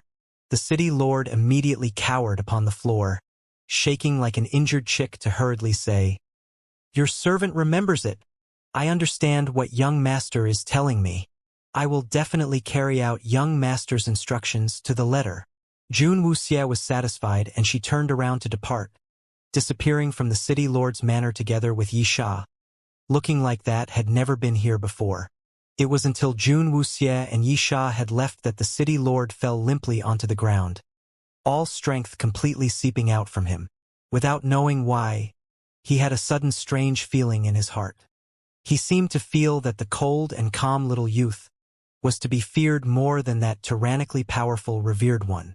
As expected, early the next morning, after Luo Shi ascertained that things were the same at the city's north, he came storming into the city lord's manor, his face darkened. The city lord had suffered a great shock yesterday and had fallen so sick he was confined in bed. His ankle that Yi Sha had stomped on was thickly wrapped up with bandages, and he was being cared for by his concubines so well that he was almost crooning as he lay in bed. When Luo Shi came in, his face was terrifyingly dark. Why is the task I asked you to deal with still not settled? Luo Shi asked as he looked at the pudgy and obese city lord. His eyes filled with disdain. The city lord swung his gaze over to look at Luo Shi, his heart sneering but his face looking shocked and startled. All of you are dismissed. The city lord got everyone within the room to go out before he started sobbing and wailing in front of Luo Shi. It's not that I didn't want to go deal with it, but I really am not able to do anything about it. I had wanted to find an excuse to confiscate those lofts to make them mine, but that kid was just too smart. He paid 3 times the asking price to buy over both the deeds to the houses and to the lands they sat on. I sent Lu Er to go stir up trouble yesterday, but not only had he not succeeded, he and his gang had all died there. I led a troop of soldiers there after that and was properly snubbed and humiliated. I had wanted to shed all pretense of cordiality and would have torn right into him, but I suddenly remembered that the revered one had instructed me to maintain a kindly and benevolent image before I held myself back. Luo Shi's brows creased up even further. What the city lord was saying wasn't wrong. His image as the benevolent lord of the city was established only through much effort, and if they wanted to continue to receive more refugees, they must not spoil that image too badly. Luo Shi was deep in thought, and his gaze then fell upon the city lord's foot that was heavily wrapped up in bandages. What happened to your foot? The city lord's heart jumped, and he quickly tried to hide it as he said, It's all Lu Er's fault. When I heard that he and all his men were killed up there, I was so shocked I fell heavily and broke my ankle. Luo Shi's glance lingered on the city lord for a moment longer and seemed to have believed the city lord's words. The refugees who were supposed to report to the city lord's manor still had not appeared. If that place up in the city's north is not properly dealt with, those pieces of trash would just remain there for good, which would greatly delay what the revered one wants us to accomplish. Luo Shi then went on to say, That's for sure. The city lord heaved a sigh of relief. Luo Shi then threw the city lord a look of contempt. You're really a useless good for nothing. You can't even deal with such a small matter properly and need to trouble me to do it.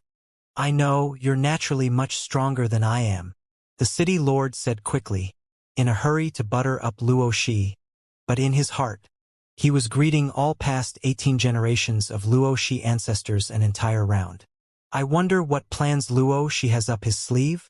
Have you forgotten what kind of a place the Fortune Spring Hall is? No matter how great that place in the city's north is, if a few lives were lost up there, those old fogies would not dare to continue to remain there.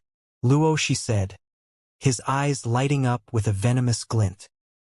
He said a few more words to the city lord and then flung his sleeves as he turned to leave. Luo Shi's foot had just stepped out when the city lord immediately summoned his trusted aide.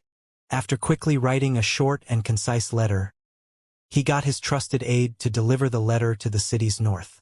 My lord, you want me to deliver this letter to the city's north? The trusted aide asked as he looked at the city lord incredulously. The city lord then said, Did you see anyone come to this manor yesterday? The trusted aide shook his head. The city lord then sighed morosely and said, Then don't ask so much. Go deliver it quickly and make sure no one sees you. Yes. The city lord looked upon the trusted aides departing back and his heart was shrouded in a layer of cold chill. When Jun Wuxia had come to the city lord's manor yesterday, everyone within the manor had been knocked out and thrown together in the backyard. But what was really strange was that after they awoke, they all acted like nothing had happened at all. None of them having any memory of having been knocked unconscious at all.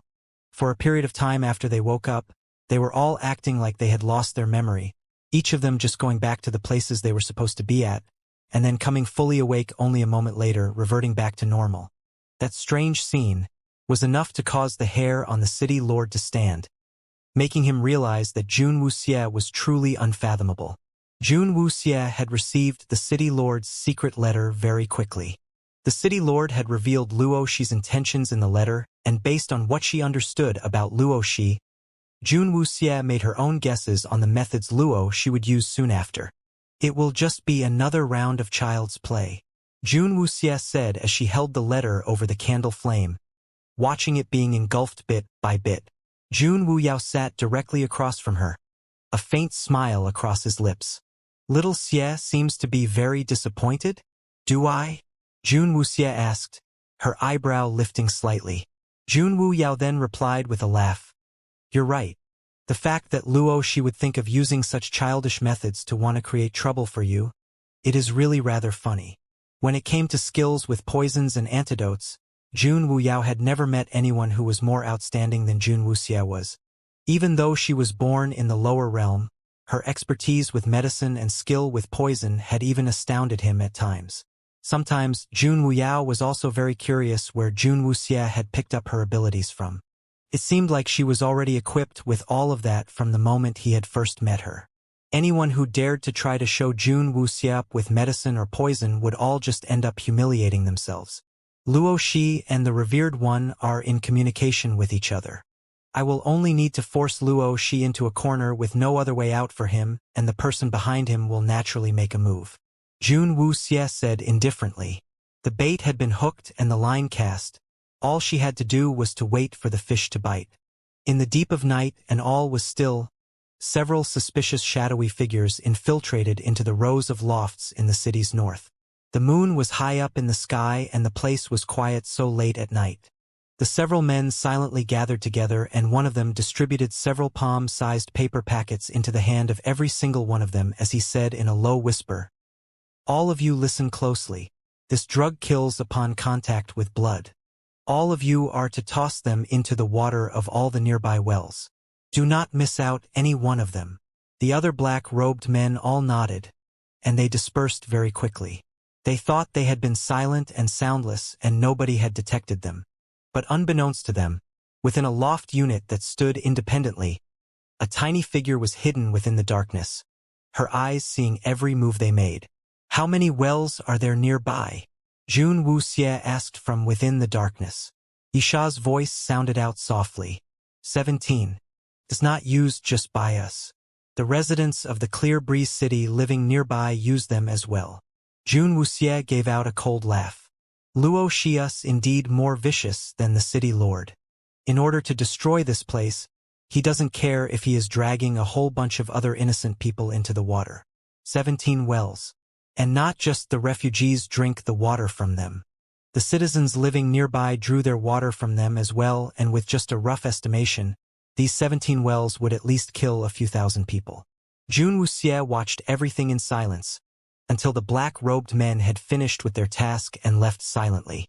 She then strolled down unhurriedly, making her way straight towards the well nearest to her. She drew out a bucket of water and checked it through. Moments later, that pair of icy clear eyes were filled with disappointment. Jun Wuxie nonchalantly tossed 2 bottles of elixirs to Yisha. Drop 2 pills into each well. Upon saying that, Jun Wuxie immediately walked away, her enthusiasm waning. Yisha watched Jun Wuxie's back that was slowly becoming smaller with distance in silence. Just how inadequate was the poison in these wells that it could cause his young miss to become so sorely disappointed that drove out every ounce of fight in her. Within the Fortune Spring Hall, Luo Shi stood just outside of the candlelight's glow, his face filled with satisfaction. Has everything been completed? Yes. Very good. Luo Shi nodded his head and turned around to gaze at the flickering lone candle flame, his eyes filling up with vicious venom. There might be quite a number of deaths occurring within this city tomorrow. I think the prices of coffins are going to rise quite a bit. Young Master is unparalleled when it comes to his schemes, and that poison was even concocted by the young Master yourself.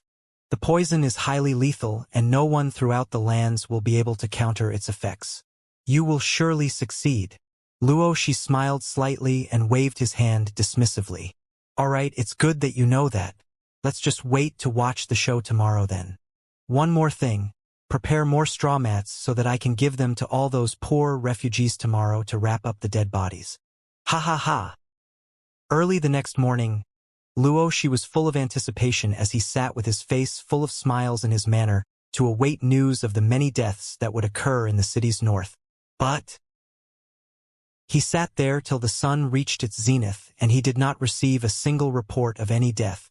Feeling highly puzzled, Luo Shi immediately sent people up to the city's north to check on the situation, and when his subordinate returned, the news he brought back immediately stunned Luo Shi.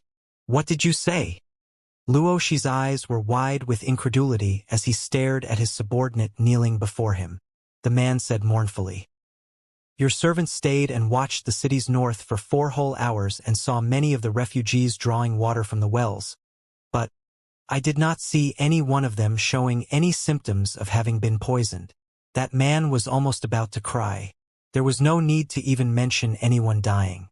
Having seen how those refugees held large scoops and drinking directly from the well's water where they looked so carefree and uninhibited had stunned him good and proper earlier. He had seen with his own eyes just how lethal the effects of Luo Shi's poison was, and one only needed a little to be swallowed into their belly before the poison had killed a healthy and strong specimen of a man in mere moments. What's more for those weak and frail refugees? But against all reason, such a strange phenomenon had exactly happened. What really happened? Have your eyes gone blurry? Luo Shi could not accept such a result at all. That poison of his had worked every single time he had used it, and it had never once failed him. The servant shook his head and said, I had been afraid that I might be seeing things, and I went around to see the situation around the other wells. But the situation was the same at every single one of them. Luo Shi fell back into his chair with a crash, the color on his face turning an ugly shade. How did it turn out like this? How could it have turned out like this? It is absolutely impossible. My poison. How could it have no effect? Go out there and bring in a man to test out the poison. I just can't believe that the fault lies with my drug. Very soon, a scrawny little youth was dragged into Luo Shi's room. He was forcefully fed the poison, and within 2 minutes, that youth lay dead upon the ground with blood flowing out from all 7 orifices. Staring at all the blood upon the floor, Luo Shi was becoming more and more puzzled. There was obviously no problem with the poison, so why hadn't a single one of those refugees in the city's north died? All of you will go there once more tonight. Triple the amount of poison and pour them all in. Luo Shi spat through gritted teeth. Yes. However, under the deep night sky, after the sneaky bunch of black-robed men had left, Jun Wuxie went once again to the well to inspect it for a while. This time, she did not even bother to say a single word before she tossed 2 bottles of elixirs to Yisha in disappointment. quickly returning back to bed to sleep. Yisha stood there holding the elixir bottles, his face looking highly mournful. At that moment, he really felt like running over to Luo Shi to go tell him to come up with a poison a little higher class and more magnificent to use next time. Look at how this clumsy poison he used here had made the young miss lost all interest that she couldn't even be bothered to give it another glance. For several consecutive days, Luo Shi still did not give up, but every day only brought him a heavier blow as the days passed. All the heaps of poison thrown into the wells had been for total naught, causing not even a ripple, which enraged him greatly as he harshly berated his subordinates one time after another. But the situation was even becoming worse. It was not known how the refugees who were allowed into the Clear Breeze city daily became aware of the situation in the city's north, and all of them who had just come in for only a few hours would immediately pack up their things from the refugee camp and head towards the city's north. Such a situation caused Luo Shi to be unable to remain sitting back and doing nothing about it, where he stormed right into the city lord's manor to chide the city lord for his lack of action. The city lord expressed that he had already been trying very hard as well, but with such good conditions in the city's north, only an idiot would reject it. He had sent people to stop the refugees from moving, but they had failed utterly, and the city lord was saying that he was feeling entirely helpless on what else he could do. The city lord had even claimed that despite his injury, he was really mentally and physically exhausted, infuriating Luo Shi so badly his face went from white to green in fury. Luo Shi had tried everything he could think of. When the poisoning of the wells did not work, he had proceeded to try to tamper with the vegetables that were sent to the city's north, but the result had been the same as before. All the poison seemingly sunken to the bottom of the sea, where he heard nothing about it at all. Seeing the number of refugees growing day by day, and they were not able to bring out a single refugee out anymore, their plans had been completely disrupted. With great food and drinks coupled with a nice place to live in, who would want to leave? What Luo Shi feared most from before had come to pass as fact, which caused him to become as anxious as an ant on a hot pot. Unable to tolerate it all any further, Luo Shi decided that he would go up to the city's north himself, and this time, he would make an appearance as the great benefactor he was known as. The refugees in the city's north had all already changed completely.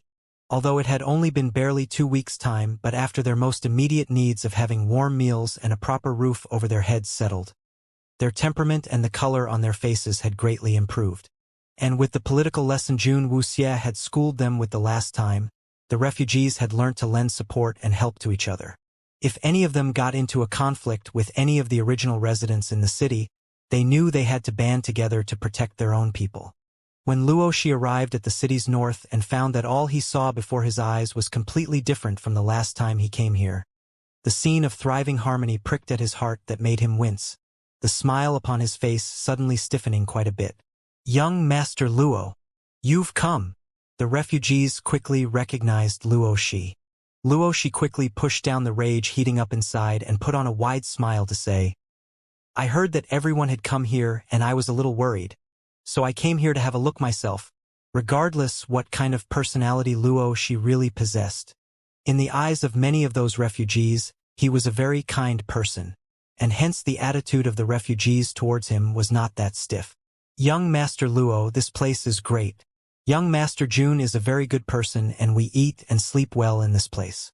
We even have warm clothes to wear here, and young Master Jun would even get people to tend to our illness if we happen to fall sick." "Yeah, that's right. Although young Master Jun is a little cold as a person, but he is really good to us. A few days ago, my little bean back home had a fever and young Master Jun brought us some medicine. My little bean recovered completely just after 1 dose." When speaking of Jun Wuxie, those refugees became highly excited and vigorous, each one competing with the next to sing their praises of Jun Wuxie's kindness and unbelievable benevolence, like there was no greater person than Jun Wuxie across these vast lands. Luo Shi fought hard to maintain the feigned smile upon his face, as he patiently listened to the refugees sing Jun Wuxie's praises, his heart almost bursting from the pent-up rage that he wished he could just drag Jun Wuxie out and chew her up alive. "Is that so? So young Master Jun is such a good person. I wonder, where will young Master Jun be now? I happen to have something I need to discuss with him." Luo, she said in an amicable tone, although his heart was overflowing with anger. The refugees immediately paused and hesitated a moment, none of them daring to say a word about it. With the previous lesson from the incident with the city lord, they had all learnt not to speak carelessly anymore. Luo, she had thought that his image as the great benefactor would be of some use, but he was made to realize that when it came to affairs that concerned Jun Wuxie, his title was seen to be completely useless on these refugees. No matter how much Luo she tried to persuade them, no one responded to him in the least. All the refugees suddenly came up with all sorts of excuses to escape from there. The previous incident had nearly brought a lot of trouble to Jun Wuxie, and the refugees had all been feeling very guilty about it. Now, none of them dared to say a single word about it. In just a short while, the crowd of refugees who had gathered around Luo she suddenly dispersed, leaving him to stand there alone with his attendant to stare at each other in frustration. Luo, she was almost about to explode, and his face turned a dark green shade. Jun Wuxie stood by the window of her loft unit, enjoying the sight of Luo, she looking utterly exasperated. "Young miss, do you need me to go down there to have him dealt with?" Isha said in a cold, stoic voice. Jun Wuxie shook her head. A lowly pawn like Luo, she was not worth her attention, and she had no interest in wasting time with him. She only need to force the situation hard enough, and the one hidden behind the scenes would act. Finding himself unceremoniously snubbed, Luo, she could only storm off in a rage. He couldn't allow things to continue on like this, and he immediately released a messaging pigeon when he got back, before plopping himself back onto a chair with his jaws tightly clenched together. "You're inviting that person to come here?" the servant asked as he looked warily at Luoshi. To which Luoshi answered, "Or what? We've come so far already. Or should I allow that kid to do as he please in this city? The city lord is also a useless douchebag, and when the revered one comes, I will make sure he pays." The system that they had managed to set up and develop within the Clear Breeze city had been turned into a mess when Jun Wuxie appeared. And within all that chaos, someone had been watching all of it while keeping himself hidden. "From which palace is that kid in the city's north from? He has really kicked up quite a storm the moment he came here," the man seated within the restaurant said, swirling the cup of wine in his hand with one of his eyebrows lifted as he looked at the handsome cold-faced youth. "Isn't it just so interesting? We have seldom met anyone so daring, and the palace of the flame demons had really lost quite a bit in this situation." The handsome youth turned himself around, the corners of his lips turned up in a bloodthirsty smile. "I had not expected that you would be willing to come down to the lower realm, as you had really given me a big fright the last time you returned back. I noticed that you seemed to be looking for someone all this while. Could it have anything to do with what happened the last time?" "Gooing?" the man asked inquisitively. The handsome-looking youth standing at the side was the very same person who had been wounded by Jun Wuxie and had to be sent back to the Middle Realm. "Gu Ying." The man's words caused the smile on Gu Ying's lips to stiffen a little and his eyes to narrow as the image of a slender and delicate figure appeared in his mind. Jun Xie. The image of that figure had felt as if it had been branded right into his heart, where he would feel a throbbing pain every time he thought of it. That was a humiliation that he would never be able to forget. "If you have the leisure to care about my affairs, you should instead be using it to think how to deal with those guys from the Palace of Flame Demons." The guys from the Palace of Flame Demons had kicked up such a tumultuous storm down here in the lower realm, and what they are seeking to achieve would surely not be something simple. The 12 palaces have each installed their own people here within the Clear Breeze city, and if you are thinking of sitting back and wait to reap the benefits from the efforts of others, you'll also have to see if you possess the capabilities to do that. Gu Ying said sneeringly. The man waved his hand dismissively. "We are not as mad as those people from the Palace of Flame Demons. But having all 7 of the maps gone missing is rather unexpected. I had even gone to the Zephyr Academy before but did not manage to find anything. It seems like the person who stole the maps had left the place a long time ago. I think the situation over at the Palace of Flame Demons should be the same, and I heard that they even sent one of their elders who had then died at the Heaven's End cliff. That must have driven the Palace of Flame Demons into rage, and they had then stirred up so much trouble down here in the lower realm. If the lower realm really gets wiped out by them, wouldn't it then make it easier for us to search for the Dark Emperor's tomb? That does not concern me at all, Guing said as he narrowed his eyes. He had come back down to the lower realm for one thing, and that was only to find that person. That person who made him suffer the worst humiliation throughout his entire life. Jun Xie. The man looked at Guing, and he could not help but feel a chill creep into his heart. Guing had always possessed a bloodthirsty personality, and after experiencing that incident, Guing had suddenly been felt to have become much more dangerous. It doesn't matter, we'll just wait and see. The search at the Heaven's End cliff is still ongoing, and the people from the other palaces who are hidden within the Clear Breeze City have not made any moves as well.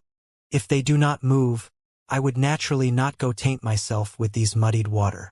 At that moment of the man's agreement, many pairs of eyes were already hidden in many places within the Clear Breeze City, witnessing everything that was happening in that city. Nobody would have expected that in that unremarkable little city in the lower realm, there would be so many spies of the 12 palaces hidden within. The message that Luo Shi sent out was responded to very quickly. A man dressed in black clothes came walking in through the large gates of the Clear Breeze City, the powerful aura surrounding him immediately dispersing the crowd of refugees squeezed before the gates. The several guards at the gates had, upon seeing that person's countenance, immediately fallen to their knees in a tremble. The black-clothed man's face was dark and solemn as he slowly walked into the Clear Breeze City, heading straight towards the Fortune Spring Hall. When Luo Shi received news of the man's arrival, he immediately got up intending to go out to welcome him, but that black-clothed man had already appeared right before his room door. Greetings to the revered one. Luo Shi immediately fell to his knees to pay his respects. The black-clothed man's face was cold and hard, and he glanced at Luo Shi from his higher vantage point a brief moment when he suddenly lifted a foot to send Luo Shi flying with a kick. Luo Shi crashed heavily into the chair behind him, and the chair was smashed into pieces. Excruciating pain filled his entire body, but Luo Shi could only continue to kneel on the ground in a shivering heap, the blood flowing down freely from the corners of his mouth, but he did not even dare to groan in the slightest. Useless trash. You can't even deal with such a small matter. What use are you to me? The black-clothed man admonished as he glared at Luo Shi with a frown. His eyes filled with contempt. Luo Shi then said, his body still shaking, I plead for the revered one to calm your anger. I have already tried everything within my means, but that kid up in the city's north seems a little strange. All the great heaps of poison I threw in there had no effect, and assassins I sent there did not even return. If he wasn't left with no other choice, Luo Shi would not have dared to agitate the revered one carelessly, as the revered one's rage was not something he would be able to endure. But all the underhanded tricks and schemes he had devised against the city's north had been of no use. From the initial attempts of using poison till the last time he sent assassins to kill the youth, they had all failed just as miserably. In the end, when even the men who had only gone close to the city's north to keep watch had not been able to return alive, Luo Shi decided that he had no other choice but to invite the revered one here. So, what happened here? The black-clothed man asked as he sat himself upon a chair, his brows furrowed as he stared at Luo Shi. Luo Shi immediately told the black-clothed man about everything that had happened in the Clear Breeze City throughout this period, and spiced up the part when he spoke about the city lord's lack of action and effort towards it. Luo Shi has disappointed the revered one's trust in me, and Luo Shi is utterly ashamed. But that young Master Jun's identity is truly rather suspicious and is not someone I am able to deal with. Being left with no other choice, I could only beg for the revered one to intervene. Young Master Jun? Yes. His identity is highly mysterious, and I have not been able to dig up anything at all. From what you are telling me, it means that you have not even sent a single one of the medicine man out throughout this entire period. The black-clothed man's voice suddenly became chillier. The medicine men he mentioned meant refugees who had been fed the poison. That's right? Luo Shi stammered with a gulp, his head sinking even lower onto the ground. What a bunch of useless trash. The black-clothed man shot to his feet in rage with a flick of his sleeves. I am rather keen to see what kind of a person dares to stir up such turmoil here in this place. Inside the loft unit in the city's north, Jun Wuxie was playing a round of chess with Jun Wu Yao. As she put down the chess piece to take out one of Jun Wu Yao's chess pieces, June Wuxier raised her head up and saw. Someone's focus was completely not on the chessboard and was instead looking at her with an amused expression. If you lose one more time, your punishment will be to go sweep the floor, June Wuxie said as her eyebrow arched up. June Wuyao was slightly taken aback and then laughed in spite of himself. As long as you want it, I can go sweep even without having to lose. Yisha and Yi Mei kept their gazes looking stoically outside the window. With the subtle changes coming over June Wuxie and June Wuyao's relationship, the two of them had to face this display of affection that felt rather awkward for them, making them start to really envy Yi Jie, who was busying herself downstairs. However, just as June Wuxie was about to open her mouth to respond, she suddenly felt a powerful presence approaching her at an extremely high speed. June Wuxie's eyes narrowed and she turned her head to look out of the window. The big fish is finally biting. Is little Xie going to test out your powers? June Wuyao asked as he held up his chin resting upon his palm, his eyes fixed on the side of June Wuxie's face. Why not? June Wuxie replied with her eyebrow arched up. When Qiao Chu and the gang were at the Heaven's End cliff, they had fought with people from the 12 palaces then. But as she had concentrated fully on her cultivation, she had not truly gone up against anyone from the 12 palaces. The only opportunity she had to use her powers was only against the poison men. She was rather curious herself how she would fare against people from the 12 palaces. June Wuyao gave a light laugh. As you wish, but this one is not an average opponent. From what I am able to feel, his powers should be similar to that elder from the Palace of Flame Demons. Although he was not going to be involved, June Wuyao still did not forget to remind June Wuxie of the opponent's powers. If you can defeat him, then among the people throughout the 12 palaces, not many people would be a match for you. Throughout the 12 palaces, the palace lords were the ones who held the greatest power, followed by the elder-ranked ones. Elder Hui from before had been one of them, and he had possessed very strong power, or otherwise Yisha would not have succumbed at his hands that day. The person fast approaching them today actually possessed powers of a similar level to Elder Hui. June Wuxie got up slowly. Then I should really give it a good test. After having fished for so long and she had finally gotten a bite, how could she miss it? On the outside in the city's north, a black-clothed man that was exuding a terrifying and murderous aura came. When the refugees nearby saw that person appear, they subconsciously gulped. Instinct made them unable to take another step forward, and they all scattered to hide away carefully. The black-clothed man's cold eyes surveyed the surroundings, and he suddenly raised up a hand as purple spirit energies shrouded his entire body. A ray of purple spirit light shot out from his palm and immediately blasted against one of the lofts right before him. A resounding crash rang out in an instant, and the tall loft building was smashed in an instant. Anguished wailing could then be heard in that instant. The refugees who had hidden themselves watched the scene before them with eyes wide and mouths agape. There were several hundreds people living in that block of lofts, and with one loud crash, the lofts had toppled, pieces of rubble large and small scattering all over the ground, to kick up a billowing cloud of dust. Under that resounding crash, they could clearly hear the mournful cries that hailed from death. A thick foul stench of blood immediately spread through the air within the entire northern edge of the city, where several hundred lives had been destroyed together with the lofts in an instant. The refugees stared in disbelief at the loft building that lay a heap of rubble, terror creeping deep into the hearts of everyone there. The black-clothed man stood watching everything. Under the cloud of dust flying, he stood with his eyes narrowed, his low and raspy voice suddenly reverberating within everyone's ears. I do not care who you might be. Today, if you do not appear, I will kill every single person here. The black-clothed man's voice was filled with intense murder.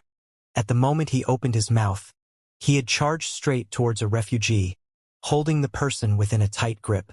Luo Shi had followed behind and arrived here in a rush. When he saw the highly tyrannical ways of the black-clothed man, his heart filled up with delight. He knew that the black-clothed man held immense powers, and everything he saw at that moment greatly relieved him. The revered one is truly powerful. Luo Shi hurriedly stepped forward to bootlick. The black-clothed man, however, just snorted in disdain. The refugee gripped in the black-clothed man's hand had his face filled with terror, and the others people around them were immensely shocked by the enemy's strength. A purple spirit. Even if every single one of them pounced on him, it would not be enough to take on that one man.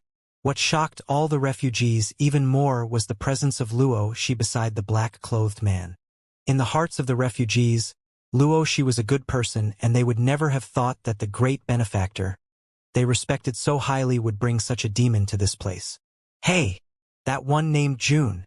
If you are going to continue to be a tortoise who hides within your shell today, then you shall see all these pieces of trash die right before your eyes. With the black-robed man on his side, Luo Shi's courage was immediately boosted as he stood upon the ground and shouted loudly. That highly arrogant demeanor made all the refugees feel like jumping forward to tear that hypocrite into shreds. They must have been blind in the beginning to actually think this sly jackal was a good person. Smashed my lofts and you're still barking? Suddenly, a cold, chilly voice was heard by everyone's ears. All the refugees immediately turned their heads in search for the owner of that voice, expressions of joy brightening up the people's faces. The black-clothed man's eyebrow raised up as he looked at the white-clothed youth walking slowly in approach. That youth was small in stature and his countenance was unremarkable and looked mediocre. But the youth possessed a pair of extremely icy pair of eyes, which made one unable to forget them after seeing them once. You are that young Master June these people talked about? The black-clothed man said as he stared at Jun Wuxie before him. He had not thought that the person who had driven Luo Shi and the city lord to their wits' end would actually be such a emaciated-looking youth. Yes, Jun Wuxie answered, her eyebrow arching up. She could clearly feel how intense the purple spirit energy that was emanating from the black-clothed man was. Not an average character indeed. Good. At least you have the guts to admit it, the black-clothed man said with a cold smile. The Clear Breeze City is not a place that you can stir up so much trouble. No matter who you are, you will have to die here today. Oh! Jun Wuxie's eyebrow lifted, her chilly eyes swinging over to the black-clothed man. Stir trouble? Instead of saying that I stirred up trouble, you might as well say that I disrupted your grand scheme. Jun Wuxie turned the point around, her eyes flashing with a frosty chill.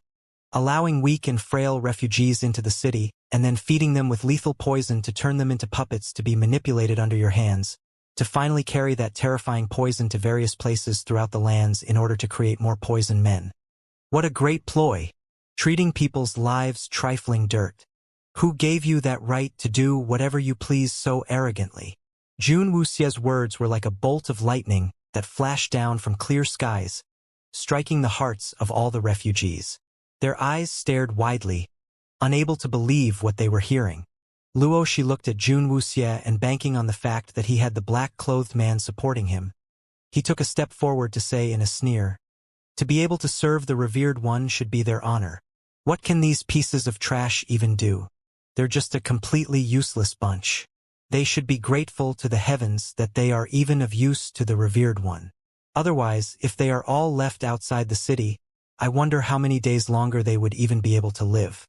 Letting them live as freeloaders within the city walls for so long would already be a gift of benevolence to them. Luo Shi's words were extremely harsh, which angered the refugees so much they were shaking in rage, their hearts yearning to rip that man up into a million pieces. Jun Wuxie's eyes narrowed slightly, murder creeping into them. Whether a person lives or dies is not to be decided by people like you. Ha! I'll say, isn't this little kid thinking a little too much of himself? To think that you are still able to care about the affairs of others. You are going to die here today, and I'll like to see how much longer that mouth of yours has to spew such garbage. Luo Shi said triumphantly. The black-clothed man had no intentions to waste his breath on Jun Wuxie, and he immediately raised his hand wanting to strike the refugee he held in a tight grip to death. But in the instant that his palm fell, the figure of Jun Wuxie disappeared from her spot. A streak of purple spirit energy suddenly struck the hand that the black-clothed man had raised up. The sudden strike that came caught the black-robed man completely unawares. His palm took a hit and the pain stung greatly. In that moment that he was caught in surprise, the figure of Jun Wuxie had reached right beside him, suddenly snatching the refugee he held in his other hand away, quickly delivering the refugee a distance off to safety. By the time Jun Wuxie was once again standing firmly upon the ground, her body was already entirely shrouded in a flare of purple spirit power glow. Luo she stared in flabbergasted shock at the purple spirit energy swirling around Jun Wuxie's body. He could absolutely not believe his own eyes, that the little youth of unknown identity would actually be a purple spirit. This time, not only Luo she was astounded. The eyes of the black-clothed man were equally filled with surprise when he saw the purple spirit energy upon Jun Wuxie's body. He realized that he had actually not detected what level of spirit power Jun Wuxie really possessed earlier. It had been as if the spirit power in Jun Wuxie's body had been shielded under some strange force, and the black-robed man had thought that the youth before his eyes was just another piece of trash that possessed spirit power too low for him to detect, never having once expected that the opponent would turn out to be a purple spirit as well. Who will die today has not been decided, Jun Wuxie said softly, her chin slightly lifted as she stared at the ashen-faced Luoshi. The sudden appearance of two powerful purple spirits immediately caused a stir among all the hidden eyes within the city. All of them immediately rushed towards the spot the presence of two purple spirits had appeared. Lord Zhu, Yisha and Yi Mei appeared behind Jun Wuyao. Jun Wuyao's gaze did not shift away from Jun Wuxie in the slightest. There are quite a number of powerful energies headed towards us here, and they are all deemed to be at the purple spirit level, Yisha said in a cold stoic tone. The corners of Jun Wuyao's lips curled up. Seems like this clear breeze city has quite a few small shrimps and little fishes inside, and they can now smell the news, so they're all rushing over. Would Lord Zhu want the few of us to go take them? No need. Jun Wuyao waved his hand dismissively as he continued to look at Jun Wuxie and the black-clothed man staring at each other, and then said, Little Xie would face up against the 12 palaces sooner or later. She is no longer the same as before, and she can use this battle here today to serve a warning to the 12 palaces that the lower realm now has a new owner. But if the others were to strike as well, Yisha could not help but still feel a little worried. Jun Wuyao instead told him, Nobody will want to do such a thing that does not benefit them at all. The mantis stalks the cicada, unaware of the oriole behind. No one will want to play the mantis and let people from the other palaces to reap the benefits. But just in case, if they really dare to show their faces, then let Yigu go warm up a little. Yi Jie, who had been completely silent on the side, had upon hearing Jun Wuyao's words, which had barely just started to fade, instantly transformed into Yigu, who rubbed his fists in anticipation, all ready to kick up a huge whirl of a storm. Lord Zhu, you can be most assured that if they dare to stick their heads out, I guarantee that not a single one of them would be able to leave the clear breeze city alive. Yigu's face was one of bloodthirsty excitement. As the commander-in-chief of the night regime, he had guarded the tomb for too long, and he had yearned for so long to engage himself in an exhilarating bloodbath. Jun Wuyao smiled and did not say anything else. Outside the loft, Jun Wuxie and the black-clothed man were faced against each other. The initially highly arrogant Luo she had from the moment he saw the purple spirit glow upon Jun Wuxie's body immediately clamped his mouth shut. Even with the black-robed man's support, he didn't dare to go provoke a purple spirit directly. Which one of the palaces are you from? The black-clothed man asked as he stared at Jun Wuxie. He didn't believe that anyone would be able to break through to the purple spirit at such a young age here in the lower realm. Although a purple spirit was able to retain a person's youth, but the youth they were able to maintain would not be to such a ridiculous extent. Even in the middle realm, those who were able to break through to the purple spirit at that young age would be considered a rare prodigy, few and far between. Which palace? Jun Wuxie sneered coldly. I do not come from any of the palaces. Under these heavens, not only you people from the 12 palaces are able to do as you please. These lands your feet are standing on belong to the lower realm, and it is not a place for you people from the middle realm to meddle with. Such audacious words. Do you really think having become a purple spirit means absolute might? Let me teach you now the difference between one purple spirit and another purple spirit. At the very moment the black-clothed man's voice fell, He had already turned into a streak of purple light, speedily leaping straight towards Jun Wuxie. The figure of Jun Wuxie had also turned into a purple streak at that same moment. The glow from the two purple-colored spirit lights were like two flashes of lightning, crisscrossing over each other up in the air under the open sky. The oppressive pressure that was flaring out from the two purple spirits locked in combat caused the refugees standing at the sides to feel it was rather hard to breathe. Hidden within the shadows, pairs of eyes watched the great battle intently, paying attention to everything that was unfolding before them. Where had that kid come from? From the way he spoke, he didn't sound like he was from the 12 palaces, or should I say he didn't even sound like he was from the middle realm at all. And he's still so young. Could it be that the lower realm had also produced such an astoundingly demonic prodigy as well? A man said with a frown on his face as he continued to stare at Jun Wuxie, who was battling the black-clothed man. If that is true, the demarcation of powers here in the lower realm will surely change. I have seen that black-clothed man before, and he is one of the elders from the Palace of Flame Demons. Although his powers isn't among the most elite, he's still not someone we will be able to take on. But that kid is actually fighting him without falling into a disadvantageous situation. That point alone had really surprised me rather greatly. Another man then said, rubbing his chin. A person that was able to fight on par with an elder of the 12 palaces was uncommonly seen, and this group of people who had hidden themselves within the Clear Breeze City had not made any moves because they discovered that the Palace of Flame Demons had sent out one of their elders to take charge of this place. With just the few of them, they would not be able to take down an elder. The same thought seemed to have sprouted within the minds of all the men from the middle realm hidden within the shadows. They watched on quietly at everything that was happening, not knowing that what they were witnessing was the very beginning of the rise of the lower realm. The black-clothed man and Jun Wuxie had battled only for a few short minutes, but they had executed no less than 100 strikes. He had thought with his opponent's young age, even if he had broken through to the purple spirit, his powers would not be stable yet, but after cruising swords, the threat that Jun Wuxie brought to him went way beyond his expectations.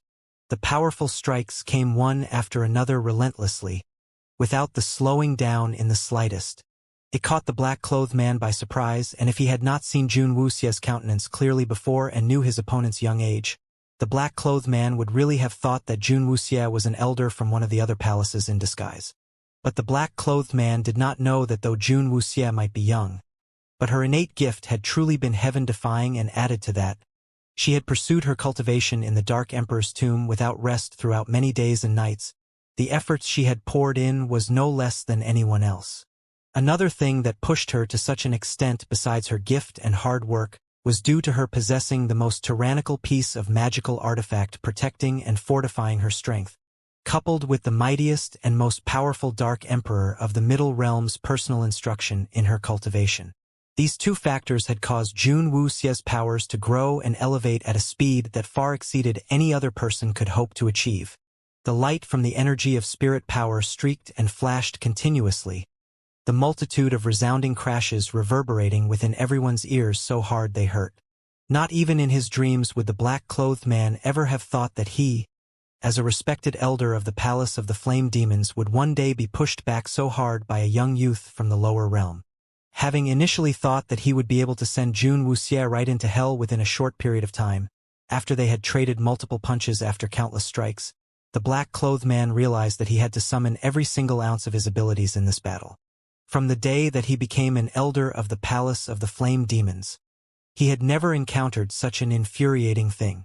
What made him even more frustrated was when he discovered that the kid's moves were becoming more smooth and more precise as the battle progressed, the strikes becoming sharper and his opponent's spirit power seemingly inexhaustible. Every strike was more ferocious than the one before, and as his own spirit power drained, the black-clothed man's heart grew agitated, which messed up the execution of his moves. Jun Wuxie's eyes noticed all of it. After attaining the purple spirit, the amount of time she had been able to employ its powers were very short, and hence she had not gotten a complete grasp of her purple spirit powers. But through this battle, she had been able to fill up and smoothen out those gaps she had not been familiar with, and instead of saying that she was fighting with all might with the black-clothed man, it might rather be said that she treated the opponent as a sparring partner, never having the intention of seeking to end the battle quickly, but more to maintain a situation where they would be equally matched. Towards this point, it might not be obvious to others who were watching, but to the bunch of people from the other 12 palaces who were hidden in the Clear Breeze City, it couldn't be any clearer to them. On the surface, the black-clothed man looked to be evenly matched with Jun Wuxie, but they had all been able to see that Jun Wuxie was not using all her powers at all, looking like the kid was just toying with his opponent. There is no need to continue watching. Let's go back. The Palace of the Flame Demons have lost really dearly this time round. To think that such a demonic devil would appear in the lower realm. Our missions here in the lower realm from now onwards would surely be harder to carry on. A man who decided that he had seen enough said, before he immediately turned and departed. Rather than to remain here and waste his time, he would rather bring this news back to the elder back in the palace. Very soon, the hidden members of the 12 palaces all left, silently and unnoticed. They weren't about to wait around for Jun Wuxie to discover them and drag them out to give them a brutal thrashing. After all, they were all not at the level of an elder. If even that black-clothed man was helpless against Jun Wuxie, they would all be much less of a match. All of that had taken place in secret, unknown to anyone. The situation was becoming worse for the black-clothed man. Jun Wuxie had suddenly seemed to have had enough. At the moment that the black-clothed man attempted to turn the situation around, Jun Wuxie raised her spirit powers to its peak in that instant. With a strong and powerful kick, she sent the black-clothed man hurtling straight towards the ground. A loud crash erupted. The cloud of dust kicked up was immense. The black-clothed man shot like an arrow and struck the ground heavily, creating a wide and deep hole in the earth as copious amounts of blood spurted out from his mouth. Luo was flabbergasted with terror by the scene before his eyes, and he fell back onto the ground with a crash, unable to believe everything that was happening. The revered one had been defeated. Defeated by a youth. How was that possible? The absolute belief in his heart had crumbled in an instant, and Luo's face was ashen as his teeth chattered helplessly. That battle was not one that the average person was able to see clearly, and everyone had only seen streaks of purple spirit light flash. Even till the battle ended, many of the people still had not recovered from their shock. The gazes of the refugees then fell at the same time upon Jun Wuxie. The tiny figure stood silently upright upon the ground, his facial features delicately attractive, his gaze like frosty snow. He was obviously at just such a young age, but he truly astounded the hearts of man. In an instant, the area just in front of the lofts erupted with a raucous cheer. The cheering shook the heavens, celebrating Jun Wuxie's victory. Jun Wuxie stared coldly at the black-clothed man who had fallen to the ground and wasn't moving at all. She had not taken his life, as she had some things she wanted to ask him. The black-robed man lay within a pool of blood, every single bone within his body feeling like they had been crushed to bits. He absolutely could not believe that he would be defeated so completely. There was no need to even mention being on par with Jun Wuxie at all. When Jun Wuxie had executed that last strike, he had been completely unable to defend against it at all. And it was from that moment that he began to fully realize that all the way from the beginning, Jun Wuxie had not been fighting with all of her powers. Powers that would seemingly be able to go against the palace lords themselves. That a youth that was just in his mere teens would possess powers capable of rivaling those of the lords of the 12 palaces was just absolutely unbelievable. The fall of the black-robed man caused Luo to become so badly gripped by terror, his entire body was trembling. He had fallen to the ground as he watched Jun Wuxie slowly approaching them, shivering as he shifted his behind, wanting to escape from the place. Now, whose time is it to die today? Jun Wuxie asked as her gaze slowly fell onto Luo's body, her eyes completely expressionless. But that one look had made Luo instantly stop breathing. His throat felt as if someone was strangling him, causing him to be unable to utter a single sound. Jun Wuxie's hand slowly lifted, and a purple spirit light suddenly shot out towards Luo's head. All of a sudden, Luo's forehead was pierced by that spirit light in between the brows. A bloody hole had appeared suddenly on his forehead. He did not even have time to scream out before he fell stiffly onto the dusty ground. The thick bloody stench pervaded the surrounding air, and Jun Wuxie turned her gaze onto the unmoving black-clothed man. Not an ounce of pity within her eyes. Who are you actually? The black-clothed man asked weakly as he lay in a heap on the ground.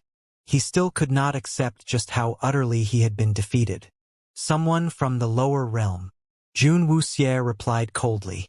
The black-clothed man then said through gritted teeth, "Kill me. When I want you dead, I will then naturally kill you." After saying that, Jun Wuxie turned around and walked away. After she departed, the figure of Yi Sha quickly appeared and carried up the black-clothed man, bringing him away. After an astounding battle, peace returned. Everyone who witnessed the battle today deeply felt fear of the purple spirit's powers. The black-clothed man was dragged back to the loft that Jun Wuxie occupied and guarded by Yi Sha.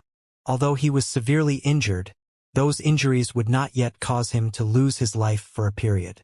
Jun Wuxie still had time to dig out everything she would want to know from the man's mouth. The black-robed man was placed inside a room by Yi Sha. Jun Wuxie made Yi Sha give the black-robed man some medicine to stabilize his breathing, so that he would not fall unconscious. That black-clothed man sat leaning against the side of the bed weakly, all his meridians sealed by Jun Wuxie's spirit powers. He was only able to move his mouth now, and his eyes were cold and hard, as they stared at Jun Wuxie, looking like they wished for nothing more than to cut her up and swallow her raw. When your skills are proven inferior, you have to accept your fate, Jun Wuxie said as she sat down upon a chair by the side, her chin propped up by one hand as she gazed nonchalantly at the black-clothed man. Just who are you? The black-clothed man still could not believe that Jun Wuxie was really a person from the lower realm. What the lower realm was like was well known by them, and if the lower realm really could produce such a powerful heaven-defying monster, they wouldn't have had to suffer being oppressed so badly by the middle realm for so many years. Who that is not something that you are even fit to ask about. A voice suddenly rang out. Jun Wuyao came walking slowly to appear at the door, the corners of his mouth curled up in a faint smile. His gaze not looking upon the black-clothed man in the slightest but was fixed upon Jun Wuxie. However, at the moment that the black-robed man was able to see Jun Wuyao's countenance clearly, his eyes suddenly bulged out in an incredulous stare, red blood veins filling up his eyes as he continued to stare at Jun Wuyao, looking like he had seen a ghost. "Now you've frightened him," Jun Wuxie said as she looked at Jun Wuyao lazily. To which Jun Wuyao replied, "I do not think that my looks will really have such a devastating effect. Maybe he recognizes you," Jun Wuxie said with a lift of an eyebrow. Jun Wuyao merely smiled and did not say anything. But the black-clothed man's mouth was suddenly chattering incessantly, and his face had immediately drained of all color from terror, looking more horrified than he had looked when he found himself defeated by Jun Wuxie. Dark Emperor. The two highly terrifying words stumbled out from the black-clothed man's mouth as his face turned a deathly pallor while his eyes became fixed upon Jun Wuyao, who went to sit down beside Jun Wuxie. Jun Wuyao's smile was calm, and he did not react, but it was Jun Wuxie who instead arched her eyebrow up slightly and said, "He's addressing you." Jun Wuyao's face was one of confusion. "I didn't know that. Pretender," Jun Wuxie said as she swept a sidelong gaze over from Jun Wuyao, but was not going to pursue whether he was going to continue denying his identity. After the pitiable and unfortunate black-clothed saw Jun Wuyao, he was so terror-struck he almost lost his mind. Before Jun Wuxie, he was still able to put on a front of false bravado, but once Jun Wuyao appeared, he immediately became like a deflated balloon and was shaking pitifully like willows in the wind. It had been a long time since the Dark Emperor had fallen, and the black-clothed man had never seen the Dark Emperor's real countenance. But among the 12 palaces they had always kept old portraits of the Dark Emperor, works of art that were highly lifelike. The only difference from the man before his eyes now was the color of the eyes, and besides that it was a complete match. Although the Dark Emperor was no longer around, his unparalleled fame and glory had never disappeared from the Middle Realm. Those two words were like a curse that remained within everyone's hearts. It could be that Jun Wuyao's presence had truly terrified the black-clothed man, as his reactions after that became more retarded. Although when Jun Wuxie asked him about some things, he had truthfully revealed everything he knew. It wasn't that he had no backbone, but before the Dark Emperor, no one dared to resist or defy him in the slightest. The Dark Emperor's exploits were still well talked about in the Middle Realm till this day. The black-clothed man wouldn't want any instances that he might be thought to be uncooperative to draw the Dark Emperor's attention to him. The Dark Emperor's wrath was not something he was prepared to face at all. The interrogation progressed very smoothly, so smoothly that Jun Wuxie could not help but start to think that she would not have to do anything else henceforth. She would only need to push Jun Wuyao forward and place him before the people of the 12 palaces, which would then bring all of them to come flying over to grovel and fawn before them. But of course, she was just merely giving that a thought. The fact that Jun Wuyao had not revealed his real identity all this time told her that he had his own reasons for it. Moreover, Jun Wuxie was not willing to depend on another person all that much. From the dark-clothed man's mouth, she had come to realize that just like the two men back in the cloudy peaks, they had come from the palace of the flame demons, and the kind of poison they had forced into the bodies of the refugees was different from that in the Condor country. The one they used now had been specially modified from the previous poison used. The Palace of Flame's demons had taken so much effort to strike this time because the Middle Realm had become much less peaceful, and the palaces of flame demons wanted to take the chance to bolster their powers and position, seeking to oppress the other 11 palaces. They had then decided to strike the lower realm. After they unified and gained control of the lower realm, they would be able to gain monopoly towards the search of the Dark Emperor's tomb, and obstruct the other palaces from their missions down here. The Middle Realm is becoming less peaceful? What does that mean? Jun Wuxie asked as her eyebrow lifted with interest. The black-clothed man then explained it to her honestly. The Middle Realm had always been demarcated into one region, 4 sides and 12 palaces. But because the Dark region went into reclusion, the originally balanced powers gradually broke down as the years passed. The 12 palaces seek to suppress the powers of the 9 temples, and the 9 temples did nothing to stop them, which just encouraged the 12 palaces to become more aggressive. In fact, besides the Palace of Flame Demons, the level of activity in the other palaces had been growing as well, but just that their methods and objectives were different. The strength of the Palace of Flame Demons among the 12 palaces had grown stronger day by day, which emboldened them to create such a big ruckus, while the other palaces only dared to make their moves discreetly. The 4 sides had always been steady and stable, always remaining aloof from worldly affairs, while the 9 temples had always held the 12 palaces in check. The individual palaces among the 12 palaces had since been consolidating their strength to prepare themselves to suppress the 9 temples in retaliation, as after the Dark region went into reclusion, the only ones that would vie for the reigning position were only the 12 palaces and the 9 temples. The 4 sides had always remained low profile in their actions, and they never got themselves involved in any conflict. The Palace of Flame Demons had wanted to win themselves a big advantage this time round, but Jun Wuxie had suddenly appeared to completely disrupt their grand plan. The black-clothed man had truthfully revealed everything that he knew, and when Jun Wuxie had sent him on his way to meet his maker, his eyes had actually showed relief that was tinged with a sense of liberation. Looks like the Middle Realm might have become rather tumultuous as well. Yimei said rather ruefully. Having not gone back for so long, he didn't really know what the Middle Realm had changed into. Isn't this a good opportunity for us now? Jun Wuxie asked with an eyebrow slightly lifted, a cold glint shining within her eyes. She had initially wanted to become strong in order to protect the people she cared about. Now that she possessed the power, placed before her eyes at that moment was not just her own safety alone. As the 12 palaces were seeking to seize the reign of the Middle Realm, they would definitely drag the lower realm into their schemes. The lower realm currently did not possess sufficient power to go against the Middle Realm, and though Jun Wuxie did not want to immerse herself into these muddied waters, her family, however, existed here within the lower realm. After witnessing the Middle Realm treating people here in the lower realm as mere pawns, she felt that she could not tolerate it any longer. Since the Middle Realm seems to be in the midst of undergoing a major reshuffling, why don't they count us, the lower realm, in as well? Jun Wuxie said with the corners of her mouth curled up in a sinister-looking smile. Jun Wuyao arched up an eyebrow and turned to look at Jun Wuxie. What are you thinking of doing? Jun Wuxie relied. Nothing much. just to make them not continue to see people in the lower realm as mere ants that they can exterminate at will, that's all. The scheme the Palace of Flame Demons were carrying out was crushed by Jun Wuxie. Everything within the Clear Breeze City returned to normal.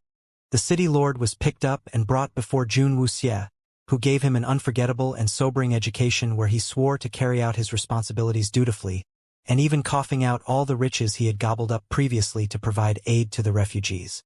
The restriction of allowing only 300 refugees into the city daily was also lifted, and huge batches of refugees surged into the city. As the refugees in the city's north were all still feeling highly grateful to Jun Wuxie's great benevolence and kindness, all of them were not aware that their benefactor had already stepped upon her journey home. The Poison Men's source had collapsed, and as the numbers of the Poison Men army would no longer increase, Jun Wuxie with Jun Wuyao and his men began immersing themselves into the major battlefields, cleaning out the scourge the Poison Men army was. All over the lower realm, reports of victory were being received. The countries then combined their might to fight against the enemy. With the mastermind controlling them behind the scenes, the Poison Men were like ants who had lost their antennas, completely unable to form themselves up as an effective force. The armies of the various countries rode on their momentum, morale high on successive victories, to completely eradicate the Poison Men from the face of the lower realm. This war, from start to finish, had taken an entire year's time. It was only until the very last Poison Man had been taken down that everyone was finally able to heave a sigh of relief. The occurrence of the catastrophe had shattered the peace the lower realm originally enjoyed, and the demarcation of powers between the countries had been stirred up into a chaotic mess. Many of the countries had suffered very heavy losses where even of the rulers had fallen in the chaotic battles, and there were also quite a number of small countries that were wiped out by the Poison Men. The arrival of victory had also brought them to face up to the many wounds the war had left behind. Originally, the loose scattering of countries that made up the lower realm had numbered over 100 in total. But after having suffered the charge from the Poison Men army, the countries that still remained had not even been half of the original number. Even if their rulers were still present, their country had been changed to be beyond recognition from the fiery war. The Poison Men were created with the living as their foundation, meaning both the Poison Men that died and the soldiers who were killed in the war were all people from the lower realm. Hence this was a truly great disaster that completely broke the tranquility the lower realm had mostly enjoyed for so long. In regards to the situation, the three-country alliance with the Fire Country taking the lead, took the initiative to send out an invite to all the rulers of the individual countries, inviting them all to gather together in the Fire Country's imperial capital. After having undergone this disastrous catastrophe, all the countries that had been fortunate enough to still remain, almost all of them had received the favor of reinforcements from the three-country alliance. The trust they had towards the three-country alliance now far exceeded what they had previously given to any other country in the past. All the rulers in the lower realm gathered in the Fire Country's imperial capital, and they remained in the city for 7 whole days. In those 7 days, what the rulers heard and seen was not made known to anyone else. The only thing everyone throughout the lands knew was ever since that 7-day meeting ended, the entire face of the lower realm changed completely. After all the rulers returned to their countries, they all announced in the first instance that they were giving up all rights and authority over their countries, and the individual countries would no longer exist. From that day onwards, there was only one country in the eyes of all of the people in the lower realm: the land of emergence. The lower realm was combined into one, where there was no longer any division between countries. All the original rulers of the respective countries gave up on the reverence due to their imperial crown to become elders in the land of emergence. Meanwhile, the identity of the person leading the entire land of emergence was highly mysterious. The entire lower realm only knew they still had one ruler, but they did not know who that person was. When the land of emergence was born, the people of the lower realm received a highly astounding piece of news at the same time. All of them would have the chance to experience the might of the purple spirit. A type of mysterious technique was spread to many places all over the lower realm. The secret that was once exclusively known only to the middle realm had its mysterious veil uncovered at that moment, to be revealed to everyone in the lower realm.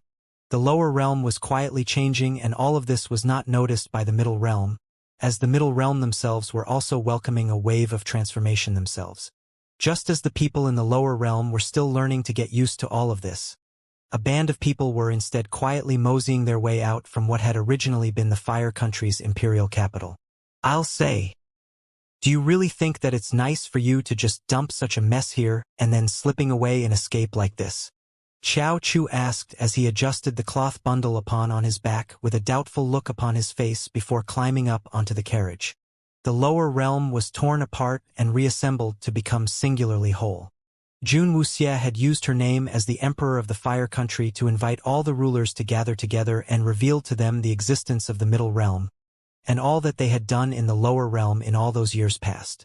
The lower realm was weak, and if they did not unite as one in future, they would only end up like poultry that the Middle Realm could slaughter at will. If not for the catastrophic attack by the poison men this time, the rulers might not even believe Jun Wuxia's words. But after having experienced it themselves, they understood that that was strength that they could never hope to fight against.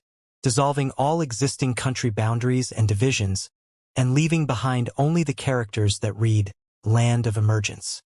The lower realm, when cohesively aggregated into one, their combined strength would become a force that was not to be underestimated. And Jun Wuxia had also taught all the rulers the method to temporarily elevate their spirit power levels, obviously seeking to use the quickest way to shorten the disparity in power between the lower realm and the middle realm. But, though everything had progressed smoothly, at the end of it all, Jun Wuxia had suddenly been pushed by the whole bunch of immensely grateful rulers who were almost on the verge of tears to assume the lone throne as the only emperor, which was completely unforeseen by Jun Wuxia, resulting in her dragging her whole gang of companions and comrades to quickly take flight to seek safety. Jun Wuxia paused a slight moment before she said, "For the lower realm to reach the levels the middle realm is at, it will require another period of time. And that period of time that they need will be what we are going to fight to get for them." Jun Wuxia had dragged all her little comrades out and was prepared to head straight towards the middle realm. From what the elder from the Palace of Flame Demons had said, the middle realm hadn't been too peaceful recently, which would suit their purposes perfectly. "Why am I feeling that this all sounds just like an excuse?" Xiao Chu asked as he stole a glance at Jun Wuxia. The hasty way she was carrying this out felt too much like they were just running away. After Jun Wuxia climbed onto the horse carriage, she realized that Jun Wuyao was still standing outside and had not followed her inside. Her eyes immediately filled up with doubt. Jun Wuyao smiled at her and said, "You go first. I still have some unfinished business to deal with." Although he wished that he could accompany her by her side, he could only choose to temporarily part with her. Jun Wuxia stared at Jun Wuyao, like she wanted to brand that countenance deep into her heart. She finally nodded her head and sat back down in the carriage. Watching the horse carriages slowly departing, Jun Wuyao stood with his hands behind his back. Yimei stood behind him. This time Jun Wuyao sent Yisha and Yigu to stay by Jun Wuxia's side, to ensure her safety. "Lord Ju." Yimei looked at the side of Jun Wuyao's face, and he could faintly feel that Jun Wuyao's eyes seemed to be tinged with a faint trace of melancholy. Lord Ju actually must have wanted to accompany the young miss very much. "Yimei, little Xia has only just left. Why do I miss her already?" Jun Wuyao said as he stared at the horse carriage gradually going further away, the smile on his face slowly fading as a stifling feeling choked up in his chest. Yimei lowered his head, only able to sigh soundlessly. Jun Wuyao was silent for a while and he finally averted his gaze away. It wasn't that he was not willing to accompany her to the middle realm, but if he appeared in the middle realm at her side, those people would surely pick up on his trail. If it was just he himself, it would be fine, but he did not want to implicate Jun Wuxia into that kind of danger. "It's really rather tiresome," Jun Wuyao said as he raised his hand, a glint of murder flashing briefly in his eyes. "Really wish to quickly send those people right into hell." Upon the lush green mountains, clear waters meandered through, and birds sang among fragrant flowers. A convoy of horse carriages rolled towards a mountain stream, the cars filled with a number of highly exuberant youths. "I wonder how many more earth-shaking prodigies would appear in this year's Battle of Deities Grand Meet," a youth said excitedly as he stared at the scenery outside the window, his eyes filled with anticipation. The battle of deities that the Middle Realm held once every 10 years had suddenly been brought forward to this year. The battle of deities extended their invitation to everyone below 25 years of age, open to all youths and young men who were not aligned to any powers to participate. The Battle of Deities Grand Meet held many different types of competitions. From spirit power to ring spirits, medical skills to forging, for example. As long as one was able to come out tops, they would gain themselves extremely good prospects to advance their crafts. The Battle of Deities that was held once every 10 years had become a tournament meet that attracted the most attention. Countless people had cracked their brains to come up with ways to squeeze themselves into it, fighting for a chance to show off their abilities, a gamble for greater prospects for their future. The people throughout the world all knew that the powers of the Middle Realm was mainly divided into one region, 4 sides, 9 temples and 12 palaces.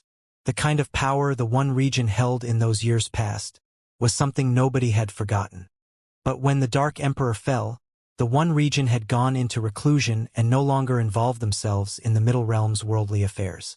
The 4 sides had always maintained a highly neutral stance for the longest time and had never initiated any kind of provocation against anyone, also never allowing anyone to join their ranks as well. And in the recent few years, the 9 temples had seemingly not expanded much and were gradually being overtaken by the 12 palaces. Having the Battle of Deities Grand Meet brought forward this time had also been the doing of the 12 palaces. Everyone knew it clearly in their hearts that the 12 palaces were seeking to use this opportunity to fish for more talented individuals to boost their powers, but it was thought that the 9 temples would definitely not allow them to have it their way so easily. This year's seemingly innocuous Battle of Deities Grand Meet was actually filled with hidden dangers, but all of that were not things that the youths in that convoy of horse carriages could grasp or understand. They had all come from a little faraway town in the Middle Realm, where the townsfolk had pooled together the money to get these few horse carriages to send their youths to the Battle of Deities Grand Meet. The townsfolk did not yearn for the youths to come out tops in the tournament, but just thought that letting the youths go there would gain them some knowledge and experience, which would be a good enough result for them. Just as the group of youths who were all getting pink-cheeked from the rush of excitement, a small petite figure sat quietly without making a sound in a corner of the carriage car.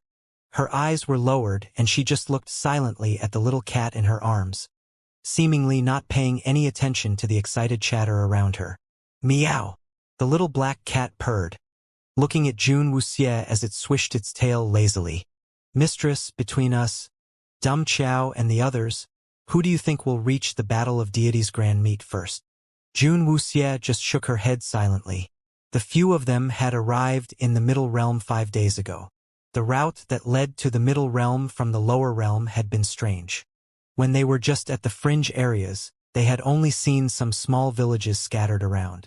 But grab any one of the youths from any of those small villages and one would find that their powers far exceeded any similar aged person one saw in the Lower Realm. Not long after they had just settled themselves in those small villages, they had then heard the news about the Battle of Deities Grand Meet, which quickly made Jun Wuxie's small team of youths split themselves up completely. With just the powers of the few of them, thinking to obliterate the entire 12 palaces would not be that simple a task. But if they were able to lodge a soul-purging nail deep into the 12 palaces' critical meridian, then it would all become easy for them. Jun Wuxie and her companions split themselves up 6 ways, seeking to complete a near-impossible task. The corners of Jun Wuxie's mouth curled up into a chilling smile. The 12 palaces had been stirring up so much turmoil in the Lower Realm for so many years. It was high time the wheel of fortune was turned against them now. The Battle of Deities Grand Meet was to be held at the summit of Mount Fuyao. The wheels on the horse carriages turned and rumbled the entire way, and when they came to the foot of the mountain, the carriages had to stop there, where its passengers would then have to walk up on foot.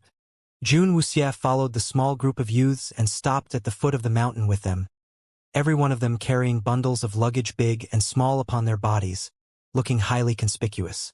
It was obvious that these youths here had come from faraway, tiny little villages.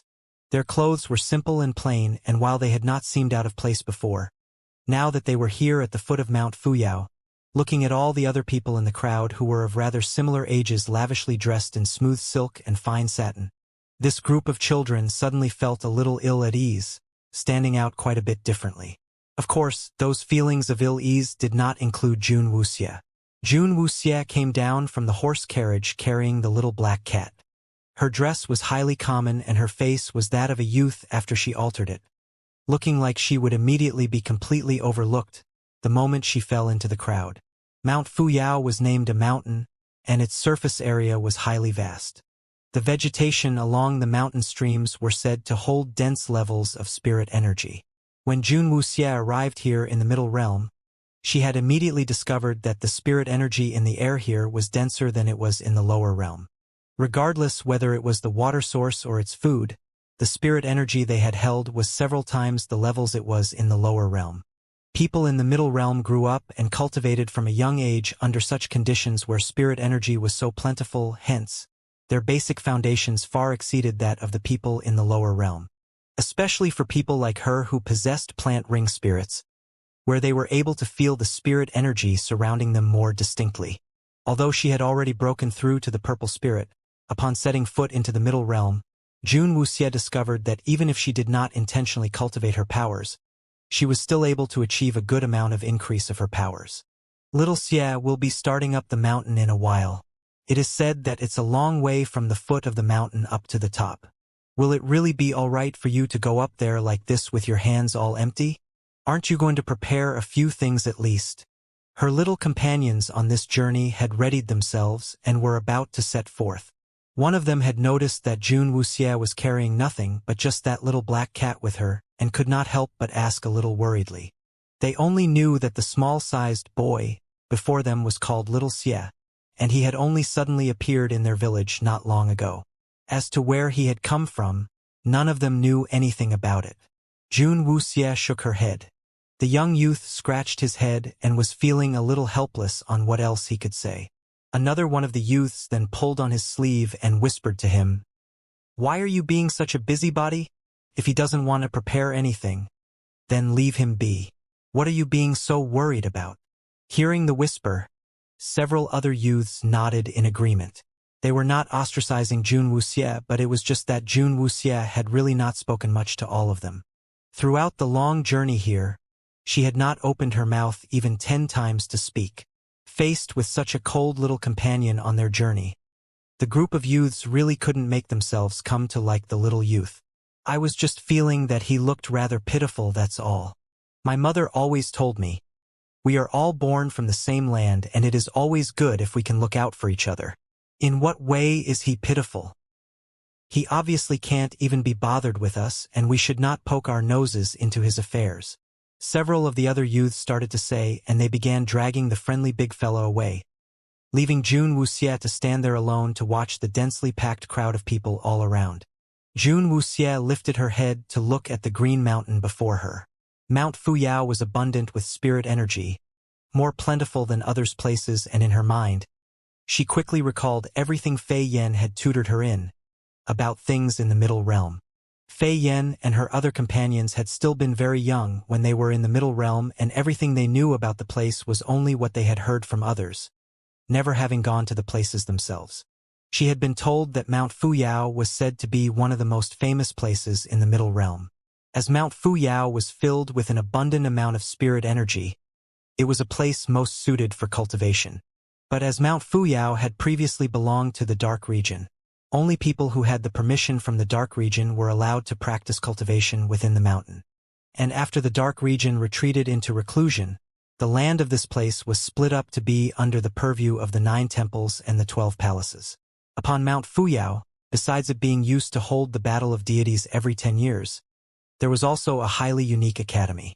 That academy was jointly built by the 12 palaces and the 9 temples for the purpose of making it more convenient for them to develop talented members.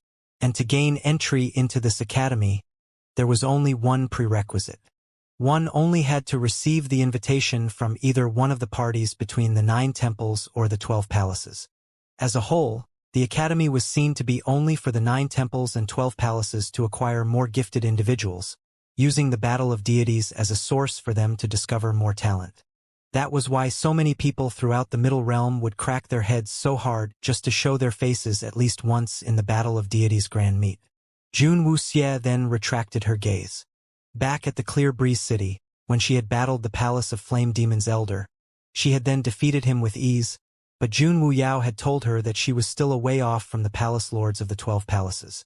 Mount Fuyao was a place that was highly conducive for her to cultivate her powers, and if she could, she wouldn't really mind using this period of time to become even stronger.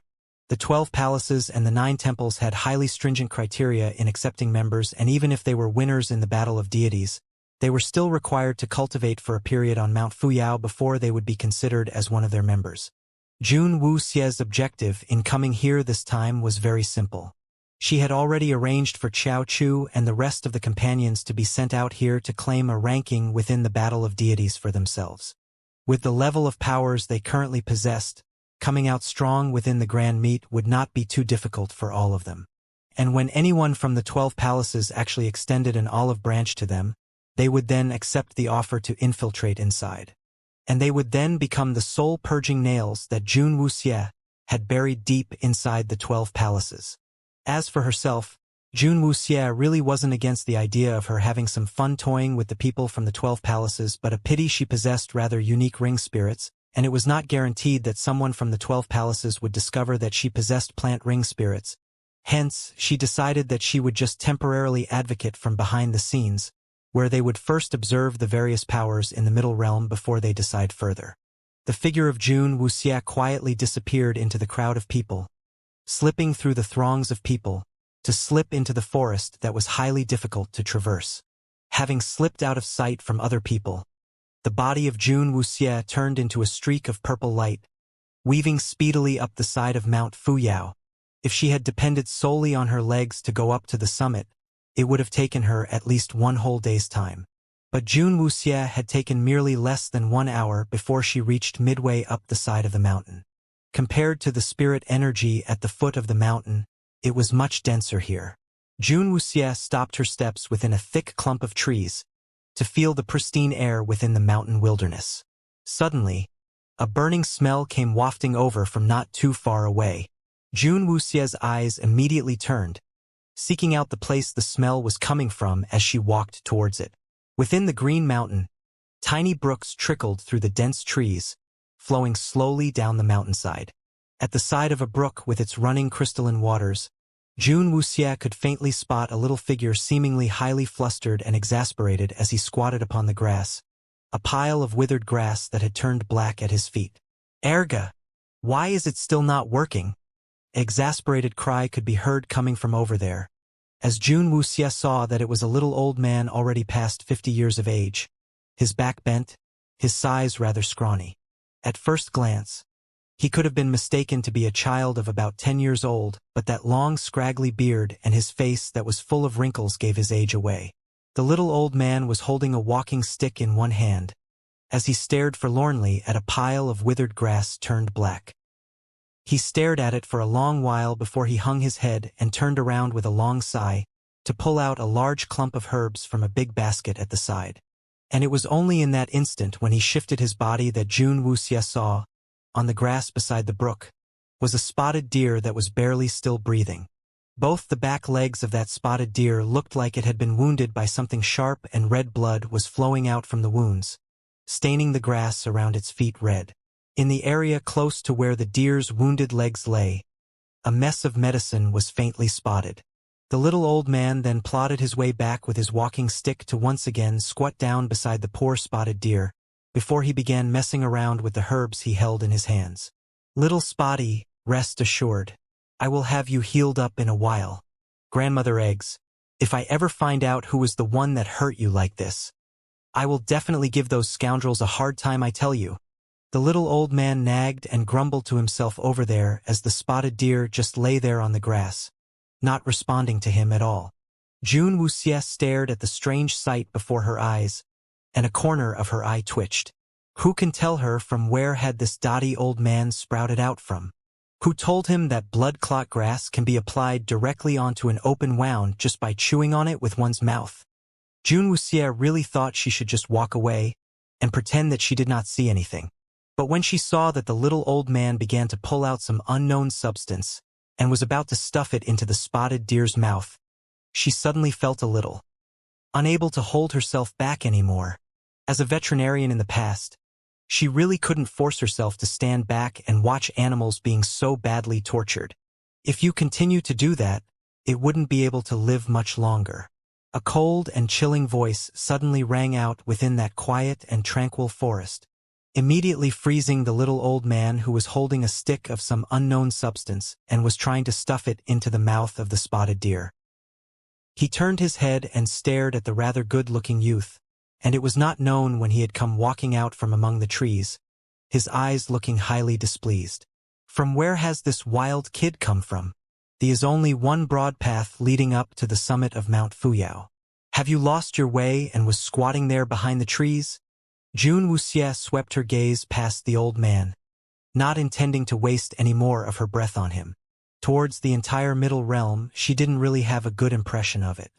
The little old man had fully intended to properly interrogate Jun Wuxie where she had crawled out from when he saw Jun Wuxie suddenly walking over to the side of the spotted deer and pulling out a handkerchief to wipe off the unknown substance cleanly from the spotted deer's wounds. He then saw Jun Wuxie pull out a bottle of medicine, before opening it and slowly pouring the medicinal liquid onto the legs of the spotted deer. Kid, what are you doing to my little spotty? You cannot just haphazardly just give it any medicine you want. Upon seeing Jun Wuxie's actions, the little old man immediately came hobbling forward in complaint, wanting to stop the youth. But he had barely just taken 2 steps when he saw the gaping wounds upon the spotted deer's legs closing up, the blood that had been flowing out from the garish wounds already clotted up. The little old man's eyes instantly flared wide, his eyes immediately fixing upon the bottle of medicine held in Jun Wuxie's hand. Jun Wuxie checked the spotted deer's condition, and after ascertaining that there were no other injuries, she stood up and was all ready to leave. But then she noticed that the stern little old man was looking at the bottle of medicine she held in her hand with a kind of longing in his eyes. Ah, this little brother. That bottle of medicine. Where had that come from? The little old man asked highly hesitantly with his eyes absolutely shining. Is anything the matter? Jun Wuxie asked coldly. The little old man rubbed his hands together and grinned sheepishly. I have always been highly interested with things like this. You don't judge me from my looks like this. I'll tell you this. I am actually a doctor. Doctor. Confusion rose in Jun Wuxie's mind. She had heard the term doctor many times in the previous world, but never in this alternate world here.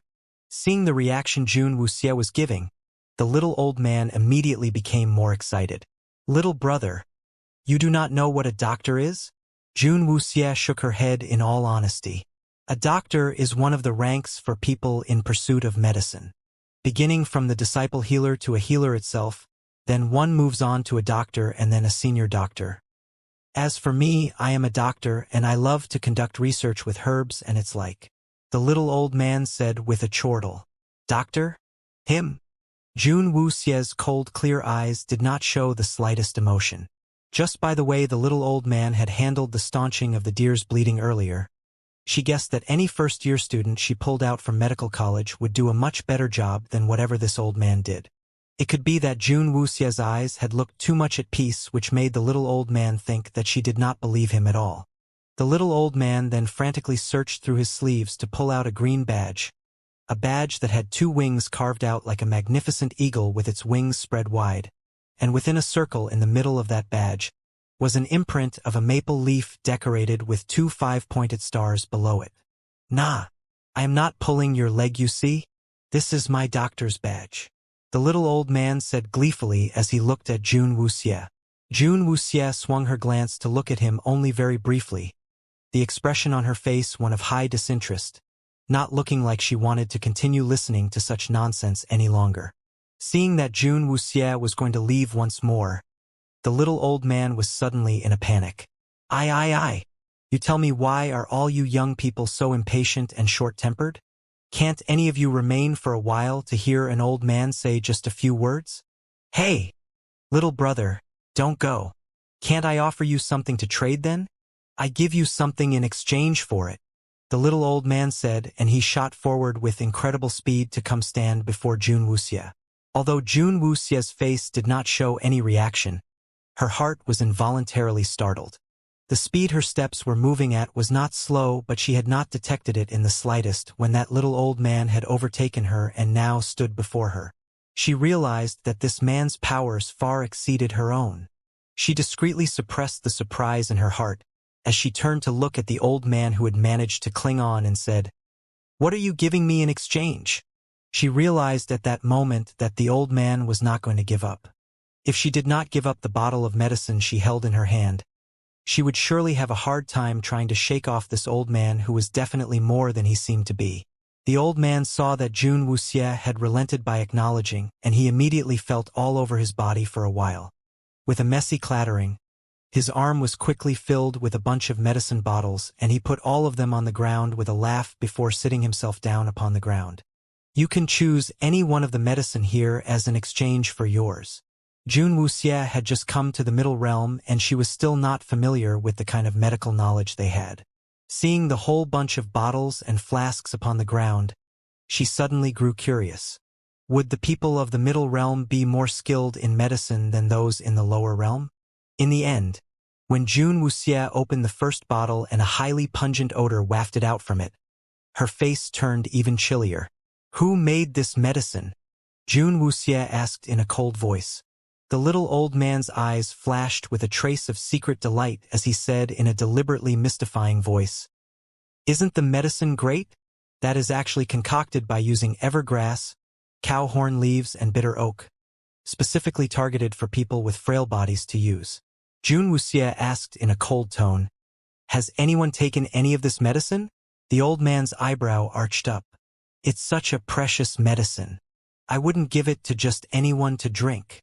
The expression on his face looking highly arrogant. "Good that you haven't," Jun Wuxie said. "Har." The old man was suddenly rather dizzy. Jun Wuxie then told him, "If someone had drunk that, wouldn't people come demanding for the life of the person who concocted that medicine?" "WH. What do you mean?" The old man's face was one of utter shock. Mixing up 3 kinds of herbs with such strong effects together so carelessly.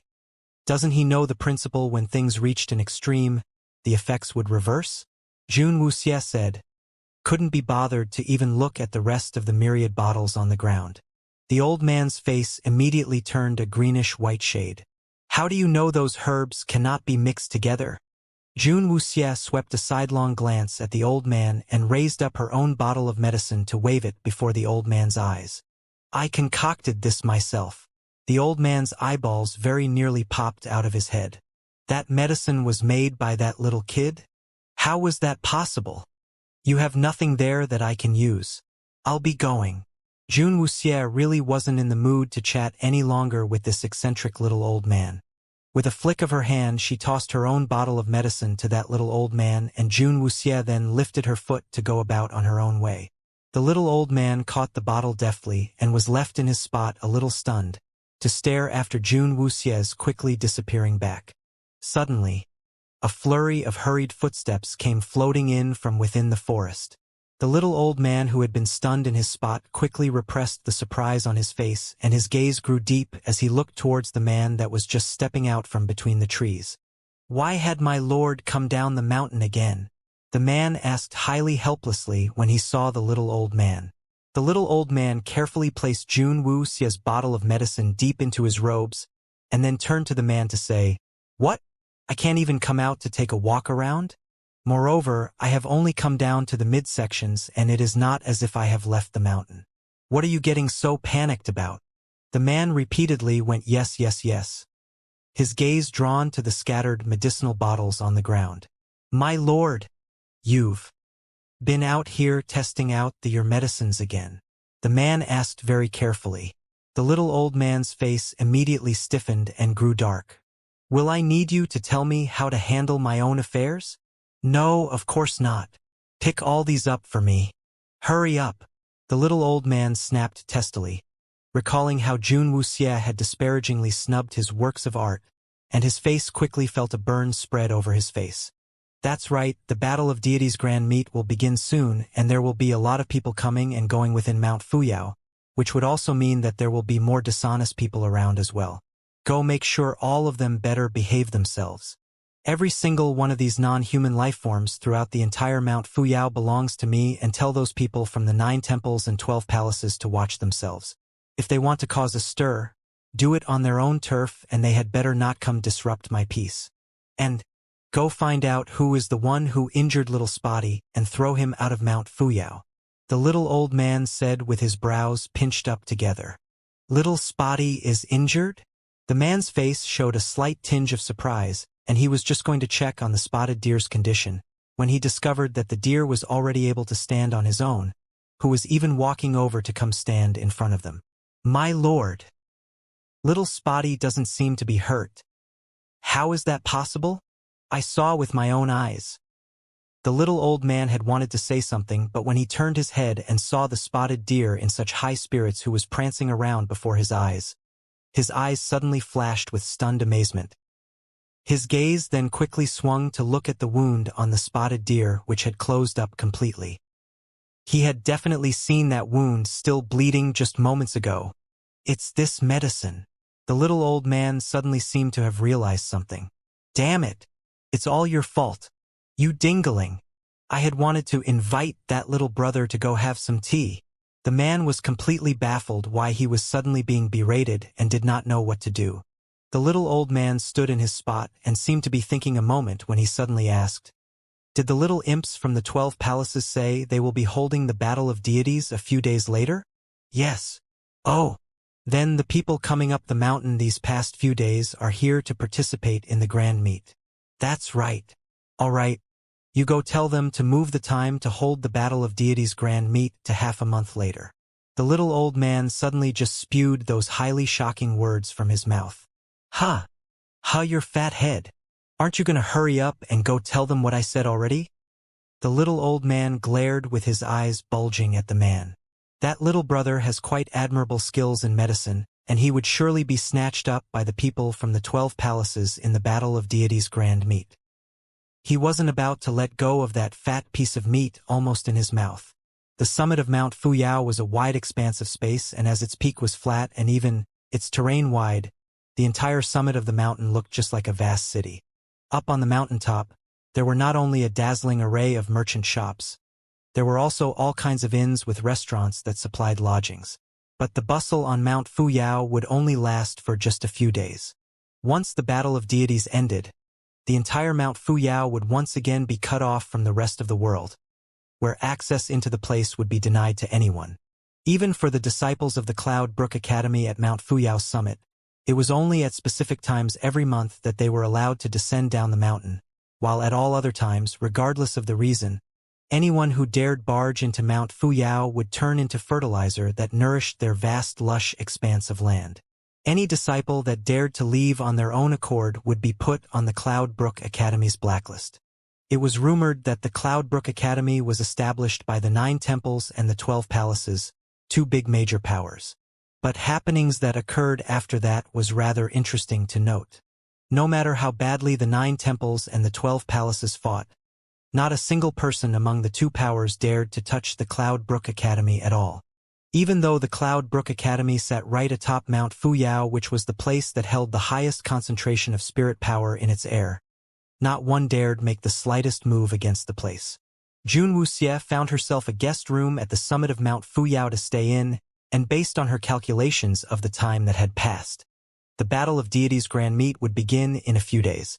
When that time came, not only the multitude of young talents throughout the Middle Realm would congregate here, even people from the 12 palaces would be mobilized. After all, the reason this Battle of Deities grand meet was brought forward had been the 12 palaces' idea. But, although the summit of Mount Fuyao was vast, the places that people could actually reside in was highly limited, and that had created a sudden inadequate amount of guest rooms to house everybody. When Jun Wuxie was led by the waiter to her room, that room already had 3 other youths sitting in there. The room that was not too big nor too small had 4 beds placed in it, and it seemed a little squeezy. Jun Wuxie's gaze swung over the faces of the 3 people, and she quickly sat down upon her own bed. As they were all youths of similar age, there was naturally no need for them to ask the reason they had come to this place. As opponents who were secretly competing against each other, there wasn't much love or courtesy to even speak of.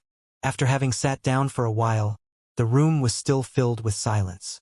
Two of the youths left the room one after the other, and when the room's door was shut, only Jun Wuxie and a tall handsome-looking youth was left in the room. Jun Wuxie sat at her bedside, quietly stroking the little black cat's fur. The youth who had the bed by the window then suddenly stood up, and then walked towards Jun Wuxie. In that room with its closed door, he reached both of his hands out and with a heave, he carried up Jun Wuxie. Ha ha ha ha, little Xie. This must be fate, the tall youth said with a goofy grin on his face, spinning in circles within the room. Jun Wuxie rolled her eyes as she was being spun around, and without any other choice, she tapped the overly excited youth upon the head. Dumb Chao, put me down. Chao Chu had really not thought that after he was separated from his companions, he would actually encounter such a great coincidence when he got himself a bed at this inn, to really bump into Jun Wuxie like this. It must be known that in the instant that he saw Jun Wuxie earlier, he had almost wanted to leap up into the air with pure joy. Fortunately, Jun Wuxie had shot him a cold gaze which immediately made him realize the situation they were in. In order for them to infiltrate into the 12 palaces, the fact that the several soul-purging nails knew each other well must definitely not be exposed. Hence, in front of outsiders, they all need to maintain themselves as complete strangers, or they wouldn't have needed to split themselves up and come to Mount Fuyao through different avenues. After Chao Chu had kicked up enough of a fuss, he put Jun Wuxie down. He continued to look at Jun Wuxie's face, whose looks had been slightly altered, and continued to show a foolish grin on his face. If you had not been carrying Little Black all this time, I might not have been able to recognize you. Chao Chu had seen the level of disguise Jun Wuxie was capable of. She would only need to slightly change each of her facial features a little, and she would immediately transform into a completely different person. Even people who were on highly familiar terms with her had almost not been able to recognize her. Fortunately, not many people would carry a little black cat around with them, as they moved everywhere in this world, and Little Black also sported a ring of golden fur around its neck. So Chao Chu had been certain that he had not been mistaken. Jun Wuxie threw a glance his way but did not say anything. But, to be able to see Chao Chu in this place, she was rather glad about it as well. Have you seen any of the others? Jun Wuxie asked as she propped her chin up on one hand. Chao Chu shook his head. They had followed what Jun Wuxie had told them and split themselves up to go to 6 different places, where they set off at different times. With such a great number of people here that came to Mount Fuyao, being able to meet Jun Wuxie like this was just a stroke of pure luck.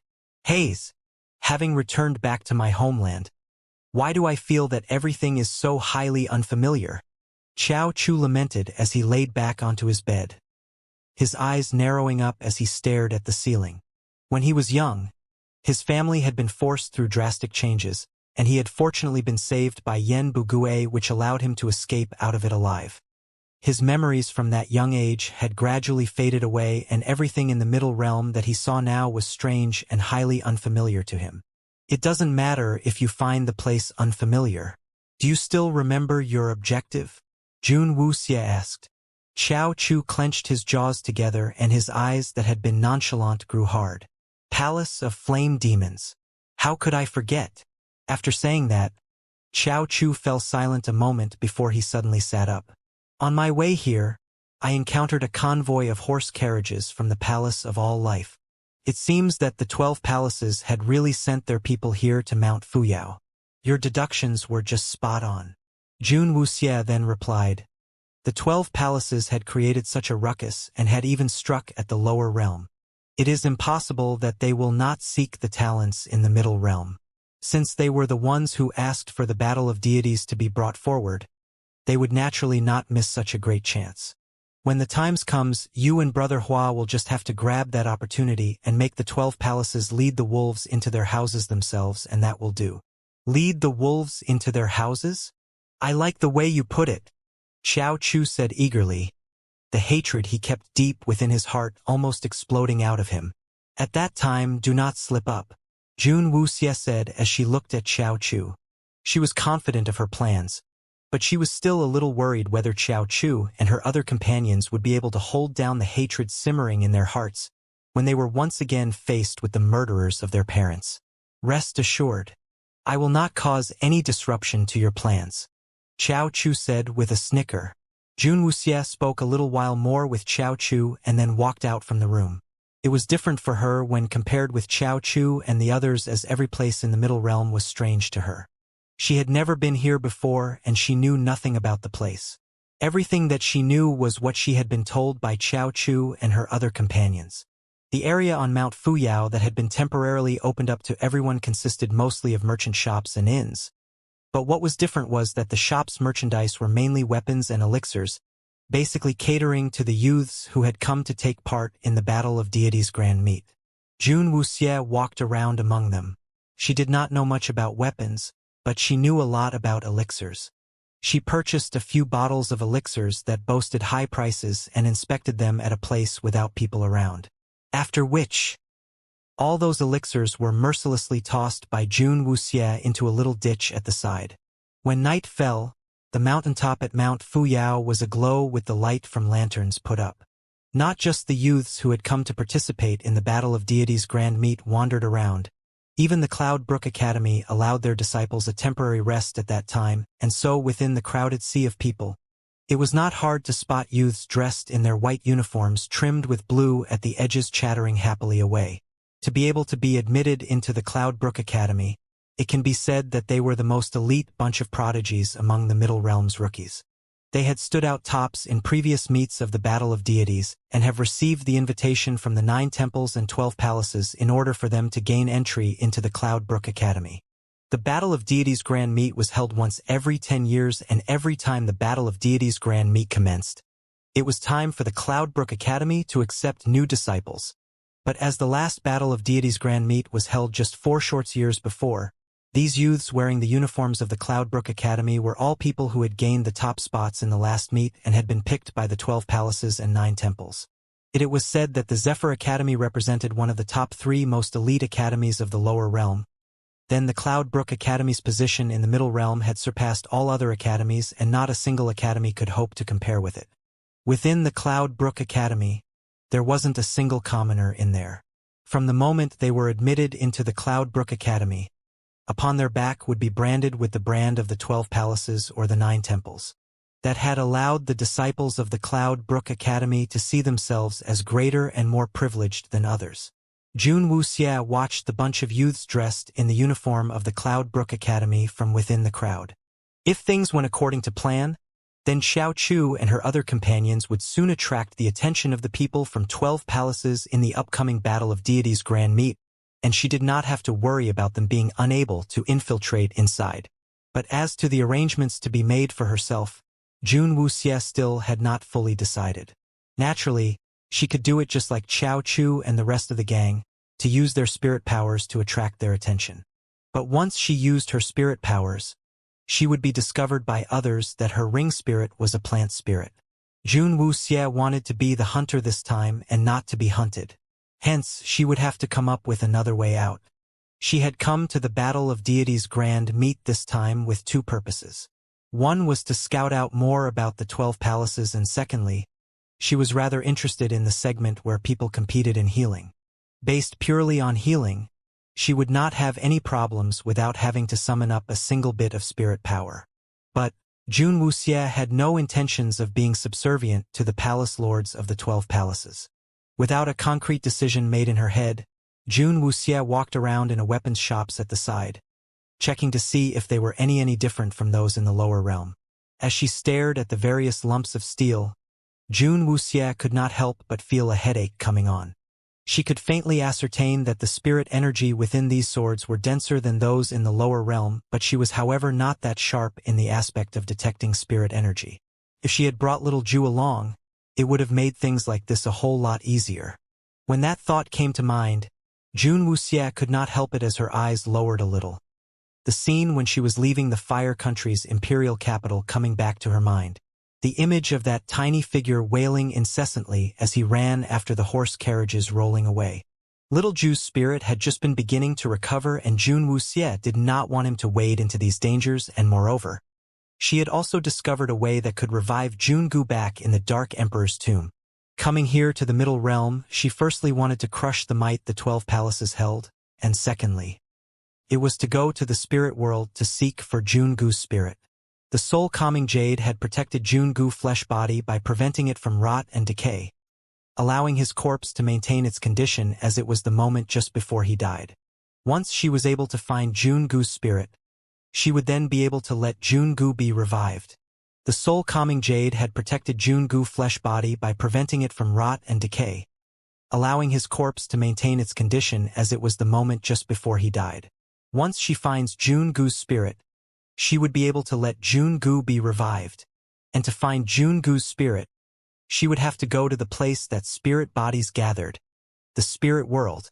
However, the demarcation of powers in the middle realm was extremely strange. The dark region sat in the most center of the middle realm, and surrounding it were the four sides. The next outer layer was the 9 temples' domain of power, while the 12 palaces took up the area in the outermost perimeter. And Mount Fuyao, where Jun Wuxie and her companions were now at, was situated at the boundary line where the borders of the 12 palaces and the 9 temples met. It could be said that a single step taken a foot forward at this place could very well place a person in a completely different division of power. Jun Wuxie went one round through the weapons shop to take a look but was unable to conclude anything useful. She was just about to lift her foot to take a step out of the shop when a black shadow suddenly came flying straight towards her from the front, which made Jun Wuxie instinctively dodge to the side. She then heard a loud crash. The black shadow crashed right into a shelf behind Jun Wuxie that had been used to display various kinds of weapons, and a series of loud clatter erupted. "I'll tell you this. If you let me hear you saying anything bad about the Spirit Jade Palace again, I will tear your mouth up," a youthful girl shouted in a rage as she walked out from among the crowd. As she glared at the man that had fallen to the ground, her hand gripped tightly around a leather whip. The young girl's countenance was pretty with exquisite features, but her clothes were rather plain, and the eyes were shining brightly ablaze with fiery rage. The man on the floor climbed to his feet rather nervously as he stared at the young girl holding the whip with a slight trace of fear in his eyes. "Under these heavens, is there still such a place called the Spirit Jade Palace? Why do I not remember it at all?" A clear and audible voice suddenly sounded from behind the crowd, and 3 youths wearing the uniform of the Cloud Brook Academy were seen walking slowly over. The one in the lead was the person who had spoken. Seeing that there was someone was taking his side, the man who had been beaten immediately jumped out. "That's right. What dogs fart Spirit Jade Palace? It's been so many years since they were completely eradicated by the 12 palaces, and only you bunch of little lasses would still hold the Spirit Jade Palace so dearly in your hearts. Who would even know what kind of damned place the Spirit Jade Palace is even nowadays?" The young girl's face turned livid, and everyone saw that she was going to lash out with her whip when she was blocked by the youth from the Cloud Brook Academy. The youth had a fair-skinned face, his features attractive-looking, but just that the corners of his eyes were tinged with something that made people feel rather uncomfortable. He scanned his eyes over the highly furious young girl from head to toe, and his lips curled up slightly at the side. "Little lady, why are you so angry? Could it be that you are really a member of the Spirit Jade Palace? Don't think just because you are wearing the uniform of the Cloud Brook Academy and have the backing of the 12 palaces and the 9 temple that you can be say whatever you want. The Spirit Jade Palace has never been eradicated," the young girl shouted indignantly. "Haha, how can a young lady like you speak in such a manner? I am just a little ignorant here and have never heard of the name Spirit Jade Palace, that's all. If the miss here has time, why don't you tell about the origins of the Spirit Jade Palace?"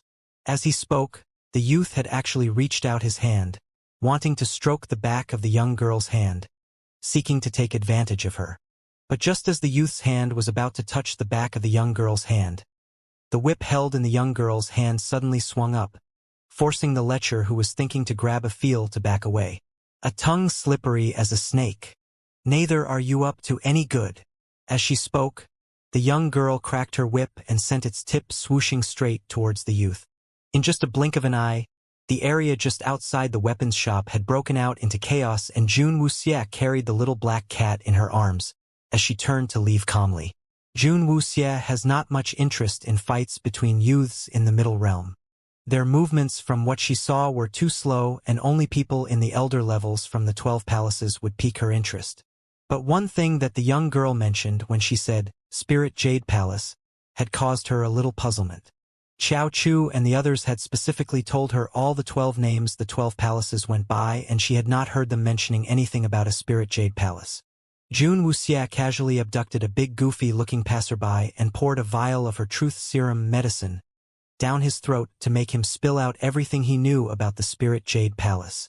In truth, more than 1,000 years ago, the Middle Realm did not only have 12 palaces. There had been another 13th palace, the Spirit Jade Palace. But the Spirit Jade Palace was slightly different from the other palaces, as from the top-ranked member all the way to the bottom, the Spirit Jade Palace only accepted females. Back in the days before the Spirit Jade Palace had fallen, within a 10-mile radius around the palace, they did not allow any males to set foot in there. The palace lord of the Spirit Jade Palace had also been infamously eccentric, never ever having taken one single step out from the Spirit Jade Palace. It was once rumored that the Spirit Jade Palace's palace lord was actually the most powerful one among all the other palace lords.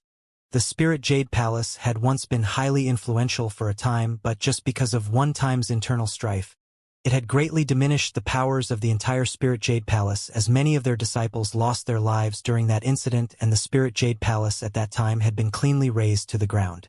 Only the palace lord of the Spirit Jade Palace had brought a few of the palace's most trusted aides out, and no one knew where they had hidden themselves. And it was from that time onwards that the Spirit Jade Palace was gradually removed from being part of the 13 palaces subconsciously, resulting in only the current 12 palaces to exist.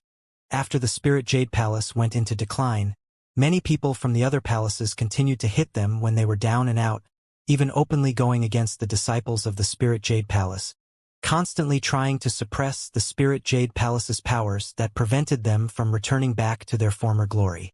Jun Wuxia finally understood why those disciples from the Cloudbrook Academy would suddenly come out and provoke that little girl from the Spirit Jade Palace.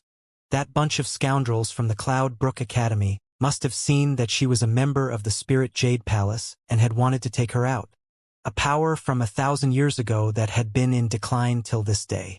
It was not that hard for Jun Wuxia to see that the little girl just now was completely not a match for that bunch of lechers. It would only take a few rounds, and that little lass would definitely be taken advantage of. This one step, should I take it or stay back?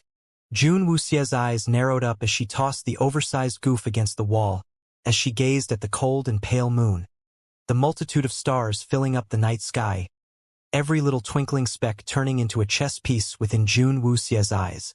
The Spirit Jade Palace. A chess piece that had suddenly appeared out of the blue. Should she use it or give up on it?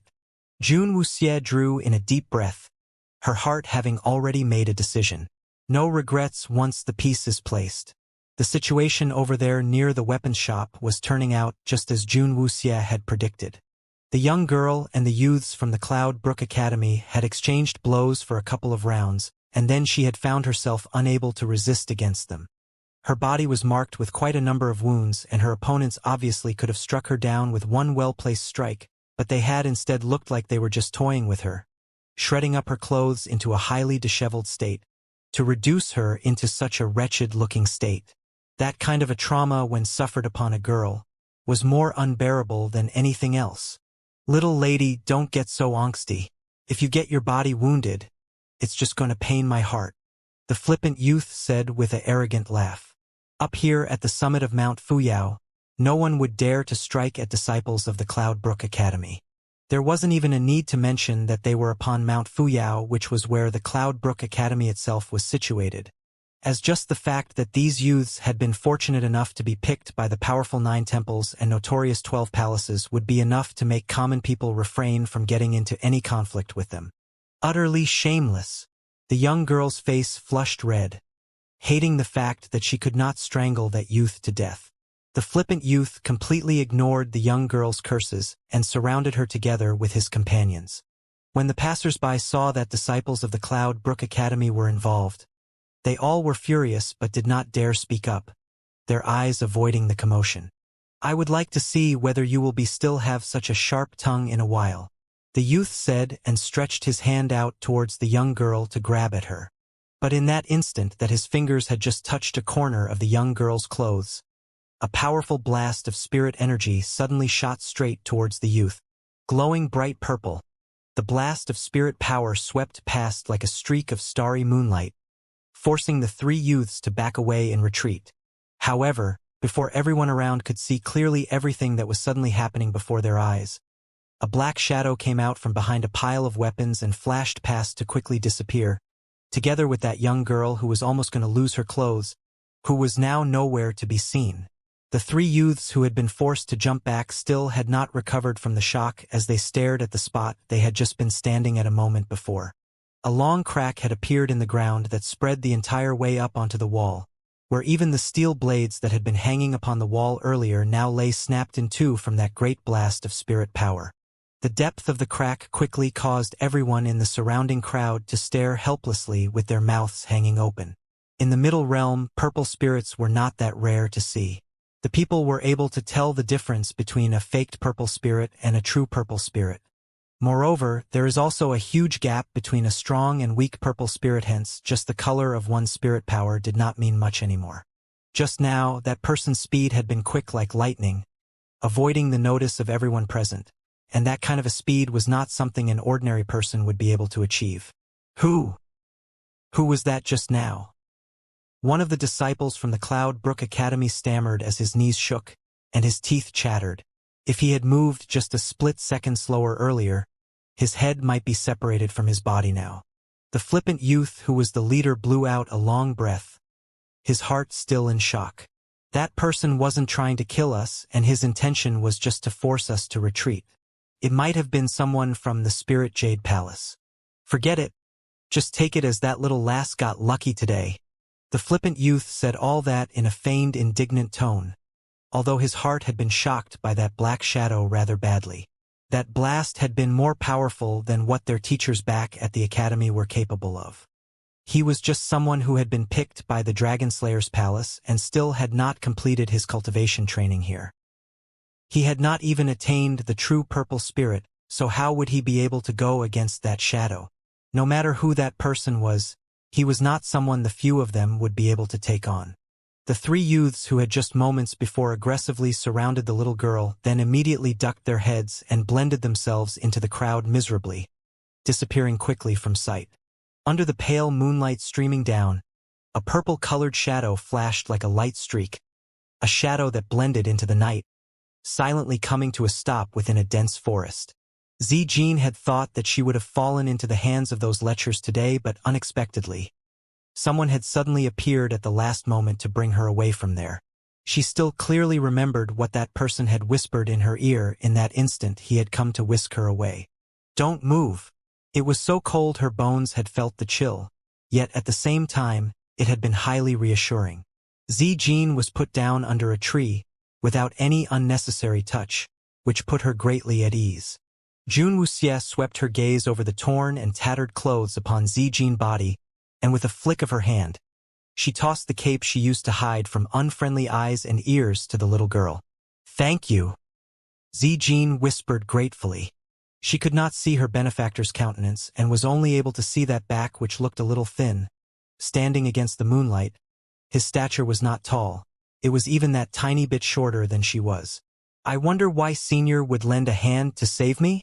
My humble name is Jean, and I wish to express to Senior my gratitude for saving my life." Jin's powers had not broken through to the purple spirit yet, but she could feel that the person standing before her held very great power. But when that person slowly turned his head around and the moonlight illuminated that fair-skinned countenance, Jean was suddenly stunned. Not even in her dreams would she ever have thought that the senior with such unfathomable powers right before her eyes would actually possess the looks of such a young youth. How come it's such a young youth? Astonishment was written all over Jin's face. Jun Wuxie's brows furrowed up slightly together as she looked at Jean, who had a rather strange expression on her face. But she still went on to ask softly, "You are a member of the Spirit Jade Palace?" A shock ran through Jin's entire body. The other party's countenance had been completely not what she expected. For what reason had the other party saved her? Because she was a disciple of the Spirit Jade Palace. Seemingly having detected Jin's nervousness, Jun Wuxie continued to say in a soft voice, "Don't worry, I am a friend and not a foe of the Spirit Jade Palace. Senior, words are not very clear to me. Can Senior please elaborate? Zijin knew that she was no match for Jun Wuxie, and there was no chance she would be able to escape. Hence, she herself upon the ground, and lifted up her head to look at the cold and icy Jun Wuxie. The Spirit Jade Palace was once counted among the 12 palaces, but now has to even suffer the bullying from youths of the 12 palaces who are still in training. I am thinking that couldn't possibly have felt good, right? Jun Wuxie said monotonously, her words unhurried. Zijin could not help it as her face turned an uglier shade, both her hands clutching tightly the grass upon the ground. Angry, Jun Wuxie looked calmly into Zijin's eyes that were ablaze and then said slowly, once reigning over them but now fallen into a state where the opponent continues to beat at a drowning dog. Haven't you guys ever thought of retaliating? Zijin clenched her jaws tightly together. Although she should not be saying this to a stranger, but every one of Jun Wuxie's words had pricked at a nerve. Who wouldn't want to retaliate? You're not us. How do you know the Spirit Jade Palace had not tried to fight back? But those scoundrels from the 12 palaces had really been too much. Due to that incident in the Spirit Jade Palace back then, it had greatly reduced their might. They had not even had time to breathe and recuperate when the 12 palaces had began oppressing them. After 1,000 years, the Spirit Jade Palace, which had once enjoyed great fame, now no longer existed, just as Jun Wuxie had said. When disciples of the Spirit Jade Palace like them came out from the palace, Master would always remind them carefully to not reveal their identities as members of the Spirit Jade Palace, deeply afraid that they would be persecuted by the 12 palaces. This time, Zijin had coincidentally passed through the Battle of Deities Grand Meets venue and was just checking out the situation when she overheard someone loudly spewing highly insulting words without restraint about her sisters from the Heavenly Peak Pavilion, and she had not been able to hold herself back. Now, if there is an opportunity for all of you to exact vengeance upon your enemies, would that make you happy? Jun Wuxie squatted down to say, her gaze looking right into Zijin's eyes. Zijin could see herself reflected within that cold pair of eyes, highly clear. Who are you really? Zijin suddenly felt her body turning chilly. Those eyes had been tinged with such icy chill. It is not important who I am. What matters is that I can help all of you get what you want. Jun Wuxie straightened herself up and lifted her right hand. On the fingers upon her right hand, there was one red and one white glow wrapped around them. Zijin stared in surprise at the two strange glowing light. She knew that familiar glowing energy very well. That was the energy from spirit rings. But in this world, how can someone possibly possess two ring spirits at the same time? That was just impossible. Spirit Jade Palace doesn't receive male guests. Zijin swallowed with a gulp, taking a long while to stammer those words. Jun Wuxie's eyebrow lifted up and immediately pulled up Zijin's small hand to place it right upon her chest. Zijin's eyes immediately widened as she stared at Jun Wuxie. You are a girl. Jun Wuxie calmly let go of the little girl's hand. Zijin rubbed at her chin, looking at Jun Wuxie hesitantly. The current circumstances in the Spirit Jade Palace was indeed terrible, and this young lady before her eyes possessed rather astounding powers. Rationality was obviously telling her that she should not bring a stranger of unknown origins to go before the palace lord, but without knowing why, she seemed to feel a kind of urge to want to believe everything that Jun Wuxie was telling her. Done. I'll bring you to go see our palace lord. In the end, Zijin could not overcome the urge that filled her heart. The little black cat who had been quietly plopped upon Jun Wuxie's shoulder, without a sound, could not help itself but nudge Jun Wuxie gently. Meow. Don't you think the last change of attitude is a little too fast? Jun Wuxie shrugged her shoulders and discreetly pulled out a medicinal bottle that had been hidden within her sleeve earlier and waved it slightly before the little black cat's nose. The little black cat took a whiff and immediately knew what was inside that bottle. This is your cat? It's so adorable. When Zijin saw the little black cat, she could not stop herself from wanting to go stroke it. In the end, not only had the little black cat turned its head away, but she had pulled the wounds that was on her arm, which brought her sudden pain, causing her to gasp slightly. Jun Wuxia pulled out a bottle of medicine from her cosmos sack and tossed it to Zijin. Apply it. Zijin clutched the bottle in her hand as she gazed at the side profile of Jun Wuxia's face, suddenly feeling that she would be wasting that heavenly gift on herself. Powerful, cold, but highly tender-hearted youth. And you finally turn out to be a girl. Zijin suddenly felt that the one and only male character that she had a good impression of throughout her entire life had been completely shattered by Jun Wuxia. Towards what Zijin was feeling, Jun Wuxia had not really noticed anything. But the little black cat detected it and saw that Zijin's gaze felt a little off. Little sister, have heart. This one here is already taken and already has her own man. She is a thoughtless and unfeeling one, and you had better not let yourself fall into this deep gorge. Didn't you see all those people back in the lower realm who had fallen inside and they still aren't able to climb out of it till this day? The little black cat was suddenly glad that its mistress has gained herself some emotional intelligence and knows to reveal her real gender before these young girls up front.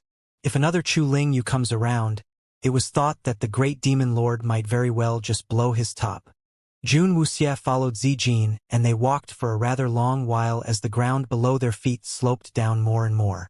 They were going through a dense forest towards the mid-sections of the mountain, and there wasn't really a path. But as they walked on further, the places that Zijin was leading Jun Wuxia into became more and more hidden. The little black cat was fully alert as it kept its guard up against everything around them. Jun Wuxia was also keeping herself wary discreetly. It was only when they reached the mid-section of the mountain that Zijin finally stopped her steps, as she waved at Jun Wuxia. Under a jadeite green cover of vines, a tiny little cave appeared before Jun Wuxia's eyes. The sides of that cave was covered with green moss, the depths within the cave a complete black. Hidden in the mid-section of Mount Fuyao, if one did not look highly carefully, they would not know what place this really was. Zijin nodded her head at Jun Wuxia, and she then picked up a spirit fire globe to light it up before she stepped inside. Jun Wuxia was not going to be shy about such a thing, and she immediately catch up behind. The dim cave was rather humid, and dripping water soaked through the earth fell to the ground, forming into tiny little streams. Even for a tiny and petite-sized figure like Jun Wuxia, entering the cave had required her to bend her back down. Could be imagined just how tight and narrow the cave really was. It was not known how long they had walked, but Zijin suddenly stopped in her tracks. She had stopped before a humongous rock, and she took out the white jade key that had been hanging around her neck, to place it into an inconspicuous crevice at the edge of the rock. A deep low grinding sound then sounded, and the huge rock before them slowly began to shift. A melodious tune played from a zither suddenly floated out from the crevice that had opened up, the sound sweet and enjoyable as fresh fruits. Light spilled out from behind the opening, and Zijin curled up a finger towards Jun Wuxia as she slipped herself through the crevice that had opened up. Behind that rock was a scene of a hidden paradise. Even Jun Wuxia could not help but be moved by the highly breathtaking beauty. The elegant pavilions before her eyes, the pristine lotus ponds, sheer gauze wrapped around stone pillars constructed out of white jade. Everything in here did not look like it was constructed here underground. Being in there made one feel more like one was within a palace. Laughter pealed like silver bells, accompanied by the sounds of zither music resounding within. Zijin weaved through the walkways and corridors with great familiarity, her face filled with a wide and brilliant smile. Jun Wuxia looked at everything before her eyes. Who would have thought that the Spirit Jade Palace that the 12 palaces had so aggressively persecuted would actually be hidden here right within Mount Fuyao? Inside the Spirit Jade Palace, the air was filled with the faint fragrance of flowers, a sweet, tantalizing scent that was not overpowering, not the least bit repulsive. One point that Jun Wuxia felt was enchanting was that most of the decorations and fittings were done mostly in pink, where even the white jade stone pillars had carvings of pink lotus blooms and its petals. When the little black cat saw that highly pink scene, it immediately covered its face with its paw. Its mistress here, besides having a high weakness against soft furry things, had another eccentric habit, a mad penchant for pink. Who would have thought? With a cold and unfeeling heart, standing bedside the chilling operating table as she dissected dead bodies without any expression on her face. And when she got home, She was forever clothed in a fluffy soft pink set of pajamas. A truly unique and different young woman. But that point was something Jun Wuxie herself had not realized. It was only when she was closeted within her most private and secret little space that this peculiar habit of hers would manifest. When the sight of that cringingly pink-filled palace appeared before its eyes, the little black cat immediately knew that as long as the Lord of the Spirit Jade Palace wasn't too unreasonable, this matter was already almost a done deal. Zijin was completely unaware of how disconcerted the little black cat behind her really was, and she had already gone into the hall in the palace. Within the palace hall, behind the swirls of light gauze, the figure of a person could faintly be seen. And on both sides of the hall, a good number of rather pretty young girls were happily playing around. Suddenly spotting Zijin, who had returned covered in a cloak, someone immediately went forward to show her concern. "Senior, what happened to you? Who gave you all these injuries?" A little young lady with almond-shaped eyes immediately cried out with tears flowing down her cheeks when she saw the wounds upon Zijin's body. That one cry quickly caused all the laughter in the hall to cease as all the girls surged forward to check on Zijin's injuries. Zijin was trying to reassure all the girls that she was all right as she continued to walk towards the curtain of gauze in the main hall. "My lord, Zijin is back." A low and languid voice then came floating out from behind the sheer gauze. "Oh, back already?" "Yes, my lord. From this trip, I brought back an esteemed guest for my lord." As she spoke, Zijin waved her hand towards the outside of the hall. Jun Wuxie, who had been hidden outside the hall, then showed herself as she stepped into the main hall of the Spirit Jade Palace. Dressed as a youthful boy, her body slender and her countenance delicate. But standing there among the entire field of flowers, Jun Wuxie stood out highly conspicuously. "Arg! A man!" The little young lady who had clung onto Zijin and cried earlier actually fainted away immediately as her eyes rolled back when she saw Jun Wuxie suddenly appear inside the palace hall while the other girls were all screaming in fright, with some of them already holding their palms up in a defensive posture. Zijin hurried herself forward and said, "Everyone, do not misunderstand. This is the benefactor who saved my life. My benefactor came here because my benefactor has something important to discuss with our Lord." All the ladies were still muttering in worried whispers as that low and lazy voice sounded from the back of the hall once again.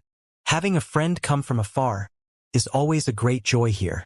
But what I do not understand is why this guest of ours would want to use such underhanded tricks upon a disciple of my Spirit Jade Palace." All the ladies were still muttering in worried whispers as that low and lazy voice sounded from the back of the hall once again. "Having a friend come from afar is always a great joy here.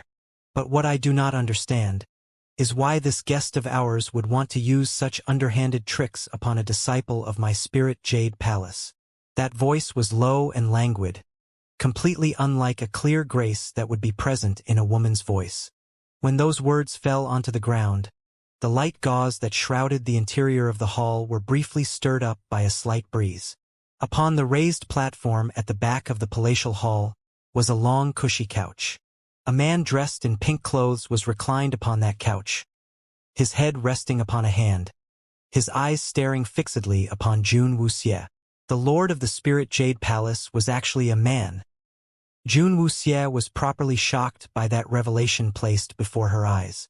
Within the wide and spacious Spirit Jade Palace, the large number of disciples were all female, with the lone exception of the palace lord who was male. Almost instantly, Jun Wuxie did not have much of a good impression towards this lord of the Spirit Jade Palace. "My lord!" When the man revealed his face, all the women fell to their knees in reverence. Even Zijin had knelt, staring at the Spirit Jade Palace lord in fervor. "My lord! Am I—" Zijin suddenly felt that her mind was humming, like something in there was not within her control. The Spirit Jade Palace lord suddenly sat up and with a light wave of his hand, his wide sleeve lightly brushed over the pink peach blossoms placed before him, and a strange fragrance wafted into Zijin's nose. In an instant, Zijin's slightly groggy mind instantly became clear. She stared strangely at Jun Wuxie standing behind her, her face a mask of shock. "Why? Why are you here?" In her mind, Images of scenes both familiar and strange flashed in a surge, driving a throbbing ache into Zijin's head. Jun Wuxie glanced at the palace lord and lowered herself down to place a bottle of elixirs before Zijin, and then stood up to say, "The Spirit Jade Palace has gone into seclusion for so long, and if not for the chance encounter today, I will never have been able to see this. I might have caused some affront in my actions, and I seek for your understanding here." Zijin stood stunned, as she stared at the medicine bottle before her eyes. "It's rare to see that people still remember our Spirit Jade Palace. I wonder what brought our little young master here today," the Lord of the Spirit Jade Palace asked, his eyes gauging Jun Wuxie up and down, and did not detect much enmity from the youth. "Cooperation." Jun Wuxie's eyes narrowed. "Cooperation?" the Spirit Jade Palace Lord asked as he looked at Jun Wuxie inquiringly. He paused a moment before he dismissed all his disciples, leaving only Jun Wuxie and him alone within the palatial hall. When Jun Wuxie saw what he did, she knew for sure that this man definitely possessed power above hers, or he would never risk leaving himself alone with her here. With things having reached such a stage, Jun Wuxie did not want to waste time but went straight to the point and said, "For so many years, the Spirit Jade Palace had suffered persecution from the 12 palaces everywhere. Have you ever thought of retaliating?" The Lord of the Spirit Jade Palace had a highly handsome countenance, his highly enchanting eyes deep and tender. Even with the slight frown upon his face now, it made one feel that they still looked highly alluring. "This little brother here, what you are trying to tell me is that you want to work together with me to overturn the current 12 palaces?" His eyes flared slightly as he looked upon the highly audacious and bold little youth. "Why not?" Jun Wuxie asked with an eyebrow raised. The Spirit Jade Palace Lord burst out with laughter as he walked barefeet upon the polished marble floor. He casually picked up a jug of wine and pulled his head back to take an easy swig of wine in one smooth action. The eyes that were slightly misted up at the corners narrowed, the gaze that swung onto Jun Wuxie tinged with a certain sharpness and chill. "I do not know who you are, and do not know what kind of hatred or desire for vengeance against the 12 palaces. But if you intend to use my Spirit Jade Palace as a blade to hold, you might have thought too simply of this. I think there is nothing much more to discuss between us. If there is nothing else, the young master should please leave, as the Spirit Jade Palace has never welcomed outsiders." The Lord of the Spirit Jade Palace said discourteously, his tone seeking to expel the guest. However, Jun Wuxie was not about to kick up a fuss, but merely remained calm before the unfriendliness as she fixed her clear and cold eyes to measure up the highly indolent Lord of the Spirit Jade Palace. "What you're worried of is merely that the Spirit Jade Palace will be made use of. What if we do it like this?" Jun Wuxie raised up a hand slowly, a silvery white glow gradually coalescing at the tip of her fingers. In a brief moment, the fresh fragrance of lotus immediately overtook the scent within the Spirit Jade Palace completely. A pure and pristine imperial snow lotus floated above Jun Wuxie's palm. The Spirit Jade Palace Lord stared in surprise at the scene before his eyes, the wine jug in his hand falling onto the floor, the jade nectar contained within spilling all over. You hold a plant ring spirit?" the Lord of the Spirit Jade Palace asked, as he stared at Jun Wuxie in half disbelief. Plant-type ring spirits were rarely seen, and even if one possessed it, some people would not even realize it. But to the various major powers throughout the Middle Realm, plant ring spirits held an extremely high allure to them. "As you can see, I can never ever coexist with the 12 palaces," Jun Wuxie said tonelessly. Regardless whether one submitted or resisted against them, the highly rare plant ring spirit would pose to be the biggest temptation to the 12 palaces.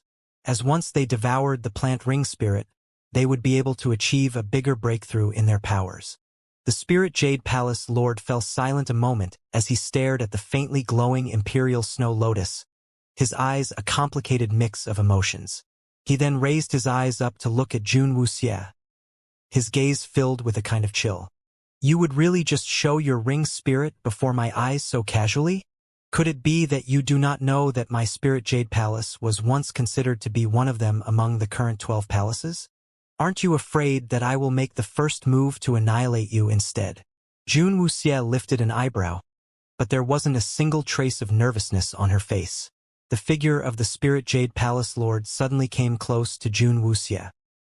His stature was tall and slender, his head of long hair hanging loosely down his shoulders as his wine-stained clothes hung slightly opened upon him.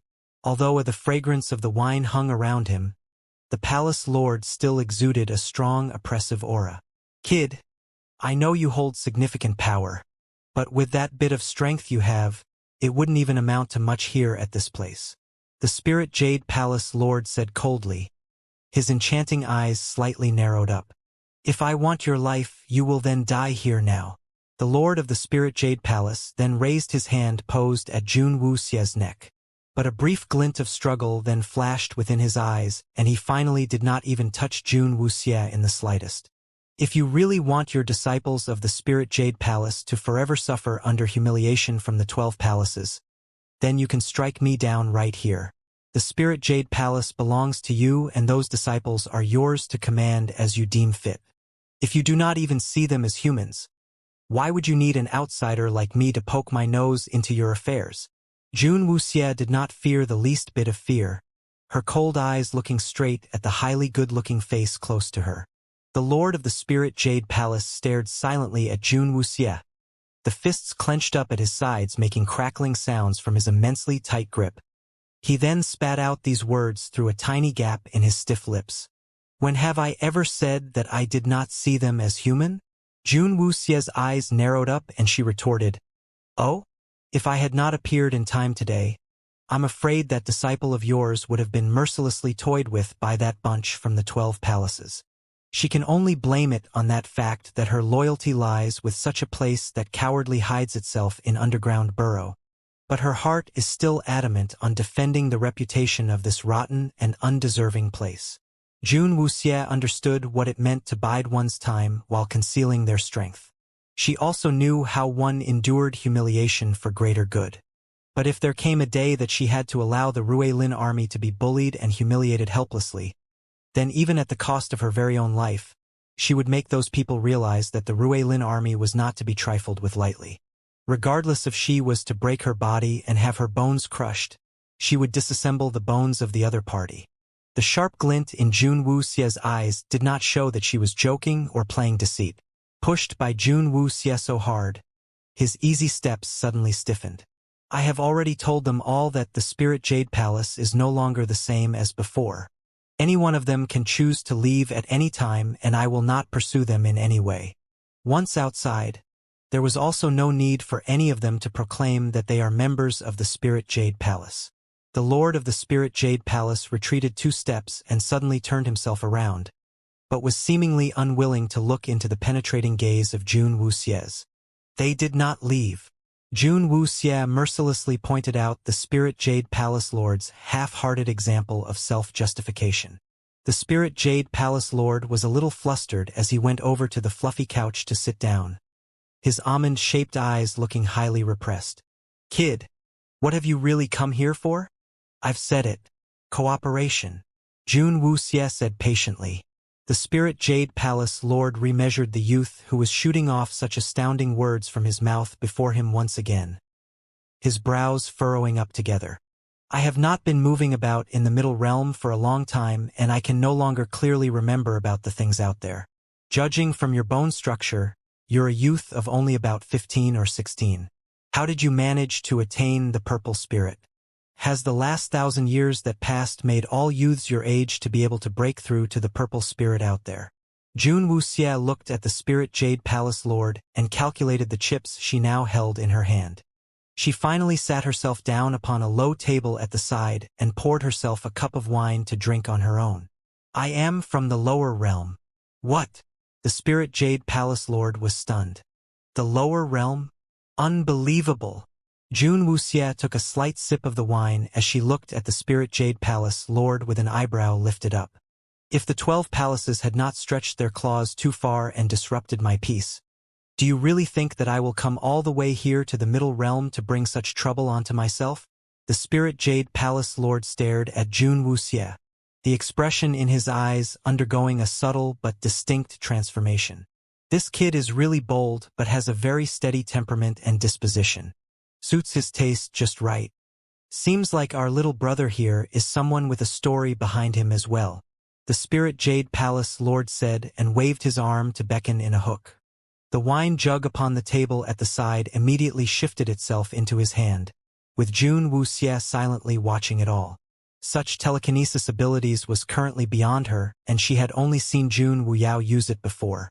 The Spirit Jade Palace Lord did indeed possess extraordinary powers as expected, but it brought to her one point that puzzled Jun Wuxie. If the Lord of the Spirit Jade Palace was so powerful, why was he unable to suppress the internal strife that rocked the palace before? It had caused the entire Spirit Jade Palace to crumble and fall apart to finally decline into such a sorry state. The two of people had their own worries, holding their own secrets. For our little brother to have come all the way to the Middle Realm and then managing to find our Spirit Jade Palace, I suppose that you have embraced the idea that you would rather the jade be broken than to keep a tile intact, willing to give up your life than suffer dishonor. But there is one thing I will ask. What do you have to negotiate terms for cooperation with me? Although you possess significant powers, it's far inferior to mine. If it's just your powers alone, why would I need your help? The Spirit Jade Palace Lord admired Jun Wuxie, but that did not mean that he would be willing to stake the entire Spirit Jade Palace on a gamble with Jun Wuxie without a thought. 1,000 years, and they had endured and swallowed an immeasurable amount of humiliation and suffering. If there was no good enough reason, why would he risk his own life to pit himself against the 12 palaces just because of a little kid from the lower realm? Jun Wuxie looked straight at the Lord of the Spirit Jade Palace and with a serious expression. She said, "Based on the fact I can make you the only lord of all the 12 palaces." The Spirit Jade Palace Lord's face turned into one showing a trace of surprise, but he then quickly burst out laughing. "Little brother, aren't you bragging a tad bit too much here?" Jun Wuxie swung her gaze over to look at him and said, "If I am incapable of it, I will not speak of it to you. You are one hell of a interesting kid, but if you want to convince me to accept your proposal, it won't just be that easy. I need to see something a little more concrete first," the Spirit Jade Palace Lord said. Jun Wuxie was not surprised in the least towards the Spirit Jade Palace Lord's wariness and caution. She admired allies who were more careful with things which would reduce any chances of mistakes or misunderstandings in their cooperation. The Palace Lord said, "I possess significant powers. With this level of power, how would I do after being accepted into the 12 palaces?" Jun Wuxie asked unhurriedly. "A rare young talent. You're sure to be highly regarded and prized." The Lord of the Spirit Jade Palace highly admired Jun Wuxie for being able to attain such levels of power at such a young age. Looking throughout the entire Middle Realm, less than a handful would be able to achieve such standards, and even the mighty 12 palaces would be highly eager to win themselves a member such as her. If I strove to my utmost and spared no effort for the 12 palaces, would they treat me as one of their own and groom me? Jun Wuxie continued to ask. They naturally will. The purpose of the Battle of Deities is held for them to identify youths who were still young and still rather naive towards the ways of the world, their ultimate aim being to groom and develop powerful members loyal to them. The Spirit Jade Palace Lord then told her. "What if I then stabbed them right in their hearts at that point?" Jun Wuxie continued to ask further. The Spirit Jade Palace Lord gave a light laugh and replied, "Even if you are able to stir up one palace into complete chaos, you will still not be able to shake the very foundation of the 12 palaces. Although they aren't exactly cohesive both on the surface and at heart, but they all place great importance upon their title as one among the 12 palaces. Unless they are left with absolutely no other choice, they would definitely not shed all their pretense at cordiality and fall out with each other. Hence, even if you are able to gain control over just one of the 12 palaces, it would still not amount to much. Not just one." Jun Wuxie suddenly raised up her head, lifting her chin up slightly. "It's 5. 5. That reply that stood at almost half their numbers properly gave the Spirit Jade Lord a good amount of shock. 5 youths who hold similar levels of power to mine," Jun Wuxie said. "At ages similar to you?" the Spirit Jade Palace Lord inquired. Jun Wuxie nodded. And how can you be certain that these people will not go back on their word after being accepted into the 12 palaces? The Spirit Jade Palace Lord persisted.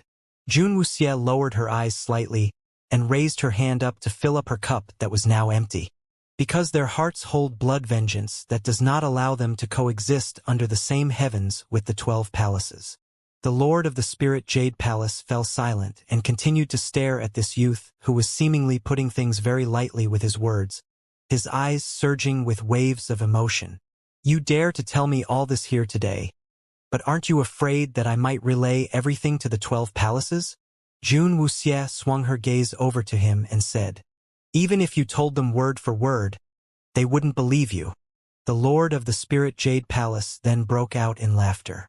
You're right.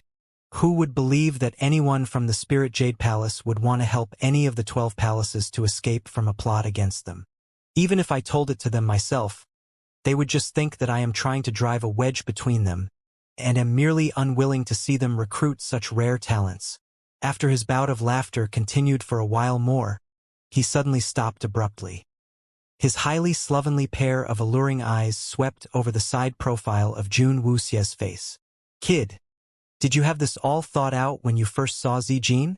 You guessed that I would not sit back and do nothing when my disciple had been bullied by others, and knew that the 12 palaces and the Spirit Jade Palace are incompatible like fire and water, where I will definitely not tell on you, and hence, you had so boldly then revealed to me all your plans confidently. All of these, every single step she took, had all already been within the little kid's calculations. Jun Wuxie merely raised up her head, neither admitting nor denying anything, and staring at the Lord of the Spirit Jade Palace with her cold and highly chilling eyes.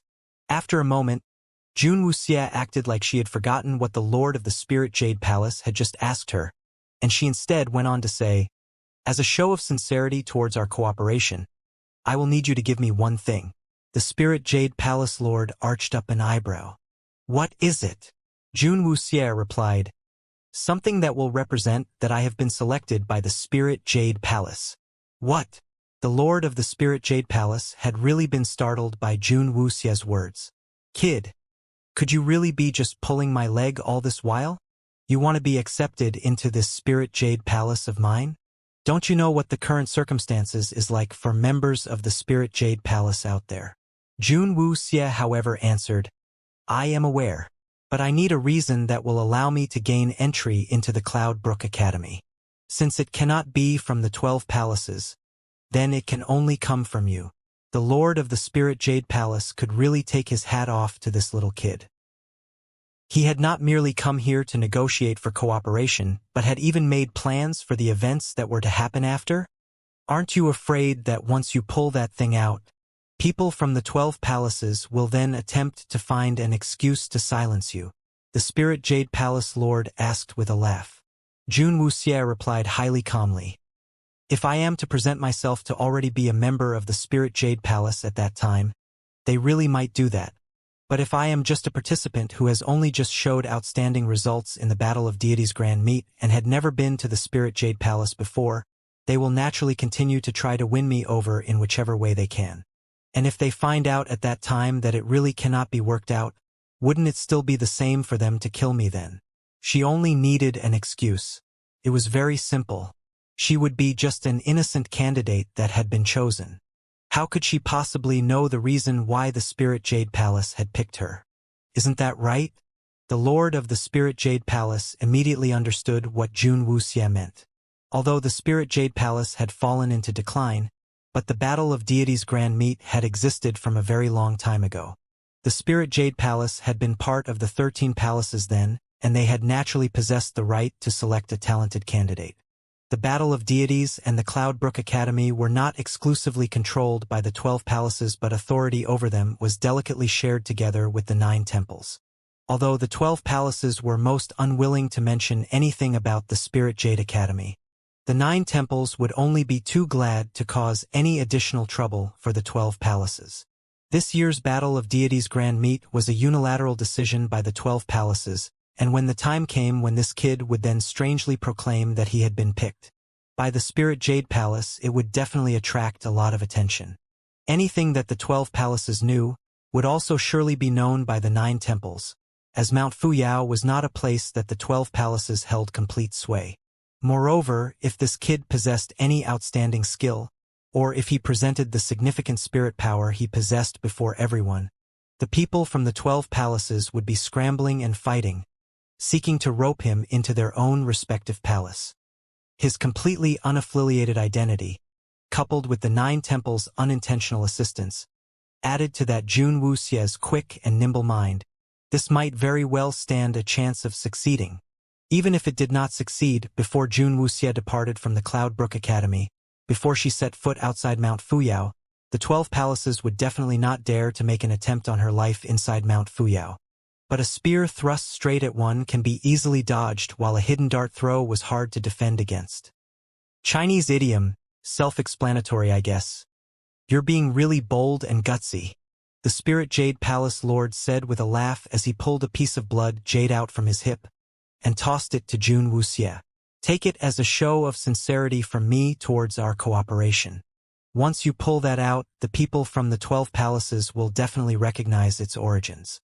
But if they come seeking to find trouble with you at that time, you'd better not come running here to cry and sob before me. Jun Wuxie clasped her hand over the piece of blood jade that had its surface filled with carvings of plum blossoms, and she slipped it easily into her sleeve. I'll return it later, Jun Wuxie said in a cold voice. However, the Spirit Jade Palace Lord instead lazily laid on his side upon the cushy couch, the corners of his mouth lifted faintly to reveal a faint languid smile. You don't have to. Take it as a gift to you. Things that have been touched by any male I don't want. Jun Wuxie was speechless. Forgive me for not seeing you out. Please. The Lord of the Spirit Jade Palace rested his head upon one hand, his other extended towards the exit, the meaning clear in his pose. Jun Wuxie nodded her head slightly and turned around to leave. By the time Jun Wuxie got back to Mount Fuyao, the skies were just beginning to show its first glimmers of light. Only a scattered few people were in the streets in that mountaintop. She walked soundlessly to the inn she was residing at, and when she pushed the door softly onwards, the sounds of a couple of rising and falling snores could immediately be heard. A tall figure sat upright upon a bed at the side, his handsome countenance twisted up with worry as he sat forlornly with a frown while staring out the window. When he heard the sound of the door being pushed inwards, the youth immediately turned his head around, his face looking dumbly straight at Jun Wuxie, and then lighting up with absolute delight. Jun Wuxie put a finger to her lips in a gesture to remain quiet, and then hooked her finger at him, indicating for Xiao Chu to come outside. Xiao Chu instantly shot himself outside, and the two of them took the opportunity that it was not yet light to find themselves a spot within the mountain woods where there was nobody around to sit down upon the grass. His behind had just touched the ground when Xiao Chu could no longer wait to open his mouth to speak. Where could our little lass have disappeared to the entire night? I waited up the entire time, and when I did not see you return, I thought that something had happened to you, Xiao Chu lamented as he stared at Jun Wuxie, his face highly sorrowful. When everyone had split up and gone on to find their own ways to sneak into Mount Fuyao, they had all fully believed and had faith in each other's powers. But he had just miraculously bumped into Jun Wuxie yesterday and seen her for a while, even she had quickly gone missing that very same night. His poor little heart had really found that a little hard to take. I went to get some things done.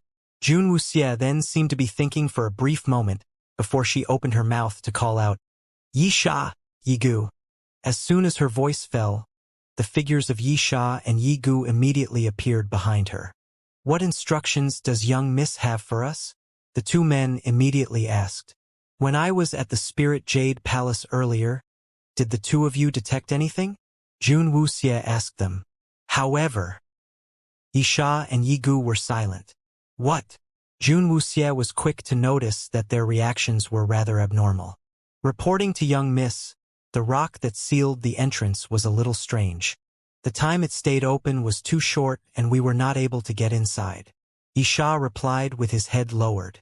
Yi Gu swept his gaze over Yi Sha, wishing he could sink his foot into that imbecile to kick him away. Yi Gu had wanted to bash his way in at that time, but Yi Sha had stopped him. Yisha had been following Jun Wuxie for a longer period of time, and he knew Jun Wuxie's temperament and her way of doing things much better. Jun Wuxie had gone to the Spirit Jade Palace to seek herself an ally and not to stir up trouble. If they had struck at that moment, it would only disrupt Jun Wuxie's plans. Oh! Jun Wuxie nodded her head but did not say anything more. Yisha felt Yigu's piercing stare upon him, and it made his skin crawl, thinking that he was going to be in hot soup later. Chao Chu was getting intrigued while listening to them from the side. He waved his hand before Jun Wuxie's eyes and asked, "Hey, little Xie, what palace did you say it was?" "Spirit Jade Palace." Jun Wuxie repeated. "You know of it?" Chao Chu scratched at his head. "Spirit Jade Palace. Spirit Jade Palace. I seem to have any impression of it, but just can remember it." Yisha then said from the side, "Is the Spirit Jade Palace that young miss mentioned the one that once stood together with the 12 palaces?" Jun Wuxie nodded. Yisha then said, "The Spirit Jade Palace was originally one among the 12 palaces, and the 12 palaces were initially known as the 13 palaces. The Spirit Jade Palace stood within the higher ranks among the 13 palaces, and there were not many palaces who were able to match up to them. Moreover, the criteria the Spirit Jade Palace had for accepting members was exceptional. They only accepted young girls below 10 years of age to join, and if anyone was beyond that restriction or of a different gender, the Spirit Jade Palace rejected them without any exception. Besides that, the Spirit Jade Palaces had no other criteria for the young girls regardless of their potential or talents, where they would be accepted once they were selected. And because the disciples of the Spirit Jade Palace grew up from young within the palace, the Spirit Jade Palace was one of the most steady and unshakable among the 13 palaces. But at one point of time very long ago, the Spirit Jade Palace had, for some unknown reason, suddenly suffered from some internal strife where it caused them to instantly fall from their position of being one of the strongest palace among the 13 palaces. Although rumors about the Spirit Jade Palace were still heard after that, most of them were of them being persecuted by disciples of the 12 palaces, never once hearing about them re-emerging back into prominence. This incident of the Spirit Jade Palace happened too early, and your subordinate was not here at that time. Hence, I do not know the real reason behind it," Yisha said.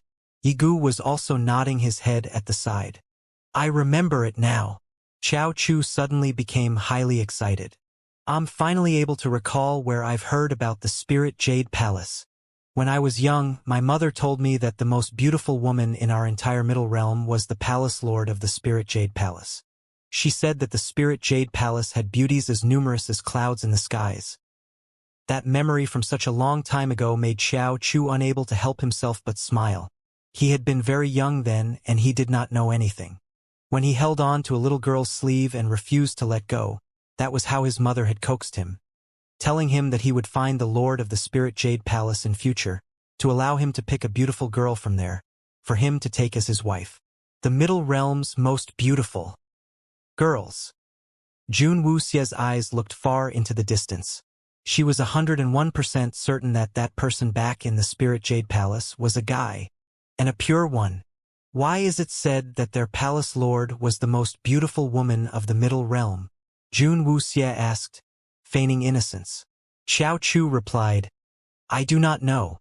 But with the Spirit Jade Palace being a place that only recruited female disciples, a lot of their members would naturally possess highly outstanding looks. With such a horde of beauties, wouldn't their palace lord need to be a highly ravishing beauty to be able to hold them down?"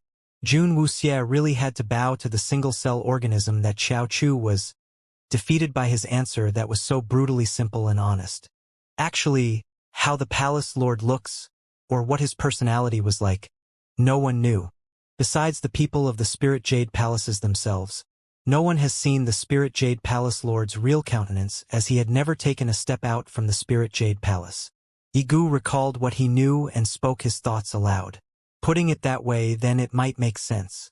Jun Wuxie then nodded her head thoughtfully. Yigu, Jun Wu Yao told me before that the purple spirit was just merely the foundation in the Middle Realm. Then, above this foundation, what is there? Jun Wuxie tilted her head to look at the youthful and clear-faced Yigu. Yigu then said in a highly earnest and serious tone, It is separated into 5 levels above the basic purple spirit. Beyond those 5 levels will then be the silver spirit, and after the silver spirit will be gold, where both the 2 gold and silver spirits are each separated into another 5 levels as well. The elder from the palace of flame demons that young Miss fought back in the Clear Breeze City was a purple spirit at the 3rd level, and the palace lords of the 12 palaces should have all broken through to the silver spirit. Above the purple spirit, the disparity between each and every level would be like that of the clouds in the sky to the mud on the ground. What level am I at now? Jun Wuxia asked.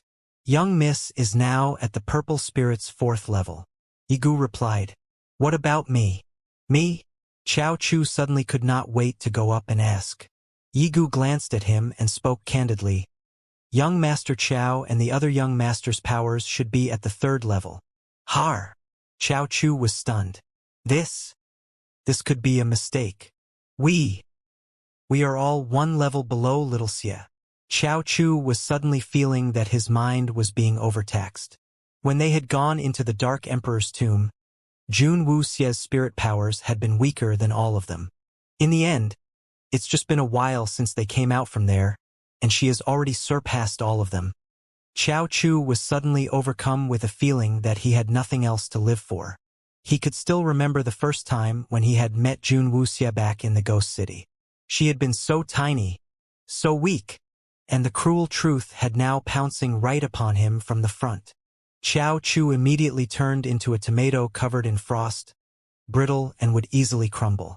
Mount Fuyao is the place with the highest density of spirit energy concentration throughout the Middle Realm, and our young Miss might as well use the time spent here during the Battle of Deities Grand Meet to continue with her cultivation. Yigu went on to say. As he spoke, from within Yigu's robe at his chest, a tiny head then poked out suddenly, going meh at Jun Wuxie. Hearing Lord Meh's voice, the sacrificial blood rabbit whom Yi Sha had stuffed in his robes on the other side could not help but burrow its head out as well. The 2 dumb beasts then went on to cry out for Jun Wuxie's attention. So noisy were they that Yi Sha and Yigu had no choice but to put them down, leaving them in Jun Wuxie's hands to coax and appease them. Jun Wuxie had not intended to bring these 2 dumb beasts here into the Middle Realm. But as she really could not endure the incessant attacks on her heart from these 2 adorable little fellas, she had had no choice but to temporarily shove them into the care of Yi Sha and Yigu for the moment. It wasn't that bad for Yigu. Although he had an explosive temperament, his appearance was still that of a young boy. Hence, even when he carried such a cute and adorable little spirit beast within his arms, he did not attract that much attention from others. But for Yi Sha, who besides being tall and towering in stature, had an extremely cold face with a chillingly stern expression. Seeing him carry the tiny palm-sized sacrificial blood rabbit around made people could not help but feel a kind of mystifying endearment towards him. Jun Wuxie and the 2 dumb beasts indulged themselves for a while as the sky gradually brightened, and the number of people coming out and about on the mountaintop began to grow. Chao Chu and Jun Wuxie then stood up to leave, readying themselves to go back to find out what was going on first. Based on their calculations of the time, it was only a few more days to the Battle of Deities Grand Meet itself. But when Jun Wuxie and Chao Chu returned back, they received a piece of news.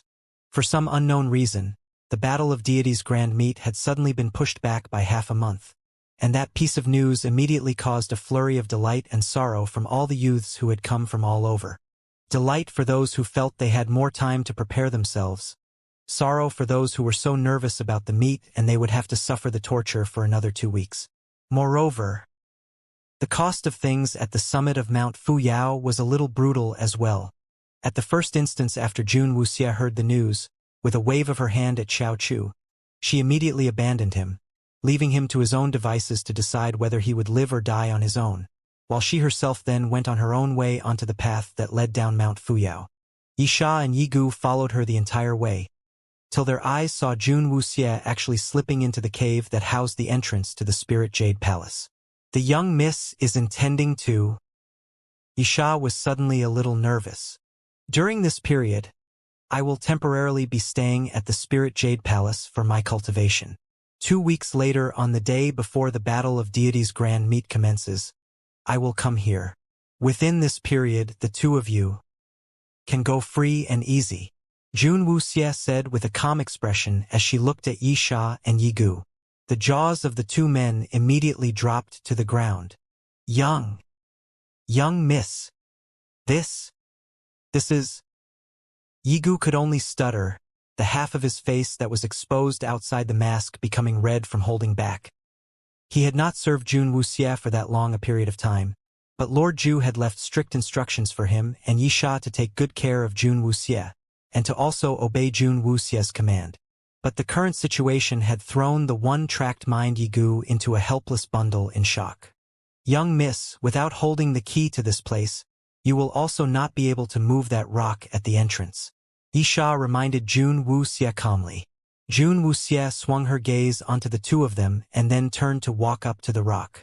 She then felt about in her sleeve and pulled out an exquisitely made white jade key, looking exactly the same as the one they had seen hung around Zijin's neck the last time, with even the string that was tied around the key looking just as alike. Young miss, when did you… Yisha was equally stunned in shock. But Jun Wuxie had no intention of giving them that much time to digest the information, and she quickly slipped herself through the crevice that had opened up behind the rock. Yisha and Yigu could do nothing but stare as the rock moved back in place to seal the entrance shut, their minds suddenly a complete blank.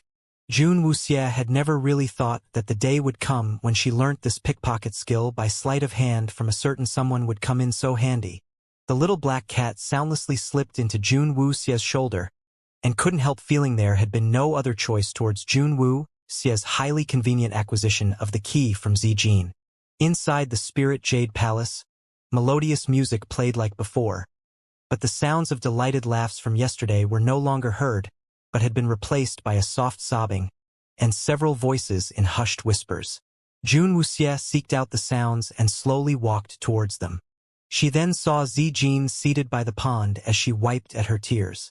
The little ladies beside her were taking turns to speak, trying their best to comfort the little girl. The bunch of young ladies were huddled together when they suddenly saw Jun Wuxie on the opposite side of the pond, and they all immediately broke into another bout of hysteria. The bunch of little ladies scattering like a flock of startled birds, like Jun Wuxie was some kind of terrifying monster. It ended up with Zijin being left standing alone by the pond's edge, to stare in frozen surprise at Jun Wuxie. "It's you! You! How dare you still come here?" Zijin was so furious her eyes immediately turned red, and she pulled out the leather whip hanging from her hip in that instant, her red eyes staring straight at Jun Wuxie, her face filled with rage from humiliation. Jun Wuxie calmly looked at Zijin, who was acting a little strange. "You actually dared to use mystifying drugs on me yesterday, leading me to bring you here into the palace. You are just too…" Zijin was becoming angrier the more she thought about it. After she had come in contact with Jun Wuxie yesterday, her mind had become drowsy and highly hazy, where she was unable to determine fully what had happened yesterday, no matter how much she tried to recall it. She could only remember some fragmented images which just threw her mind into even greater confusion. The Spirit Jade Palace had never allowed any males into the place, but she had very rashly brought Jun Wuxie in here. Although the Spirit Jade Palace Lord had not admonished her at all about it, Zijin nevertheless blamed herself. And what really caused Zijin to cry was the fact that she had never even held a boy's hand, but among the fragmented images within her mind. There was an instance where Jun Wuxie had come forward and held her hand. Jun Wuxie continued to look at Zijin, feeling slightly confused. Zijin was both angry and frustrated as she waited for Jun Wuxie, which just mystified Jun Wuxie even further. Although she had made use of Zijin to infiltrate into the Spirit Jade Palace at first, but she had already managed to reach an agreement with the Spirit Jade Palace Lord for them to cooperate. So looking at it from a certain perspective, Zijin had not only not committed a wrong, but had done something right instead. But why does the expression on her face look like something isn't right? Jun Wuxie was completely unaware that the drug she had given to Zijin would leave only those images of things that had happened in her mind, but in terms of voices and sounds. Hence, to Zijin's memory at that time only contained Jun Wuxie pulling on her hand to place onto Jun Wuxie's chest. Zijin, just as Jun Wuxie was feeling completely mystified on what was happening, A lazy-sounding voice suddenly rang out. Zijin jumped, slightly startled before turning to kneel before the approaching figure. "My lord, your body's still not recovered. Go get some rest," the Spirit Jade Palace Lord said, looking at Zijin. "Yes, my lord," Zijin said, biting her lips slightly as she left without another sound.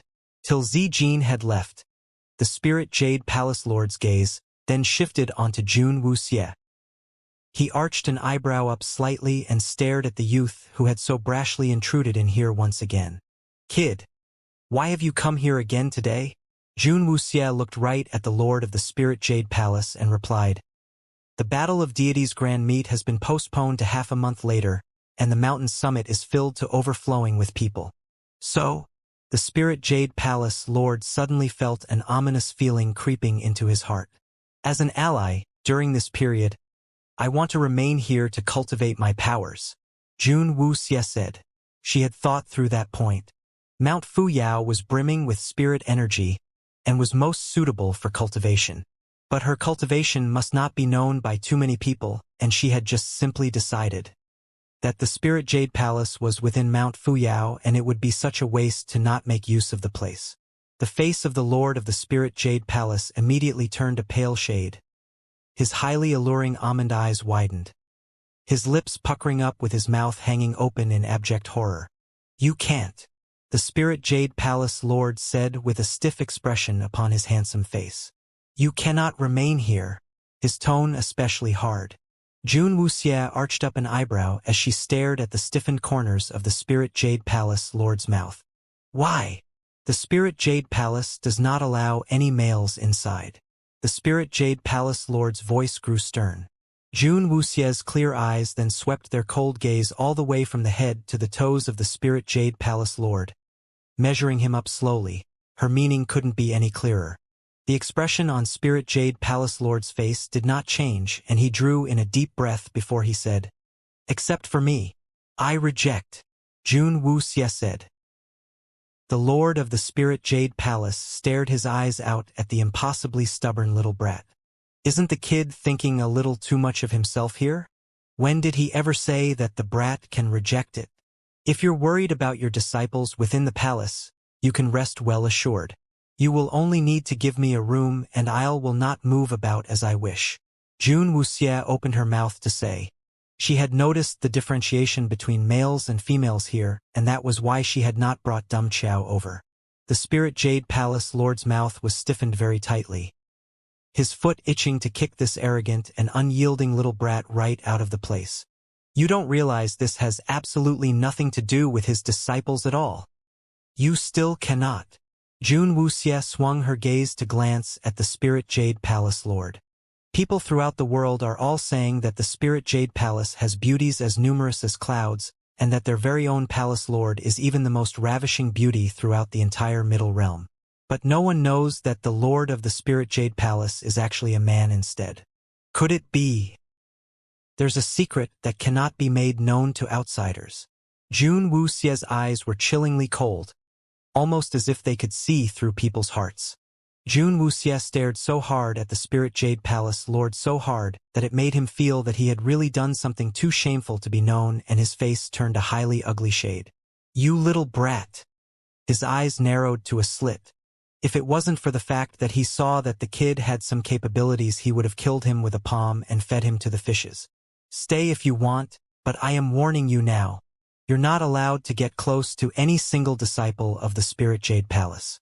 And anything that belongs to me, you're not allowed to touch it in the slightest." Upon saying that, the Spirit Jade Palace Lord snapped his fingers and a white-haired old woman came walking slowly in. Although her face was completely filled with wrinkles, there wasn't the least bit of duddiness or senility from old age in her gaze. "I'll hand this kid over to you. Just get him any old place that doesn't have anyone around and put him there. Have someone send him 3 meals a day and don't let the other disciples get close to the place." The shade on the Spirit Jade Palace Lord's face was a highly ugly one, and although he had forced himself to accept Jun Wuxie's request, he had done it highly grudgingly. This little brat actually had the audacity to hint to him earlier that he might be immorally involved with his disciples in the Spirit Jade Palace. If he had had any immoral intentions, he would have done it from way back before. Would be even need to have this kid come question him? The lord of the Spirit Jade Palace left with his face dark as thunder, while that old woman's face was highly amiable, the eyes looking at Jun Wuxie filled with smiles. This little young master, how should I address you? Jun Wuxie replied politely, your junior is surnamed Jun. Young Master Jun, my name is Yu. Just call me Granny Yu and it'll do. With the age I'm already at, addressing me as Granny wouldn't be taking advantage of you. Granny Yu said as she laughed while looking at Jun Wuxie. Will young Master Jun come this way with me please? After saying that, Granny Yu then turned herself around and walked towards the inside of the palace. When Granny Yu had appeared earlier, Jun Wuxie had not detected anyone close by, but with just a quick snap of the Spirit Jade Palace Lord's fingers, Granny Yu had immediately appeared.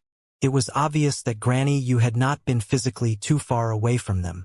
With Jun Wuxie's powers at the Purple Spirit's 4th level, and she had not been able to feel Granny Yu's presence the slightest bit, that had made Jun Wuxie think it rather astonishing. Seems like the Spirit Jade Palace was a place that some dragons hid and tigers crouched. The Spirit Jade Palace was extremely huge. The last time Jun Wuxie came, she had merely walked in the outer palace, passing through the long walkways filled with birdsong and fragrant flowers, clear sparkling waters with more lotus blooms upon its surface than one could count. But although the underground cave was immense, one still could not see the skies in here.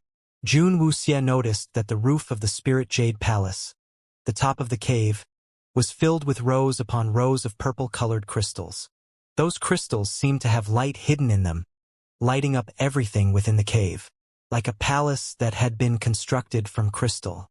Jun Wuxie followed behind Granny Yu as they walked, occasionally passing by some of the Spirit Jade Palace's disciples. Those little ladies had been clustered together in laughter, and when they saw Jun Wuxie behind Granny Yu, they all immediately dispersed in fright. That scene made Jun Wuxie subconsciously feel her own face. Could it be that the looks she had altered on her face been too ugly this time? And that frightened off that bunch of young girls? Young Master Jun must not mind them. Those kids had not stepped out from the Spirit Jade Palace much and had not had much contact with outsiders. Hence they will be feeling a little lost when faced with a male. Granny Yu said amicably. They had never stepped out from the Spirit Jade Palace? Jun Wuxie was suddenly feeling rather curious how the Spirit Jade Palace had preserved itself to remain till this day. Granny Yu said, some have gone out, some have come here and never left since. Since young Master Jun came from outside, you should know that the Middle Realm currently has no place for the Spirit Jade Palace to stand firm upon.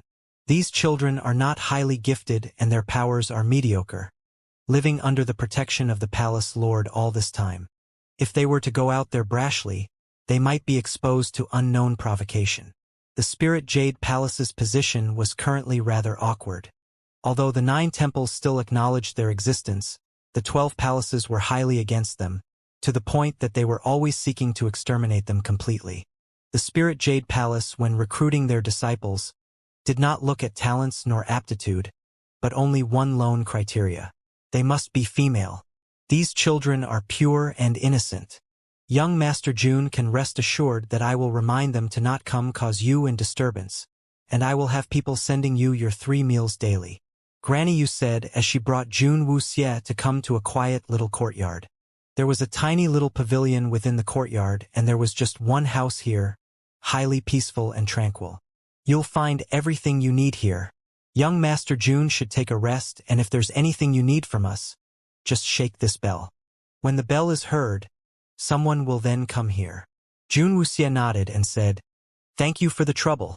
Granny Yu smiled, and did not tarry for much longer before she stepped out from the room, even pulling the door closed behind her as she left. Jun Wuxie looked around at the entire room bursting with pink, filled with the flavors of a room that belongs to a young girl. Finding nothing wrong or out of place with the room, Jun Wuxie then leisurely sat herself down inside it. The Spirit Jade Palace underwent a huge change 1,000 years ago, and their position became unstable. How many of the Spirit Jade Palace's disciples had remained behind at that time? Within this palace, How many of the disciples were recruited after that? Jun Wuxie's eyes narrowed. The more she came to know about the Spirit Jade Palace, the stranger she thought the Spirit Jade Palace was. Granny Yu's powers were stronger than hers, while her own powers were higher than that of an elder in the Palace of Flame Demons. Jun Wuxie did not know how many more of such powerful entities the Spirit Jade Palace hid. But no matter which way she looked at it, she did not think that the Spirit Jade Palace had really chosen to go into reclusion because they were weak. After thinking it through for a while, Jun Wuxie did not want to spend any more time thinking about it. She gathered herself together and then stood up to walk to the side of the table, to bring out the basin that she kept the lotus in from within the cosmos sac, to begin with her cultivation.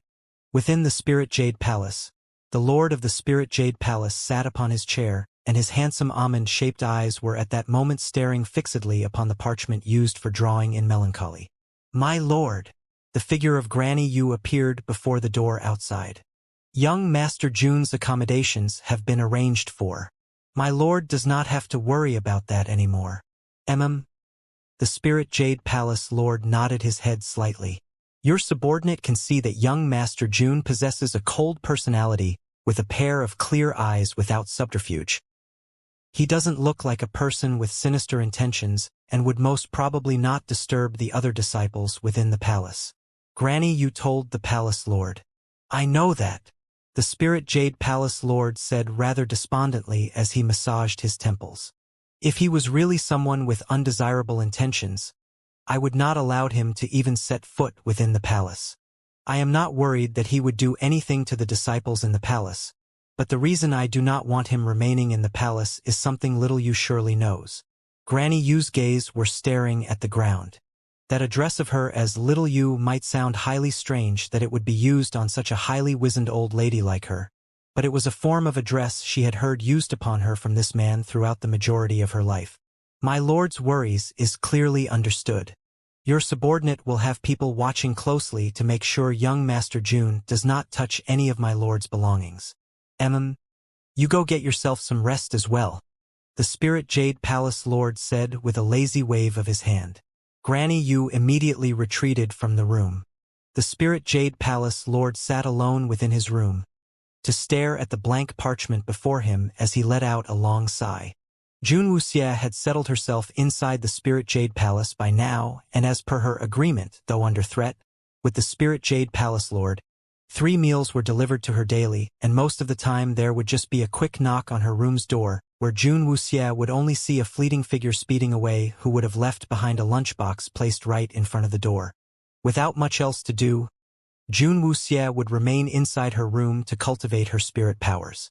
Although masters and mistresses of plant-type ring spirits were not able to receive the speedy progress in their cultivation in a place with such high concentration of spirit energy like most people, Jun Wuxie had discovered from long ago that though she was unable to absorb the spirit energy directly, she was able to increase the speed of the conversion through cultivating the Imperial Snow Lotus, which also greatly sped up the growth of the Imperial Snow Lotuses as well.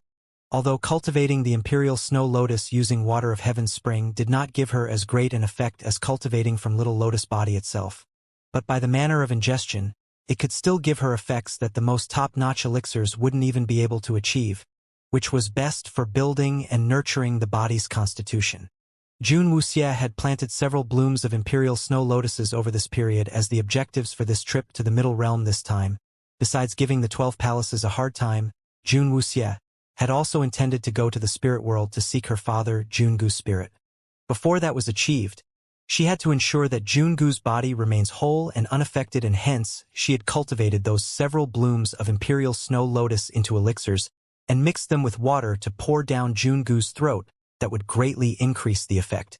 A pity that my seeds cannot be cultivated by Mistress herself.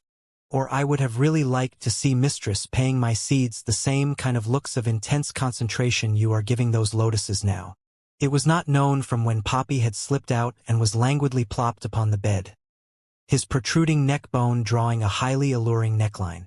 The little black cat threw a glance towards Poppy, inborn with seductivity, and went on to lick its paw. This scoundrel must be being so gutsy because he knows that that great demon lord is not by Jun Wuxie's side, and both Yi Sha and Yi Gu were shut out from the Spirit Jade Palace. rendering them both unable to go carry tales. So he had quickly reverted back to his old ways now. If you continue to jabber such nonsense here, would you believe that I can make you find yourself unable to get out of bed for the next 3 days? Drunk Lotus leapt onto a chair at the side with a whoosh, a wine gourd held loosely in his hand, his slightly flushed face pink as he stared at Poppy. The little black cat immediately palmed its own little face. Those words. Absolutely too filthy. Within the Spirit Jade Palace, besides the palace lord himself, all the rest of the disciples were female. There were bumbling young girls who knew nothing about the world outside. There were also gentle and graceful ladies with beautiful warm smiles. There was also no lack of highly alluring women who tugged at heartstrings of men and white-haired wizened grannies with amiable gazes in their eyes. Throughout the entire Spirit Jade Palace and deep inside Mount Fuyao itself, few people ever went inside the palace, with the lone male within always just the palace lord himself all this time. However, in the hearts of all his disciples, the way they saw their palace lord had long transcended all boundaries and distinction between genders. He had become the firmest form of faith their hearts relied on, their only belief in worship. But now things have taken a strange turn. The Spirit Jade Palace suddenly had a delicately good-looking youth living in there that had terrified many of the young little girls who had never taken a single step out from the Spirit Jade Palace's doors. It wasn't that bad for disciples who occasionally went out to move about like Zijin, as they had seen quite a number of other males out there, and they couldn't care less about the situation. But to those young females who had since the moment they came to the Spirit Jade Palace had never once interacted with the opposite sex with the exception of the palace lord, it greatly mattered to them, and was a very big deal. From the first day that Jun Wuxia had come into the Spirit Jade Palace, the voices raised in debate continued to rise and had not stopped a single moment. The first time when Jun Wuxia had tricked Zijin into bringing her into the Spirit Jade Palace. Many disciples had been gathered within the palace's main hall and had seen the strange little youth, but they had never expected that that very youth would so suddenly become a neighborly resident of theirs. Some were afraid, some were rather nervous, and there were even some feeling rather curious about it. All those bumbling and highly innocent little lasses all carried apprehension in their hearts as they squatted around on the outside of Jun Wuxia's courtyard, hoping to catch a glimpse of this highly novel young boy youth. If Jun Wuxia had known that her moment of laziness that had prevented her from explaining that she was actually a girl would lead to her becoming an exotic specimen that everyone in the Spirit Jade Palace would surround to watch and admire, she would have declared in the very first instant she stepped into the Spirit Jade Palace that she was a girl, a pure female through and through. Senior Zijin, is young Master Jun really your benefactor who saved your life? A little girl who had 2 buns tied on her head asked as she lay plopped close to the ground outside Jun Wuxia's courtyard asked. Her head tilted towards Zijin who was standing right behind her. Zijin's face creased up into a frown and said, "Who told you he is my benefactor?"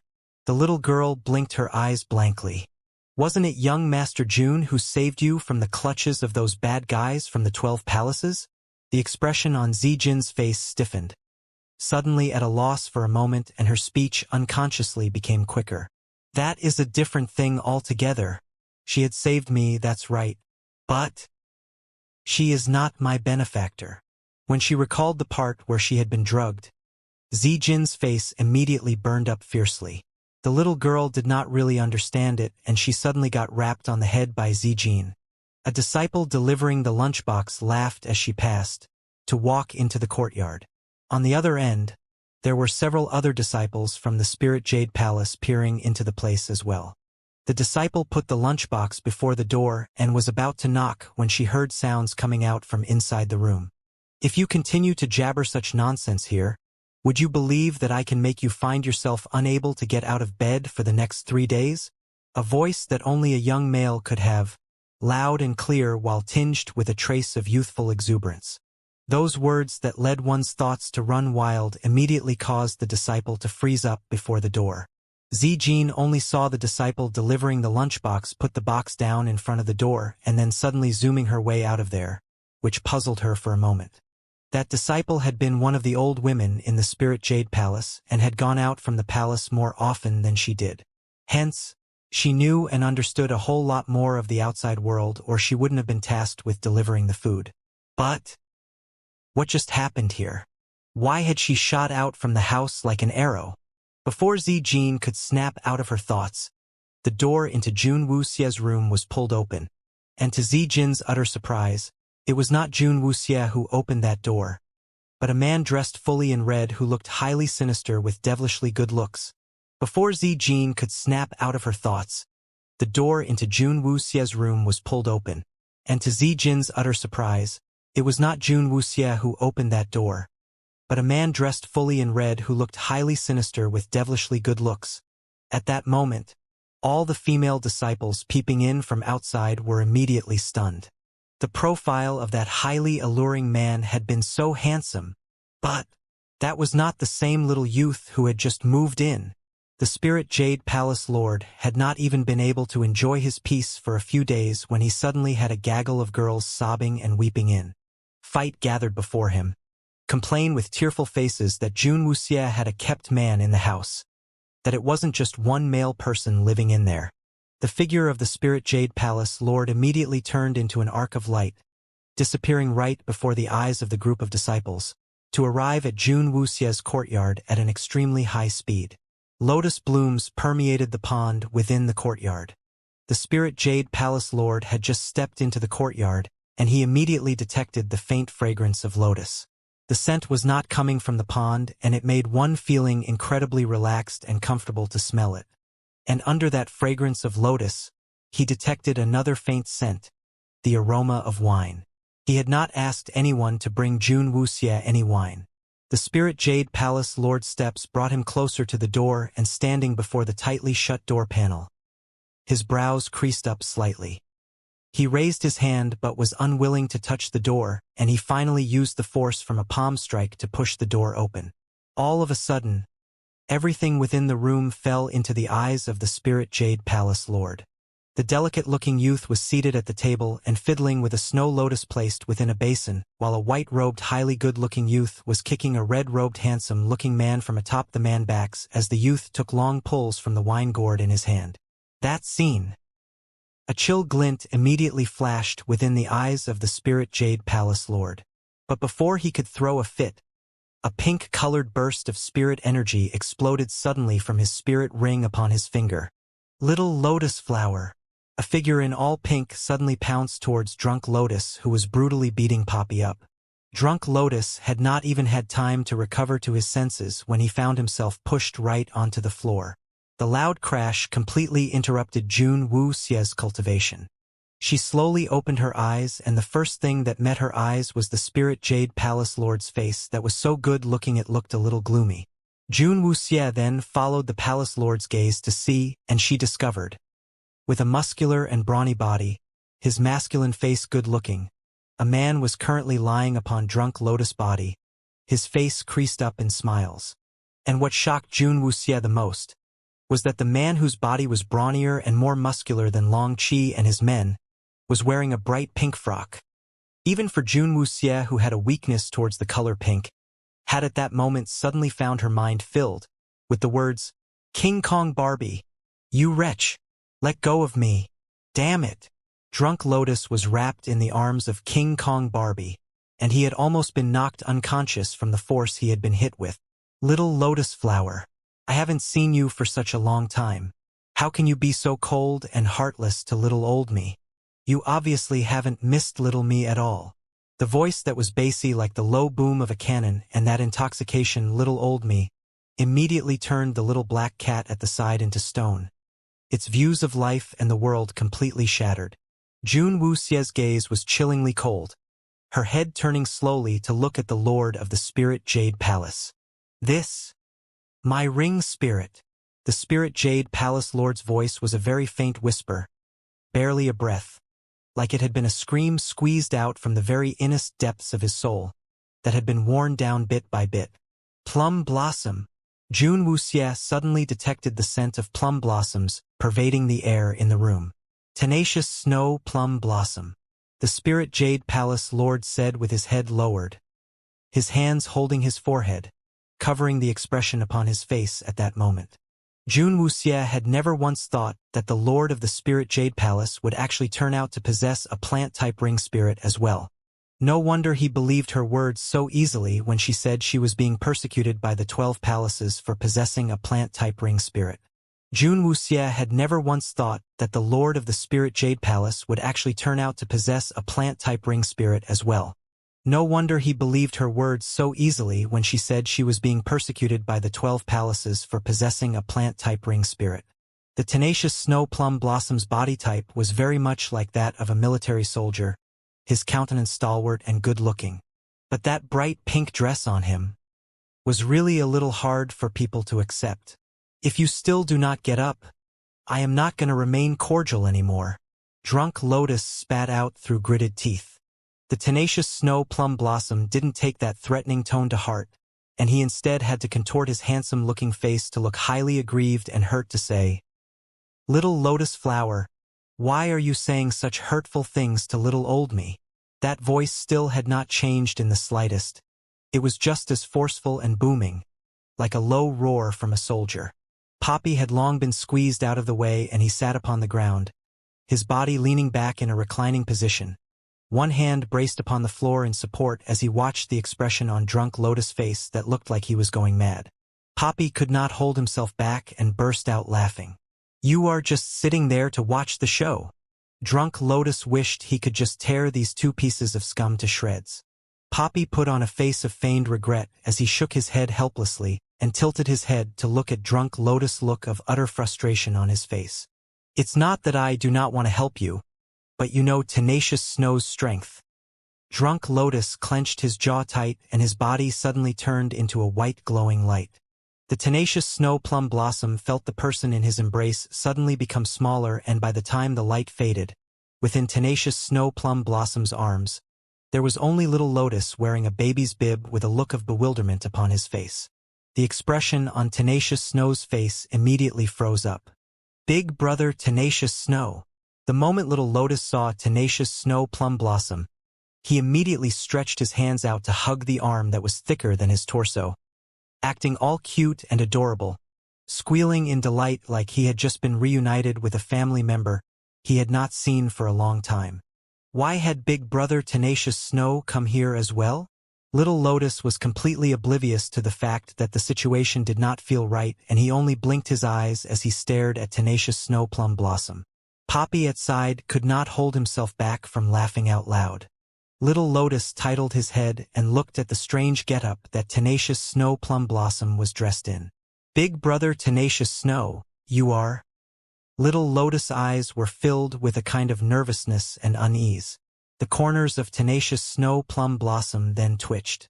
A bam sounded and a puff of misty smoke shrouded over Tenacious Snow Plum Blossom's body, blocking everybody's view. When the smoke completely dissipated, everyone was staring in stunned silence.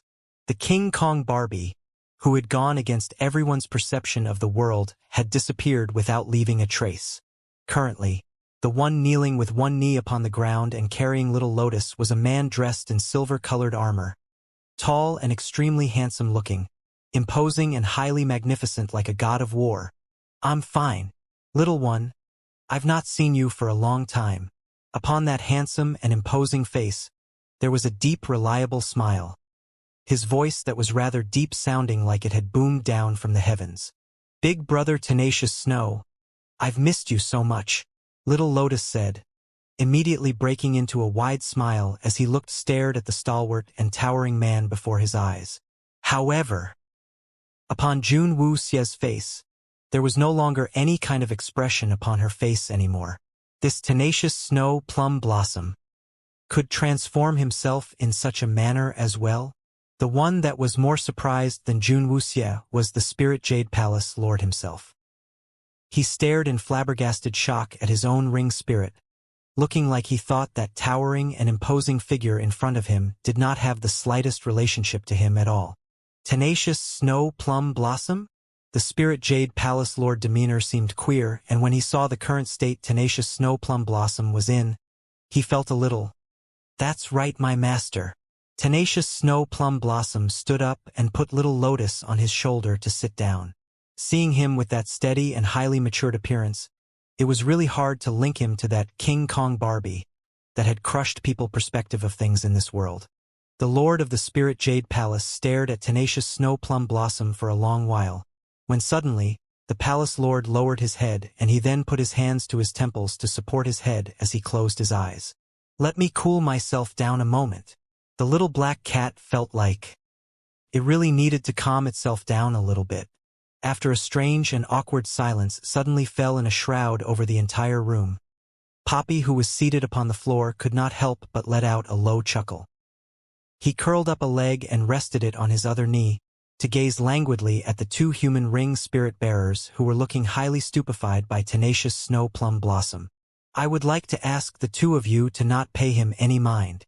Tenacious Snow's personality has always been like this. Poppy felt that if he did not try to explain the current situation a little, he might get himself fixed by Jun Wuxia after this. Have a seat first before we talk. Jun Wuxia cleared her throat. The spirit jade palace lord walked over morosely, his hands still holding his forehead. Tenacious snow plum blossom carried Little Lotus and stood at the side. Little Lotus was looking extremely happy, an exact opposite reaction to the time when he saw Poppy.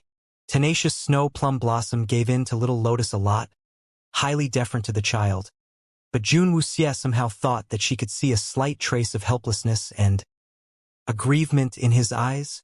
Tenacious Snow is just like us, we're all from the spirit world, and he has always been like this. What you saw just now is his core personality, and the appearance you are seeing right now is the forced facade he puts forth to deal with Little Lotus. Poppy said with a low chuckle. Tenacious Snow Plum Blossom had been born with a split personality. Little Lotus was bashful, drunk Lotus temperamental. And tenacious Snow Plum Blossom just could not help but like the haughty holier-than-thou arrogance of drunk Lotus, always seeking to get close to him but was always snubbed with utter disdain by drunk Lotus, which had always led drunk Lotus to want to fight him to the bitter end, or he would not let the matter rest. But despite the brutal beatings, fighting every day was not going to resolve anything for them. Hence, when not intoxicated, drunk Lotus, who would then turn into Little Lotus, became someone whom tenacious Snow Plum Blossom's highly childish personality was completely helpless against, not knowing how to deal with such a small, innocent child. But, as he still wanted to remain close to drunk Lotus at the same time, he then took on the role of a guardian protector when Little Lotus was bullied by anyone, shielding Little Lotus from the rain and wind, seeking to let drunk Lotus see the good he had in him.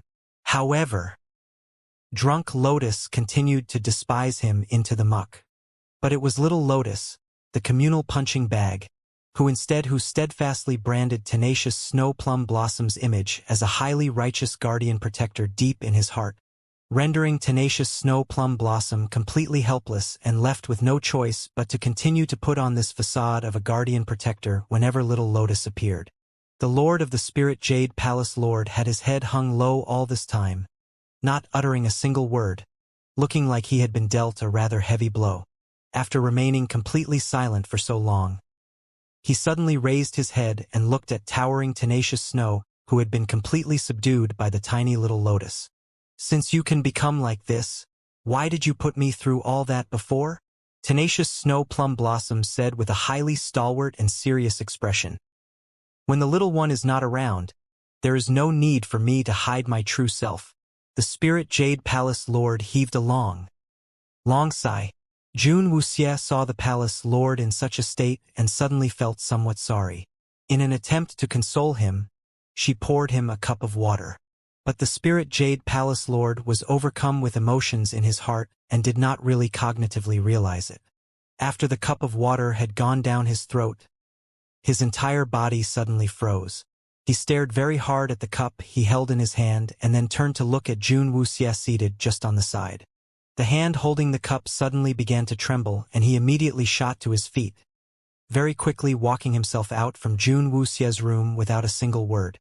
What happened to your master? He just drank some water and then he suddenly looked like he had seen a ghost. Poppy asked nastily. He had always thought that there was something not quite right about the spirit jade palace lord. Tenacious Snow Plum Blossom was not coy at all when he spoke, going on to say, back when I linked up with his spirit, his mind had been much weaker then, so he got himself very highly affected and would be influenced by the emotions I felt. At the times when I was unable to control my emotions and feelings, he would then do some things. You should very well know what I am talking about. Poppy was suddenly taken aback, and then his face broke into a smile. You wouldn't really have. Ha ha ha ha. Jun Wuxie was mystified by Poppy's laugh, not understanding anything. After a long while and Poppy had had enough of laughing, he then explained to Jun Wuxie the kind of things that tenacious Snow Plum Blossom would do. When the Spirit Jade Palace Lord's ring spirit awoke, he was merely a youth of 14 years old. And as he was born to be rather frail, his body's constitution had not been very healthy then. After his plant-type ring spirit awoke, the spirit ring did not manifest physically. Hence the Spirit Jade Palace Lord most probably did not even know that his ring spirit had awoken. Even more so, he wouldn't know why he was suddenly prone to feelings and emotions that completely did not arise from himself. If it had been feelings towards other things, it would not have affected him that badly. But tenacious Snow Plum Blossom had no feelings towards females and only liked young youthful boys. The then 14-year-old Spirit Jade Palace Lord was surrounded by many youthful boys around his age he hung out with, and based on how excited tenacious Snow Plum Blossom had been when he saw Drunk Lotus, it was not hard to imagine the kind of feelings that tenacious Snow Plum Blossom would have felt at that time that would have led the Spirit Jade Palace Lord to want to commit some unimaginably dastardly deeds. The prime youth that the Spirit Jade Palace Lord had been at that time was properly wrecked by tenacious Snow Plum Blossom then. Which normal and ordinary youth would be able to tolerate the fact that he was going around to touch his fellow friends of similar gender inappropriately. The way tenacious Snow Plum Blossom influenced the young Spirit Jade Palace Lord caused him to develop a huge psychological phobia deep within, to the extent where after many years had passed, the Spirit Jade Palace Lord started to abhor any males that he came to encounter, to the extent that he would be unwilling to even touch anything that a male person had touched before. He did not want himself to ever develop any feelings beyond the boundaries of friendship with the other youthful boys, and he could not accept that the urges were rising from within his own body. Before he came to discover the truth behind tenacious Snow Plum Blossom, for a very long period of time, the Spirit Jade Palace Lord lived his life bogged down under that huge psychological trauma. Jun Wuxie listened quietly till Poppy finished with his explanation, her heart suddenly rising with feelings of rejoice. She had thought that little Lotus and Poppy were rather eccentric and abnormal, but compared to tenacious Snow Plum Blossom, she suddenly felt as if her two ring spirits couldn't be any more normal. She could not imagine what it would be like if she herself was to be influenced by tenacious Snow Plum Blossom to go hit on some young boys. At that moment, it was on this rare occasion that Jun Wuxie felt great sympathy for the Spirit Jade Palace Lord. No wonder the Spirit Jade Palace only accepts females as disciples. Jun Wuxie said as she stared at tenacious Snow Plum Blossom, the biggest cause behind it. Haze. When that was brought up, tenacious Snow Plum Blossom still had the cheek to appear exceptionally dejected. After speaking a little while more, Jun Wuxie then asked tenacious Snow Plum Blossom to leave. When tenacious Snow Plum Blossom was leaving, little Lotus still hung on longingly upon his sleeve, reminding tenacious Snow Plum Blossom that he must come more often to visit. Tenacious Snow Plum Blossom nodded vehemently, but his eyes were filled with a look that said, "Never," until tenacious Snow Plum Blossom left. Little Lotus then picked up a wine jug and gulped it all down, where Drunk Lotus immediately jumped out to pin Poppy onto the ground to give him another good thrashing.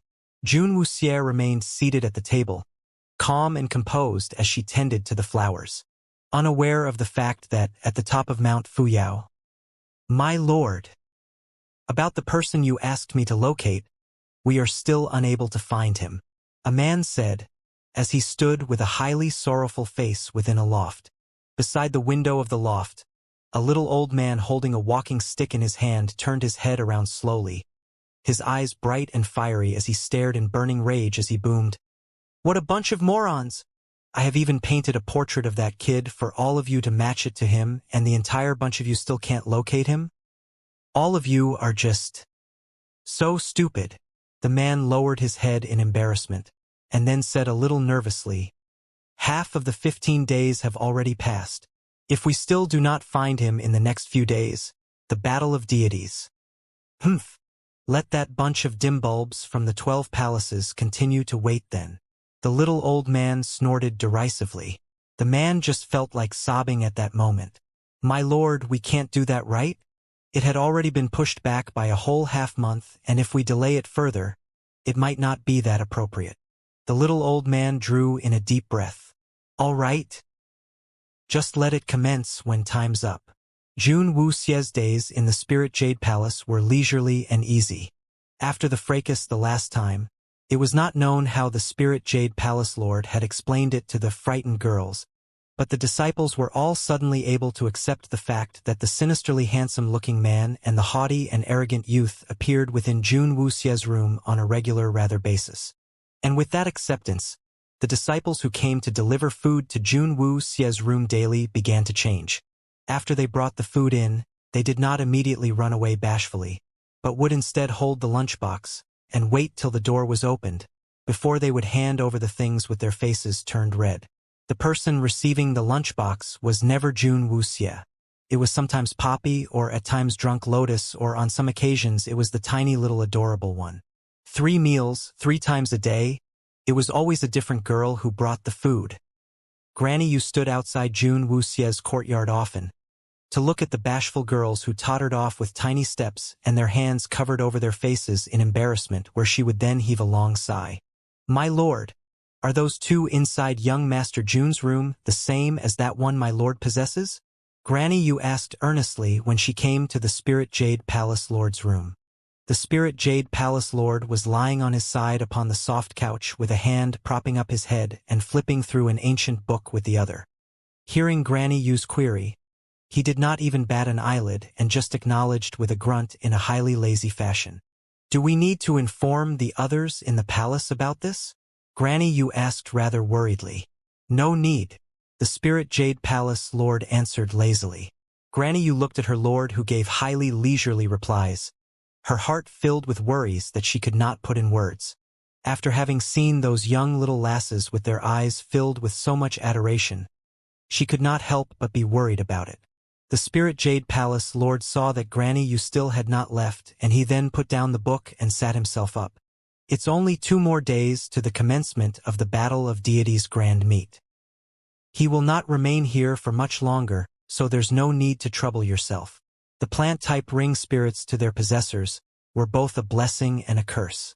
Even for tenacious Snow Plum Blossom that he had, the only people who knew about him were only those few most trusted aides that had followed closely at his side for the longest of time, with the other disciples of the Spirit Jade Palace knowing nothing about it. Hence, the Spirit Jade Palace Lord did not intend to have Jun Wuxie's ring spirit type to be revealed. Yes, my lord. Granny Yu nodded. It wasn't that she was displeased with Jun Wuxie. On the contrary, she liked that quiet and steady youth a whole lot. Jun Wuxie made her feel very much at ease, as he was not like other youths who were brash and rude. Jun Wuxie had agreed not to wander around as he liked in the beginning, and ever since he had moved into that courtyard, he had not taken a single step out from it, not even coming out often to walk around within his own yard. The 2 days passed in a blink. One day before the Battle of Deities Grand Meet began, Jun Wuxie packed up all her things and prepared to move out from the Spirit Jade Palace. Before she left, the Spirit Jade Palace Lord personally saw her out to the outer palace. When he saw Jun Wuxie, the Spirit Jade Palace Lord's eyes flashed briefly with surprise. I've troubled you these past few days, Jun Wuxie said as she looked at the Spirit Jade Palace Lord and nodded politely at him. The Spirit Jade Palace Lord's gaze paused upon Jun Wuxie for a moment, and he gave a light laugh after that, as he folded his arms across his chest. With his head slightly tilted and the corner of his lips curled up in a lazy smile, he said, No need to thank me. I've merely conveniently provided you with a temporary abode. But on the other hand, you've not squandered away the time you spent here. Jun Wuxie nodded slightly, and she turned around to leave. The Spirit Jade Palace Lord then seemed to have suddenly thought of something, and he quickly said, The people of the lower realm, could all of them possibly be just like you, so extraordinarily gifted? Jun Wuxie's steps paused slightly, but she did not say anything as she continued on her way out. Within the main hall, Zi Jin hid herself behind a pillar as she stared at the back getting further away from her.